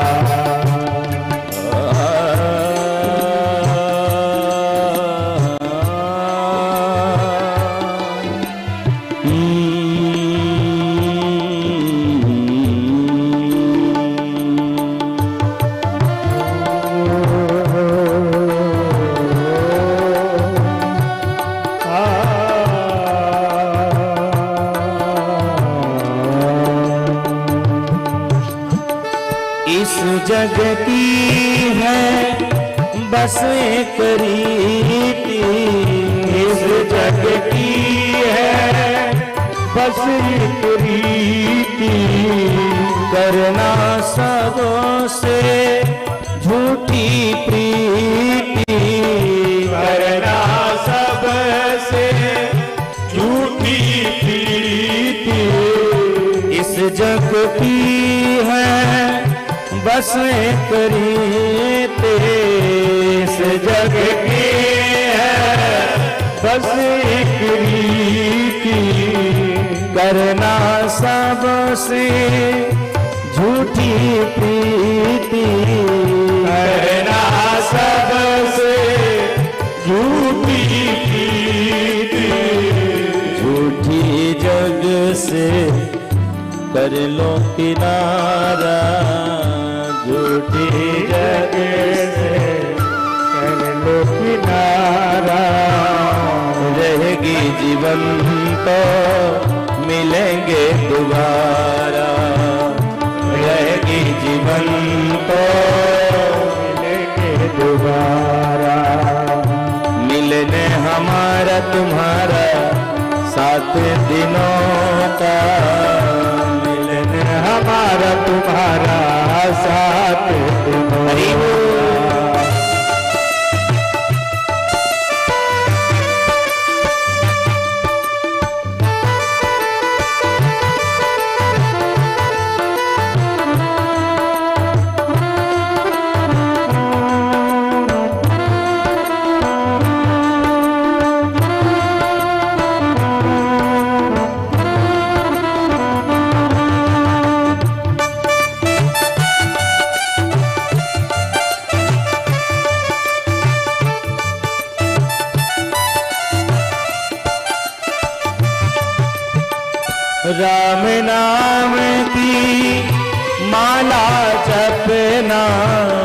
राम नाम की माला जपना, राम नाम की माला जपना, राम नाम की माला जपना, प्रभु चरणों में मन को रखना, प्रभु चरणों में मन को रखना, इसी से मिलेगा तुझको किनारा, इसी से मिलेगा तुझको किनारा, रहेगी जीवन तो मिलेंगे दोबारा, रहेगी जीवन तो मिलेंगे दोबारा, मिलन हमारा तुम्हारा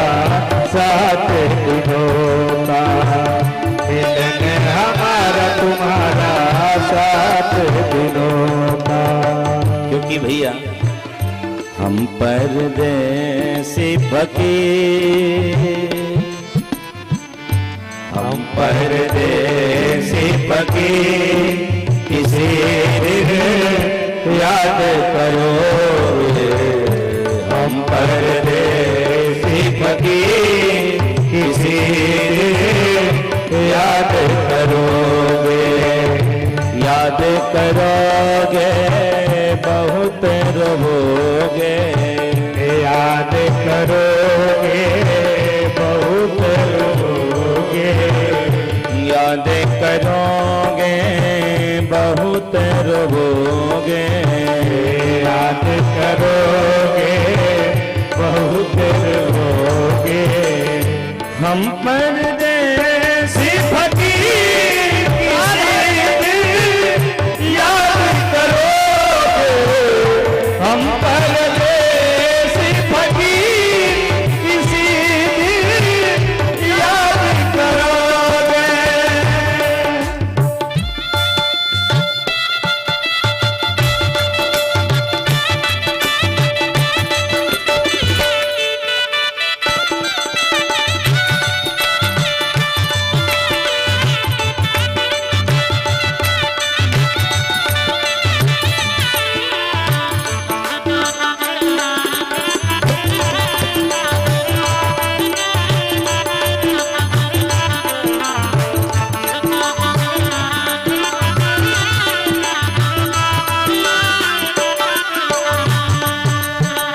कभी पूरब में कभी पश्चिम में, कभी पूरब में कभी पश्चिम में, कभी उत्तर में कभी दक्षिण में, कभी उत्तर में कभी दक्षिण में, चारों दिशा है जारी किसी दिन याद करोगे, हम परदेसी फकीर किसी दिन याद करोगे, हम परदेसी फकीर किसी दिन याद करोगे, किसी दिन याद करोगे, किसी दिन याद करोगे। भैया हम लोग परदेसी की तरह आए हैं, आप सबका प्रेम पाए हैं, सबका प्रेम प्राप्त करके अब यह बालक अब एक नए नगर के तरफ जाएगा। हम जब तक जीवन में दोबारा नहीं मिलते हैं तब तक के लिए सभी से जय जय श्री सीताराम। और जो लोग हमसे हमेशा जुड़ा रहना चाहते हों तो क्योंकि इस कथा का लाइव प्रसारण यूट्यूब पे हमारे अपने चैनल राम शंकर शास्त्री जी के प्लेटफॉर्म पे किया जा रहा है, तो जो लोग भी जुड़ा रहना चाहते हों, हमेशा कथाओं के क्रम में जुड़े रहना चाहते हों, श्रवण करना चाहते हों, वे सभी सब्सक्राइब करें और हमसे जुड़े रहें। आइए आगे के क्रम में आज हमारा आपका ये बहुत बड़ा सौभाग्य है, समस्त सोनी परिवार का यह सौभाग्य है कि स्वयं अवधनाथ पूज्य श्री गुरुदेव भगवान यहाँ पधारे हैं, आप सबको दर्शन दे रहे हैं। तो आइए हम आप सभी, क्योंकि कथा की पूर्णता हमने तो केवल कथा कही है, हमारे पास इतना ज्ञान नहीं है, सामर्थ्य नहीं है कि हम पूर्ण कर सकें, क्योंकि हम सब छोटी छोटी नदियां हैं, सागर तो अब आए हैं। तो कि अब जब तक सागर में डुबकी नहीं लगाओगे तब तक क्या डुबकी लगाना। तो आइए हम आप सभी पूज्य महाराज श्री जी के आशीर्वचनों को श्रवण करें। और जब तक महाराज जी आशीर्वचन कर रहे हैं तब तक मंच पे कोई नहीं आए, ये ध्यान दीजिए। आप सभी सदस्य सबको रोक दीजिए। पहले महाराज श्री जी के आशीर्वचन, बाद में होरी पर, फिर आरती प्रसाद, तब हम अपने अपने घर प्रस्थान करेंगे। साफ एक बार प्रेम से बोले श्री सद्गुरुदेव भगवान की, श्रीमद्भागवत महापुराण की, श्री राधा रानी की जय जय सीताराम। जय श्री राम, जय श्री।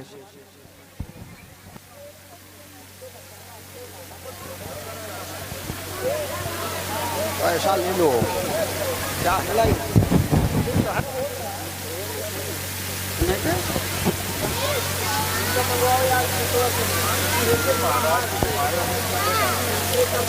सीतानाथ समारंभाम रामानंदार्य मध्यमाम अस्मदाचार्य पर्यंताम वंदे गुरु परंपराम।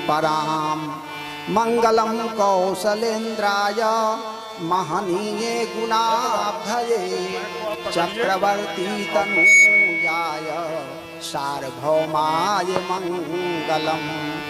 यत्र यत्र रघुनाथ कीर्तनम तत्र तत्र कृतमस्तकाञ्जलिं बाष्पवारि परिपूर्णलोचनं मारुतिं नमत राक्षसान्तकम्। कृष्णाय वासुदेवाय हरये परमात्मने प्रणतः क्लेशनाशाय गोविन्दाय नमो नमः। तप्त कांचन गौरांगी राधा वृंदावनेश्वरी वृषभानुसुते देवी प्रणमामि पुनः पुनः। वाञ्छाकल्पतरुभ्यश्च कृपा सिन्धुभ्य एव च पतितानां पावनेभ्यो वैष्णवेभ्यो नमो नमः। मंच पर विराजमान श्री भागवत जी की बड़ा ही सुंदर रसमय कथा का रसास्वादन कराने वाले आचार्य श्री राम शंकर शास्त्री जी, जिनके द्वारा आप सभी लोग 7 दिनों तक बहुत ही सुंदर मार्मिक उपदेशात्मक श्री भागवत जी की कथा का श्रवण किए।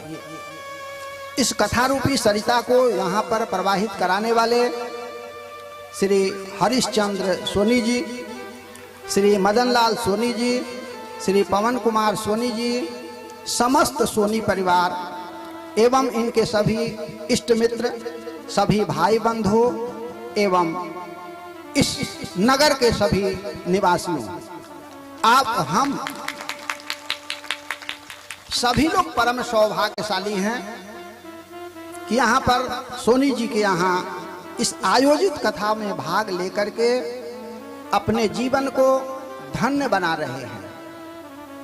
हमारा जीवन तब धन्य होता है जब हम भगवान की कथा सुनते हैं। कथा जब तक जीवन में ठीक से नहीं सुनी जाती है तब तक भगवान की भक्ति नहीं मिल सकती।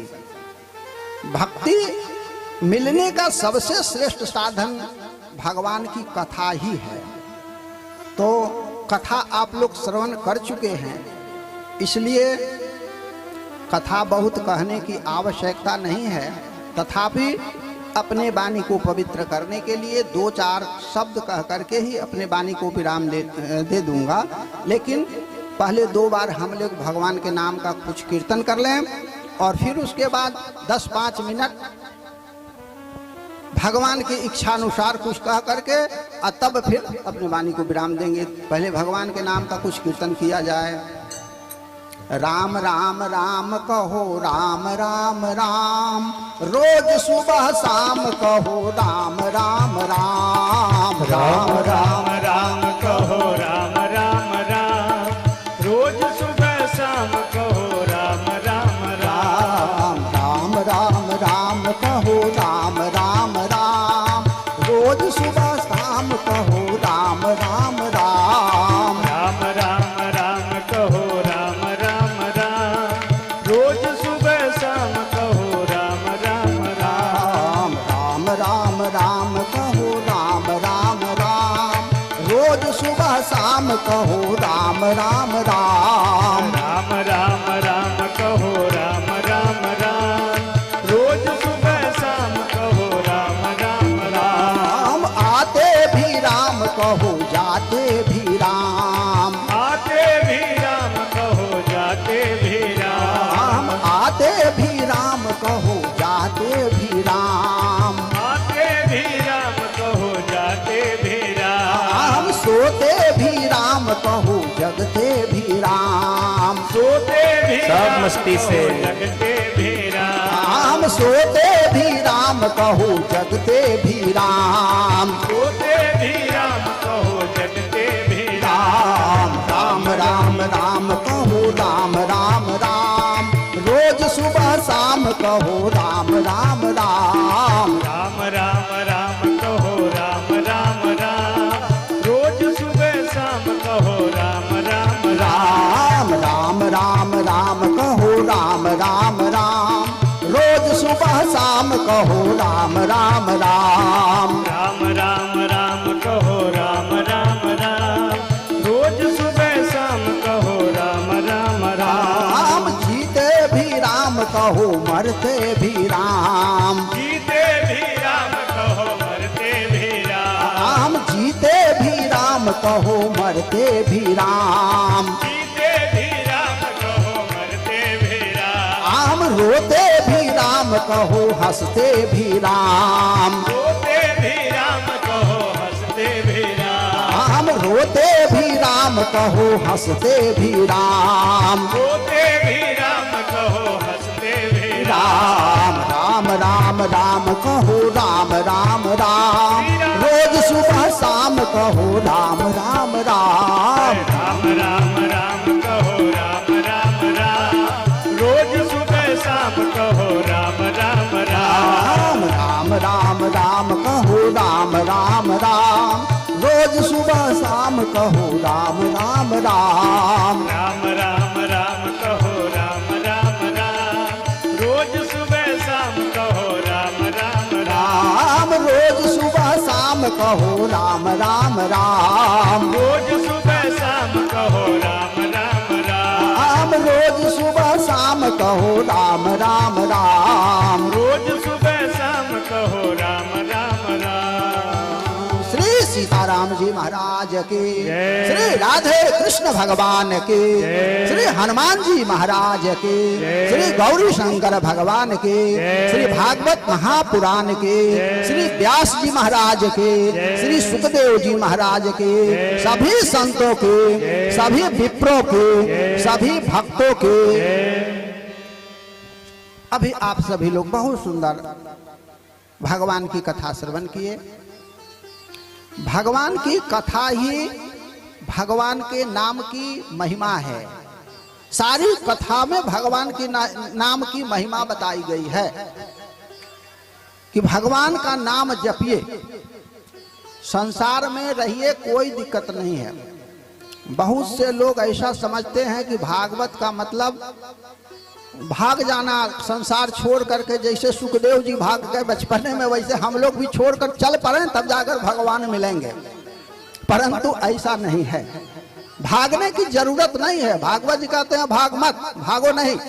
अब कहे क्या करो? जिस प्रकार से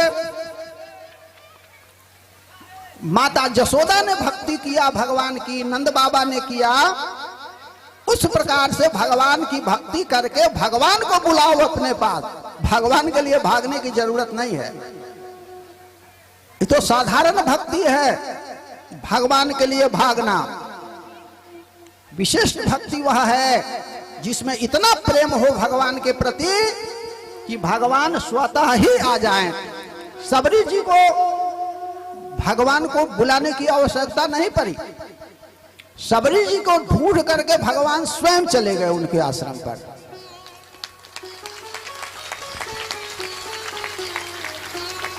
सबरी जी न कोई बहुत पढ़ी लिखी थी, न बहुत देखने में बड़ी सुंदरी थी बेचारी, न ही बहुत कोई जप तप की थी, लेकिन एक विशेष गुण सबरी जी में थी।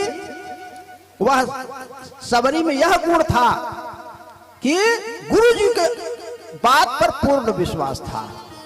गुरु जी की आज्ञा को वह मानती थी कि बस यही जो गुरु जी कह दिए ब्रह्म वाक्यम हो गया। यह सबरी जी की कथा यही सिखाती है कि गुरु जी की आज्ञा जो मान लेगा भगवान उसको मिल जाएंगे।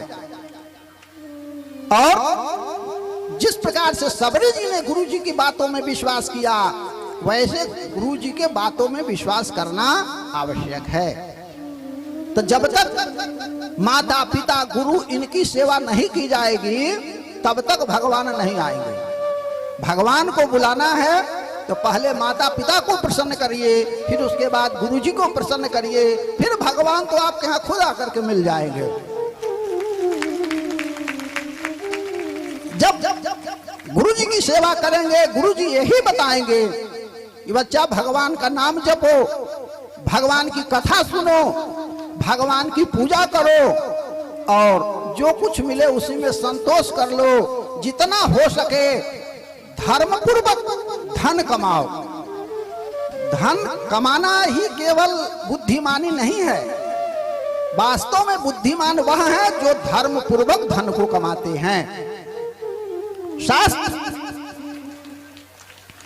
यही कहता है कि धर्मात् अर्थः प्रभवति, जो धर्म के मार्ग से अर्थ को अपने यहां बुलाता है और धर्म के मार्ग में जो धन को लगाता है, धर्मेन प्रभवते सुखम, उसके जीवन में सुख मिलता है। और कोई धन खूब कमाए और खूब अपने खा पी के बराबर कर दे तब सुख नहीं मिलेगा, और अधर्म के मार्ग से धन कमाएगा तो भी सुख नहीं मिलेगा। धर्म के मार्ग से धन को कमा करके कुछ अंशदान यदि धर्म में लगा देगा तो उसके ऊपर भगवान की कृपा हो जाएगी। इसका परिणाम क्या होगा? धर्मेण लभते सर्वम, धर्म से सब कुछ मिल सकता है। और धर्म सारमिदम जगत, संसार में धर्म ही सार है। भगवान की कथा यही बताती है कि धर्म क्या है, अधर्म क्या है, इसको समझ लेना ही सबसे बड़ी कथा का ज्ञान है। जीवन में हम लोग दुखी इसलिए हैं कि हमारे अंदर अज्ञान ज्यादा है, ज्ञान नाम मात्र का है, इसलिए हम लोग दुखी हैं। जिस दिन ज्ञान हो जाएगा अज्ञान स्वतः भाग जाएगा। उसी प्रकार से भाग जाएगा जैसे सूर्य भगवान के निकलते ही अंधेरा मिट जाती है, फिर उसको मिटाने की आवश्यकता नहीं रहती है। लेकिन सूरज की तरह जब तक प्रकाश नहीं होगा, कोई कहे कि जुगनू की प्रकाश में जो है हम अंधकार को मिटा दें, तो ऐसा संभव नहीं है। क्योंकि जुगनू इसलिए दिखाई पड़ती है कि अंधेरा है, दिन में खुदे न दिखाई पड़ेगा बेचारा, तो क्या आपके प्रकाश करेगा, क्या अंधकार को मिटाएगा? इसलिए सूर्य की आवश्यकता है। तो सूर्य की प्रकाश कब मिलेगा? आप जब सूर्यवंशी भगवान श्री राम की कथा सुनेंगे और भगवान श्री कृष्ण की कथा श्रवण करेंगे, भागवत रामायण गीता जी जब पढ़ेंगे सुनेंगे, तब जाकर के आपके जीवन में प्रकाश होगा। और जब प्रकाश हो जाएगा तो खुद ही लगेगा कि ये सब जो हम अधर्म किए, गलत किए, अब नहीं करेंगे, अब हम अच्छे मार्ग पर चलेंगे। आप कथा श्रवण किए होंगे, वाल्मीकि जी महाराज भी पहले भगवान के भक्त नहीं थे, लेकिन सप्तर्षियों ने जब उनको बताया कि देखो एक काम करो, आप लूटपाट करते हो, लेकिन क्या तुम्हारे जो कर्म कर रहे हो उसमें तुम्हारे माता पिता परिवार इस पाप को लेंगे? वो लोग ही बांटेंगे। वो जाकर के पूछे, उनके लोगों ने कहा कि ना, हमने कभी कहा है पाप करने के लिए, ना पाप हम आपका लेंगे, आप करते हो आप जानो। तब जाकर के उनको ज्ञान हो गया और वे भगवान के भजन में राम नाम जपने लगे। भले उल्टा जपे, लेकिन उल्टा जपने का भी परिणाम हुआ कि वे महाकवि बन गए, महान भक्त बन गए भगवान के। तो राम नाम जैसे भी जपे, राधे कृष्ण जैसे भी कहिए, कल्याण ही होगा। भगवान का नाम कभी नुकसान नहीं कर सकता है, बाकी सबसे नुकसान होने की संभावना है, लेकिन राम नाम कुछ भी करते हुए आप जप सकते हैं, कहीं भी जप सकते हैं। इसके लिए सर्वत्र छूट है। यहाँ तक कि कभी ये भी नहीं है कि राम नाम जपना है तो आप स्नान ध्यान करके ही जपिए। स्नान ध्यान कर करके जपे तो ठीक है, बिना स्नान के भी राम नाम जपिए तो भी ऐसा नहीं कि कल्याण नहीं करेगा। इसलिए गोस्वामी जी लिखे हैं कि बिबसहु जासु नाम नर कहहि, बिबसहु जासु नाम नर करहि, जन्म अनेक रचित अघदहि, जन्म अनेक रचित अघदहि, जन्म अनेक रचित अघदहि। जन्म अनेक रचित अघदहि। चाहे विवश का मतलब होता है कि परेशानी में बहुत से लोग सब सुख रहता है तो राम राम नहीं कहता, लेकिन दुख में भगवान का स्मरण करते हैं। भगवान कहते हैं कोई बात नहीं है, उसमें भी जपो तो भी कल्याण करने के लिए मैं तैयार हूं। आरत नाम जप ही ले लाए। आरत माने कष्ट में जब आदमी भगवान का नाम जपता है तो वह सिद्धि को प्राप्त कर लेता है। तो इसलिए किसी भी प्रकार से भगवान का नाम जपा जाए। भाई कुभाई अनख आलसहु, नाम जपत मंगल दिशि दसहु। तो भगवान का नाम कल्याण करने वाला है। उसी प्रकार से भगवान की कथा है। कथा सुनने के बाद भगवान के दर्शन की अभिलाषा हो जाए तो समझना चाहिए कि कथा हमने ठीक से सुन लिया। लगे कि वाह श्याम सुंदर कितने सुंदर थे, कितना बढ़िया वो चलते रहे होंगे, किस प्रकार से गोपियों से बात करते रहे होंगे, कभी हम भी भगवान का दर्शन कर लेते तो मैं धन्य हो जाता। तो जब बारंबार भगवान से प्रार्थना करेंगे तो भगवान बड़े दयालु हैं, भगवान के जैसा कोई दयालु है ही नहीं। तो जब भगवान की कृपा हो जाएगी, जब आप भगवान से प्रार्थना करेंगे आर्त होकर के, तब भगवान आपको दर्शन देंगे। तो जब तक भगवान की कथा नहीं सुनेंगे तब तक भगवान से प्रेम होगा भी तो अधूरा होगा, पक्का प्रेम नहीं होगा, कच्चा प्रेम रह जाएगा। भक्ति को दृढ़ करने के लिए कथा बहुत आवश्यक है। इसलिए हमेशा प्रयास करना चाहिए कि हम कुछ ना कुछ कथा श्रवण कर सकते हो। तो कहीं कथा हो रही है सुन ले, नहीं हो रही है तो रामायण भागवत जी की कथा श्रवण करके अपना कल्याण करने। भागवत जी की कथा जीव को निर्भय बना देती है। नहीं तो जीवन में सबसे बड़ा भय मृत्यु का है, और मृत्यु का भय कब छूटेगा? जब भगवान के शरण में जाएंगे, भगवान पर विश्वास कर लेंगे, तब मृत्यु आपको भयभीत नहीं कर सकती है। रामात् त्रस्यति काल भीम भुजगो, रामस्य सर्वं वशे।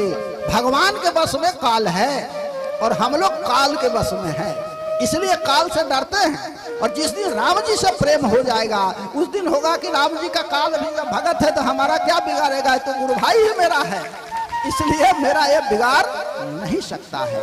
तो राम जी से जब प्रेम होगा, भगवान कृष्ण से प्रेम होगा, तब काल आपका नहीं बिगाड़ेगा, काल आपकी मदद करेगा। एक समय की बात है जब भगवान श्री कृष्ण, महाभारत का युद्ध समाप्त हो गया था, युधिष्ठिर राजा हो गए थे और भगवान श्री कृष्ण द्वारिका में रहते थे। एक समय श्री नारद जी महाराज ने विचार किया कि चल करके जरा देखूं युधिष्ठिर महाराज का कैसा राज्य चल रहा है। बड़े धर्मात्मा हैं और शास्त्र में कहा गया है कि नहीं को अस जनमा जग माही, अप्रभुता पाई जाहि मद नाही। जा करके देखूं कि इनके यहाँ भी कोई ऐसी मद वद वाली बीमारी तो नहीं आ गई है। एक बार देख लूं जाकर के। श्री नारद जी महाराज बड़े कौतुकी महात्मा हैं, आ गए। तो आए तो पहले युधिष्ठिर जी तो नहीं मिले, दरवाजे पर अर्जुन जी महाराज मिल गए। नारद जी को प्रणाम किए साष्टांग अर्जुन जी महाराज। नारद जी ने कहा कि अर्जुन, लगता है कहीं जाने के लिए तैयार हो रहे हो। अर्जुन जी ने कहा कि हाँ, जा रहा हूं द्वारिका, भगवान श्री कृष्ण से मिलने के लिए जा रहा हूं। हमको उनसे मिले बिना मन ही नहीं लगता है, इसलिए कभी सुबह, कभी दोपहर, कभी शाम जरूर मिलने के लिए चला जाता हूं। नारद जी ने कहा कि अर्जुन, एक बात बताओ, भगवान ने तुम्हें कभी अपनी माया का दर्शन कराया है कि नहीं कराया? अर्जुन जी ने कहा कि भगवान की माया तो कभी नहीं देखे, भगवान को देखे, भगवान बड़े दयालु हैं, बड़े कृपालु हैं, ये सब तो देख लिए, लेकिन भगवान की माया कैसी होती है ये नहीं देखे। कहा तब जिस पर भगवान की साधारण कृपा होती है भगवान उसको कृपा दिखलाते हैं, और जिस पर विशेष कृपा होती है उसको माया दिखलाते हैं। जैसे सुदामा जी को माया दिखला दिए थे, तो बेचारे एकदम भूखे प्यासे रहते थे, तड़पते थे। तो अर्जुन जी ने कहा इसमें कौन बहुत बड़ी बात है, आज जाता हूं और आज भगवान से कहूंगा कि अपनी माया का दर्शन कराइए। नारद जी ने कहा कि ऐसे जल्दी कराते और आते नहीं है, बहुत आग्रह करोगे तो भले दिखाई दें।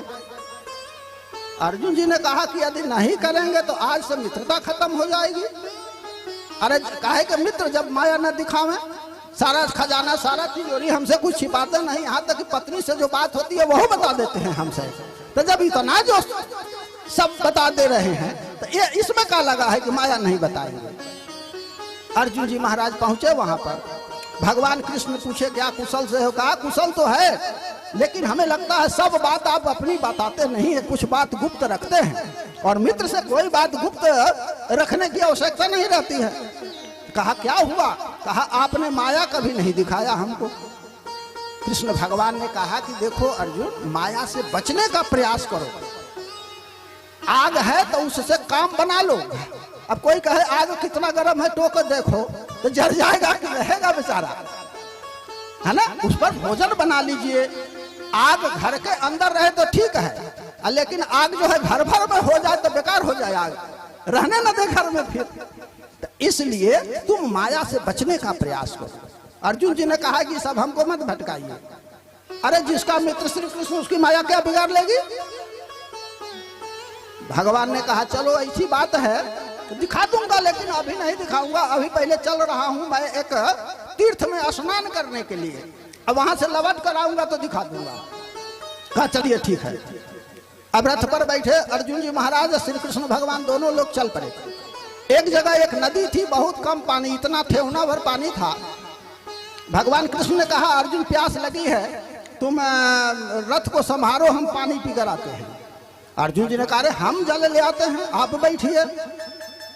भगवान ने कहा जैसी तुम्हारी इच्छा। तो तुरंत जल पात्र लेकर के गए उस नदी में, एक बैग बार हाई पहाड़ी नदी थी, मार उसी में बह गए अर्जुन महाराज। अर्जुन महाराज वीर बहुत भारी थे, लेकिन तैरना नहीं जानते थे बेचारे। सबको सब कला नहीं आती है संसार में। भगवान एक है जो सकल कला गुण धाम है, सब कुछ उनमें है, लेकिन मनुष्य में सब कुछ किसी में नहीं हो सकता है। कितना भी सद्गुण होगा तो एक दुर्गुण जरूर रह जाएगा, तो एक कमी रहती है। अब अर्जुन महाराज उसी में बह गए। अब बहते बहते बहते बहते संजोग से एक महिला घास लेने के लिए उस पार जा रही थी। देखने में बहुत बढ़िया नहीं थी, खराब थी। अर्जुन महाराज बहते हुए जा रहे थे, उसी में कहे अरे देवी बचाओ बचाओ बचाओ, हम डूब रहे हैं। इतने पानी था, बेचारे इधर उधर बह रहे थे। वो कही ऐसे नहीं बचाएंगे, हमसे विवाह करने की शर्त स्वीकार कर लो तब हम बचाएंगे।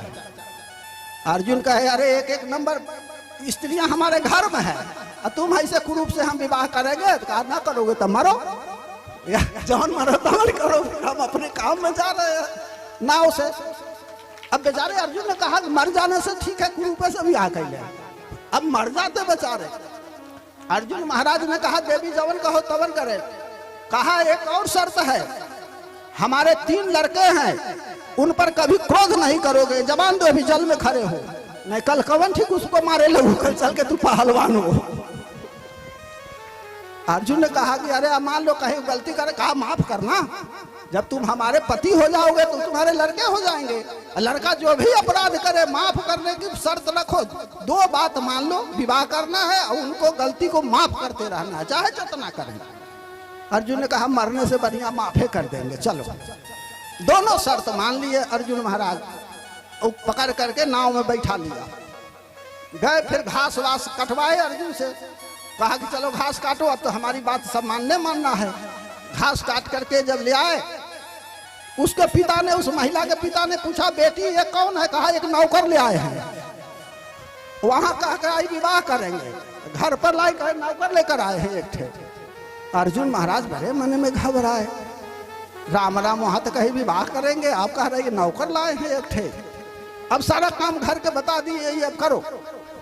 अब अर्जुन महाराज डर के मारे अब करने लगे। लड़का के लिए कहे भोजन बनाओ, भोजन बनावे, तनका गड़बड़ हो तो लड़का गाड़ी दे ऊपर से मारे छूटे। अर्जुन ने कहा इससे बढ़िया तो मर जाना ठीक है, फालतू के हम कहां से मर जाते तो ठीक रहा, कहां से हमारे भाग्य में ही आ गया। अब ऐसा कुछ नहीं याद कि हम जल लेने गए थे। जब अति हो गया, अर्जुन ने कहा कि अब चलकर उसी नदी में डूबकर मर जाएं, अब इसके साथ हम नहीं रह सकते, अब हमारे बस की नहीं है। भले शास्त्र में कहा गया है आत्महत्या करने से भूत प्रेत बनना पड़ेगा, लेकिन भूत प्रेत बनना ठीक है, ये इसके साथ में रहने से। बहुत परेशान जब हो गए तो बेचारा एक दिन उसी नदी में जाकर के डूबने के लिए लगे, पीछे से दौड़ी गई कि प्रतिज्ञा काहे तोड़ रहे हो? अरे तुम क्षत्रिय हो, प्रतिज्ञा का पालन करो। वो कहा भार में गए, हमारा प्रतिज्ञा उठ गया, अब हम नहीं रह सकते। जब ही डूबी मारे डूबने के लिए बेचारे फिर उस पार निकले जहां उनका जलपात्र पड़ा हुआ था। अब अर्जुन देखे जलपात्र, कहा राम राम, अभी तो हम डूब गए थे, अभी तो हमको स्त्री जो बने दौड़ के आई कि कहाँ जा रहे हो, अब यहाँ कोई नहीं दिखाई पड़ रहा है। तब तक उधर भगवान रथ पर खड़े थे। भगवान ने कहा अर्जुन क्या हुआ, जल्दी जल लेके आओ, प्यास लगी है हमें बड़ी जोर। अर्जुन किसी तरह घबराते घबराते संभारे जल भर करके गए। अर्जुन ने पूछा कि महाराज ये बताओ, जो अभी देख रहा हूं वो सही है कि जो पहले देखा वो सही है?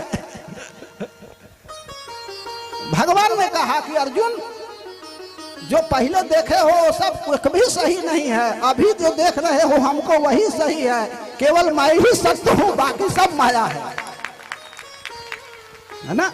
इसलिए शंकर भगवान भी कहते हैं कि उमा कहूँ मैं अनुभव अपना, उमा कहूँ मैं अनुभव अपना, सत हरि भजन जगत सब सपना, सत हरि भजन जगत सब सपना, सत हरि भजन जगत सब सपना, सत हरि भजन जगत सब सपना। इस संसार में जितना जो कुछ है सब भगवान की माया ही है। गो गोचर जहां लगी मन जाई, सो सब माया जाने हो भाई। ये सब माया है। माया का मतलब जो नहीं है पर प्रतीत हो रहा है उसी को माया कहते हैं, और जो है वो दिख नहीं रहा है ये भगवान की माया। भगवान है, हरदम है, लेकिन वो दिखता नहीं जल्दी। अब भगवान की माया ही सर्वत्र दिखाई पड़ती रहती है। इसलिए हम लोग माया के साथ रहें, लेकिन मायापति को न भूलें। यही कथा सिखाती है कि हमेशा भगवान को याद करते रहें। जिसके ऊपर मायापति की कृपा हो जाती है, माया उसकी कुछ नहीं बिगाड़ती है। और यदि मायापति की कृपा नहीं होती है तो वही माया व्यक्ति को बंदर की तरह नचाती है। और भगवान की माया से बचने का उपाय भगवान की कथा है।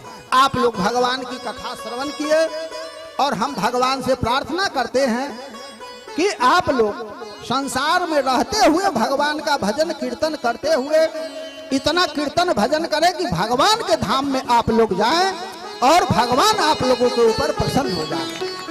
वास्तव में जो भागवत जी की कथा श्रवण कर लेते हैं उनके 7 पीढ़ी के लोग सब तर जाते हैं, सब भगवान के धाम में जाते हैं।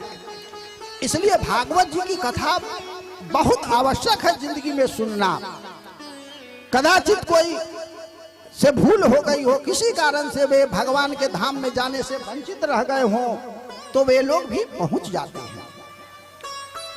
एक समय की बात है, समय तो लेकिन हाँ ठीक है, एक समय कुछ भक्त लोग गए व्यास जी के पास। व्यास जी से पूछे कि महाराज एक बात बताइए, संसार में जो दिखाई पड़ता है सबके स्वभाव में बड़ी भिन्नता दिखाई पड़ती है। किसी का स्वभाव बड़ा मीठा होता है, किसी का बड़ा करकर होता है, हरदम डांट के ही बोलता है कोई कोई। किसी के जीवन में बड़ी उदारता रहती है, और कोई कोई इतने कंजूस होता है कि घर भर को खाने पीना परेशान किए रहता है। किसी किसी का इतना बढ़िया स्वभाव होता है कि माता पिता की भगवान समझकर सेवा करता है, और कुछ कुछ ऐसा राक्षस की तरह होता है, माता पिता को घर से निकाल देता है कि बुढ़ापा में बेकार घर में बैठ के कहीं शरणालय में चले जाए। हाँ, तो इस प्रकार से ऐसी विभिन्नताएं लोगों के स्वभाव में क्यों होती है? व्यास जी ने कहा कि इसके लिए आप भागवत की कथा पढ़ लीजिए, सब ज्ञान हो जाएगा। लोगों ने कहा कि महाराज हमारे बस की नहीं है ये, इतना जो इसमें जो है 18,000 श्लोक है, हम इतना नहीं पढ़ पाएंगे। और व्यास जी ने कहा कि तब फिर नहीं पढ़ पाओगे तो मान लो यदि हम बता दें इसका कारण, तो तुम लोग सब में यही देखोगे कि इसका स्वभाव ऐसा है, इसका कारण यह है, कारण देखते रहोगे और निवारण नहीं करोगे। भक्तों ने कहा कि नहीं महाराज, यदि आप बता देंगे तो कम से कम हम जानेंगे कि स्वभाव में ऐसा परिवर्तन क्यों है। व्यास जी ने कहा कि देखो, यहां संसार में जो लोग आते हैं दो जगह से आते हैं। कुछ लोग आते हैं स्वर्ग से और कुछ लोग आते हैं नरक से। जो स्वर्ग से आते हैं उनका अलग स्वभाव होता है, और जो नरक से आते हैं उनका स्वभाव अलग होता है। भक्तों ने कहा कि महाराज व्यास जी एक कृपा करके बता देते कि कौन स्वर्ग से आया है और कौन नरक से आया है, ये पता चल जाता तो हम लोग को बड़ी प्रसन्नता होती। व्यास जी ने कहा कि देखो बता देंगे तो सब कल पटीदार को कहोगे कि नरक से आया है, उसको कहोगे नरक से आया, मारपीट होने लगेगी, कथा की जरा और व्यथा हो जाएगी तुम्हारे गांव में। लोगों ने कहा कि नहीं महाराज, किसी से नहीं कहेंगे, हम लोग केवल जाने रहेंगे, बताएंगे किसी को नहीं। व्यास जी ने कहा तब जान लो, जो स्वर्ग से आया है उसमें 4 चिन्ह रहता है, उसी से जान लेना कि स्वर्ग से आदमी आया है। तो कहा कि ठीक है बताइए महाराज। कहा गिनो, पहला नंबर उसमें क्या होगा जो स्वर्ग से आया है? स्वर्गी स्थितायाम इह जीवलोके चत्वारि तेषाम हृदये बसंती। जो स्वर्ग से आया होगा 4 लक्षण उसमें दिखाई पड़ेगा। क्या क्या? प्रथम लक्षण क्या है? दानम प्रशस्तम, दान खूब करेगा, परंतु दान का अभिमान नहीं करेगा कि मैंने इतना दान कर दिया, मैंने इतने को खिला डाला, मैंने इतना हाई किया, हाई तीर्थ कर दिया। वो बताएगा नहीं, गुप्त रखेगा दान को, है ना। दानम प्रशस्तम मधुरा चबानी। दूसरा लक्षण उसका होगा बड़ा प्यारा बोलेगा, बड़ा प्रेम से बोलेगा। जैसे राम जी बोलते थे, राम जी जब बोलते थे तो लगता जैसे फूल की वर्षा हो रही है, परंतु कोई कोई बोलता है तो लगता है कि पत्थर बरस रहा है। वाणी में बड़ा भारी। इसलिए तुलसीदास जी भी लिखे हैं कि तुलसी मीठे वचन से सुख उपजत चहु और, वशीकरण यह मंत्र है तजिए वचन कठोर। यदि वाणी की कठोरता छोड़ दिया जाए तो घर में बड़ा मेल रहे, पड़ोसी भी खूब सम्मान देगा और अगल बगल तो जय जयकार होवे करेगी। तो कठोर वाणी से अगल बगल के लोग थोड़ा रुष्ट हो जाते हैं। तो इसलिए दूसरा लक्षण उसका यह होगा कि बड़ा मीठा बोलेगा जो स्वर्ग से आया रहेगा। दानम प्रशस्तम मधुरा जबानी देवार्चनम तर्पणम पीतरम च।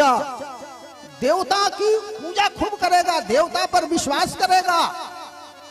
जैसे सोनी जी भागवत की कथा कराए, इसलिए कराए कि देवता पर, शास्त्र पर विश्वास है। यदि विश्वास न होता तो नहीं कराते। कहते कि ये सब करने की क्या जरूरत है, ये सब करने की क्या जरूरत है, फालतू का पैसा बर्बाद करना, समय बर्बाद करना है।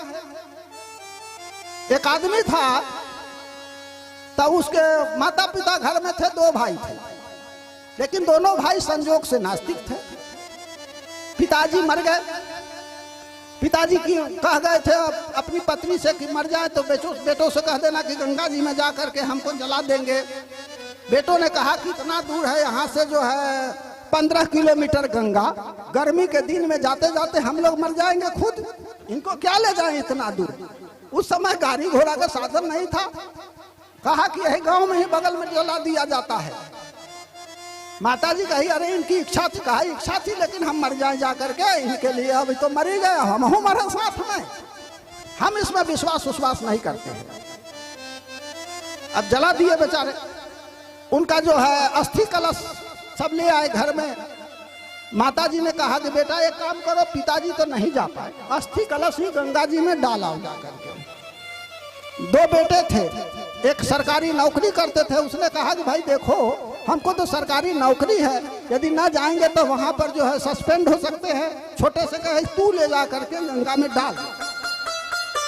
वो कहा कि हमको तो इसमें कोई प्रेम है नहीं, लेकिन अब कह रहे हैं तो चलो डाल देते हैं। अब अस्थि कलश लेकर के गया। उसके घर से 12 किलोमीटर की दूरी पर गंगा जी बहती थी। जब 8 किलोमीटर गया तो एक नाला बह रही थी वहां पर। उसने पूछा कि नाला बह करके कहाँ जाती है। लोगों ने कहा आगे जाकर के 4 किलोमीटर बाद गंगा में मिल जाती है। कहा तो फालतू 4 किलोमीटर क्यों चले, इसी में न डाल दे, सीधे चला जाए गंगा में। उसी में डाल दिया, नलवा में डाल करके आ गया घर पर। कहा हाँ डाल वाला है। माता जी कुछ डाला है? हाँ कहा महाराज एकदम गंगा में डाल है। पिताजी ने रात में उनके माताजी को स्वप्न दिया कि देखो कैसे बेटे हैं, हमारे अस्थि कलश को नाला में डाल करके चले आए। माताजी सवेरे उठी तो बुलाई अपने बेटे को, अरे काहे नाला में डाल करके आ गया। बेटा ने कहा माताजी किसने बताया। कहा तुम्हारे पिताजी स्वप्न में आकर के हमको बताए हैं।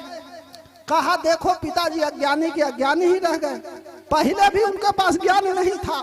अरे 8 किलोमीटर बताने आ गए, 4 किलोमीटर आगे गंगा में चले गए होते, इतना भी नहीं कर सकते।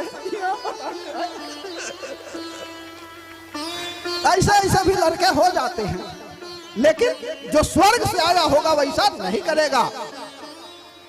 देवार्चनम और तर्पणम पीतरम च, पिताजी की जिंदगी भर आज्ञा का पालन करेगा, माता पिता की। मरने के बाद उनके लिए गया जी में जाकर श्राद्ध करेगा, 4 धाम की यात्रा करेगा, और बाद में भागवत जी की कथा सुन करके उनकी आत्मा को तृप्त करेगा। ये 4 लक्षण जिसमें हो समझ जाइए स्वर्ग से आया है।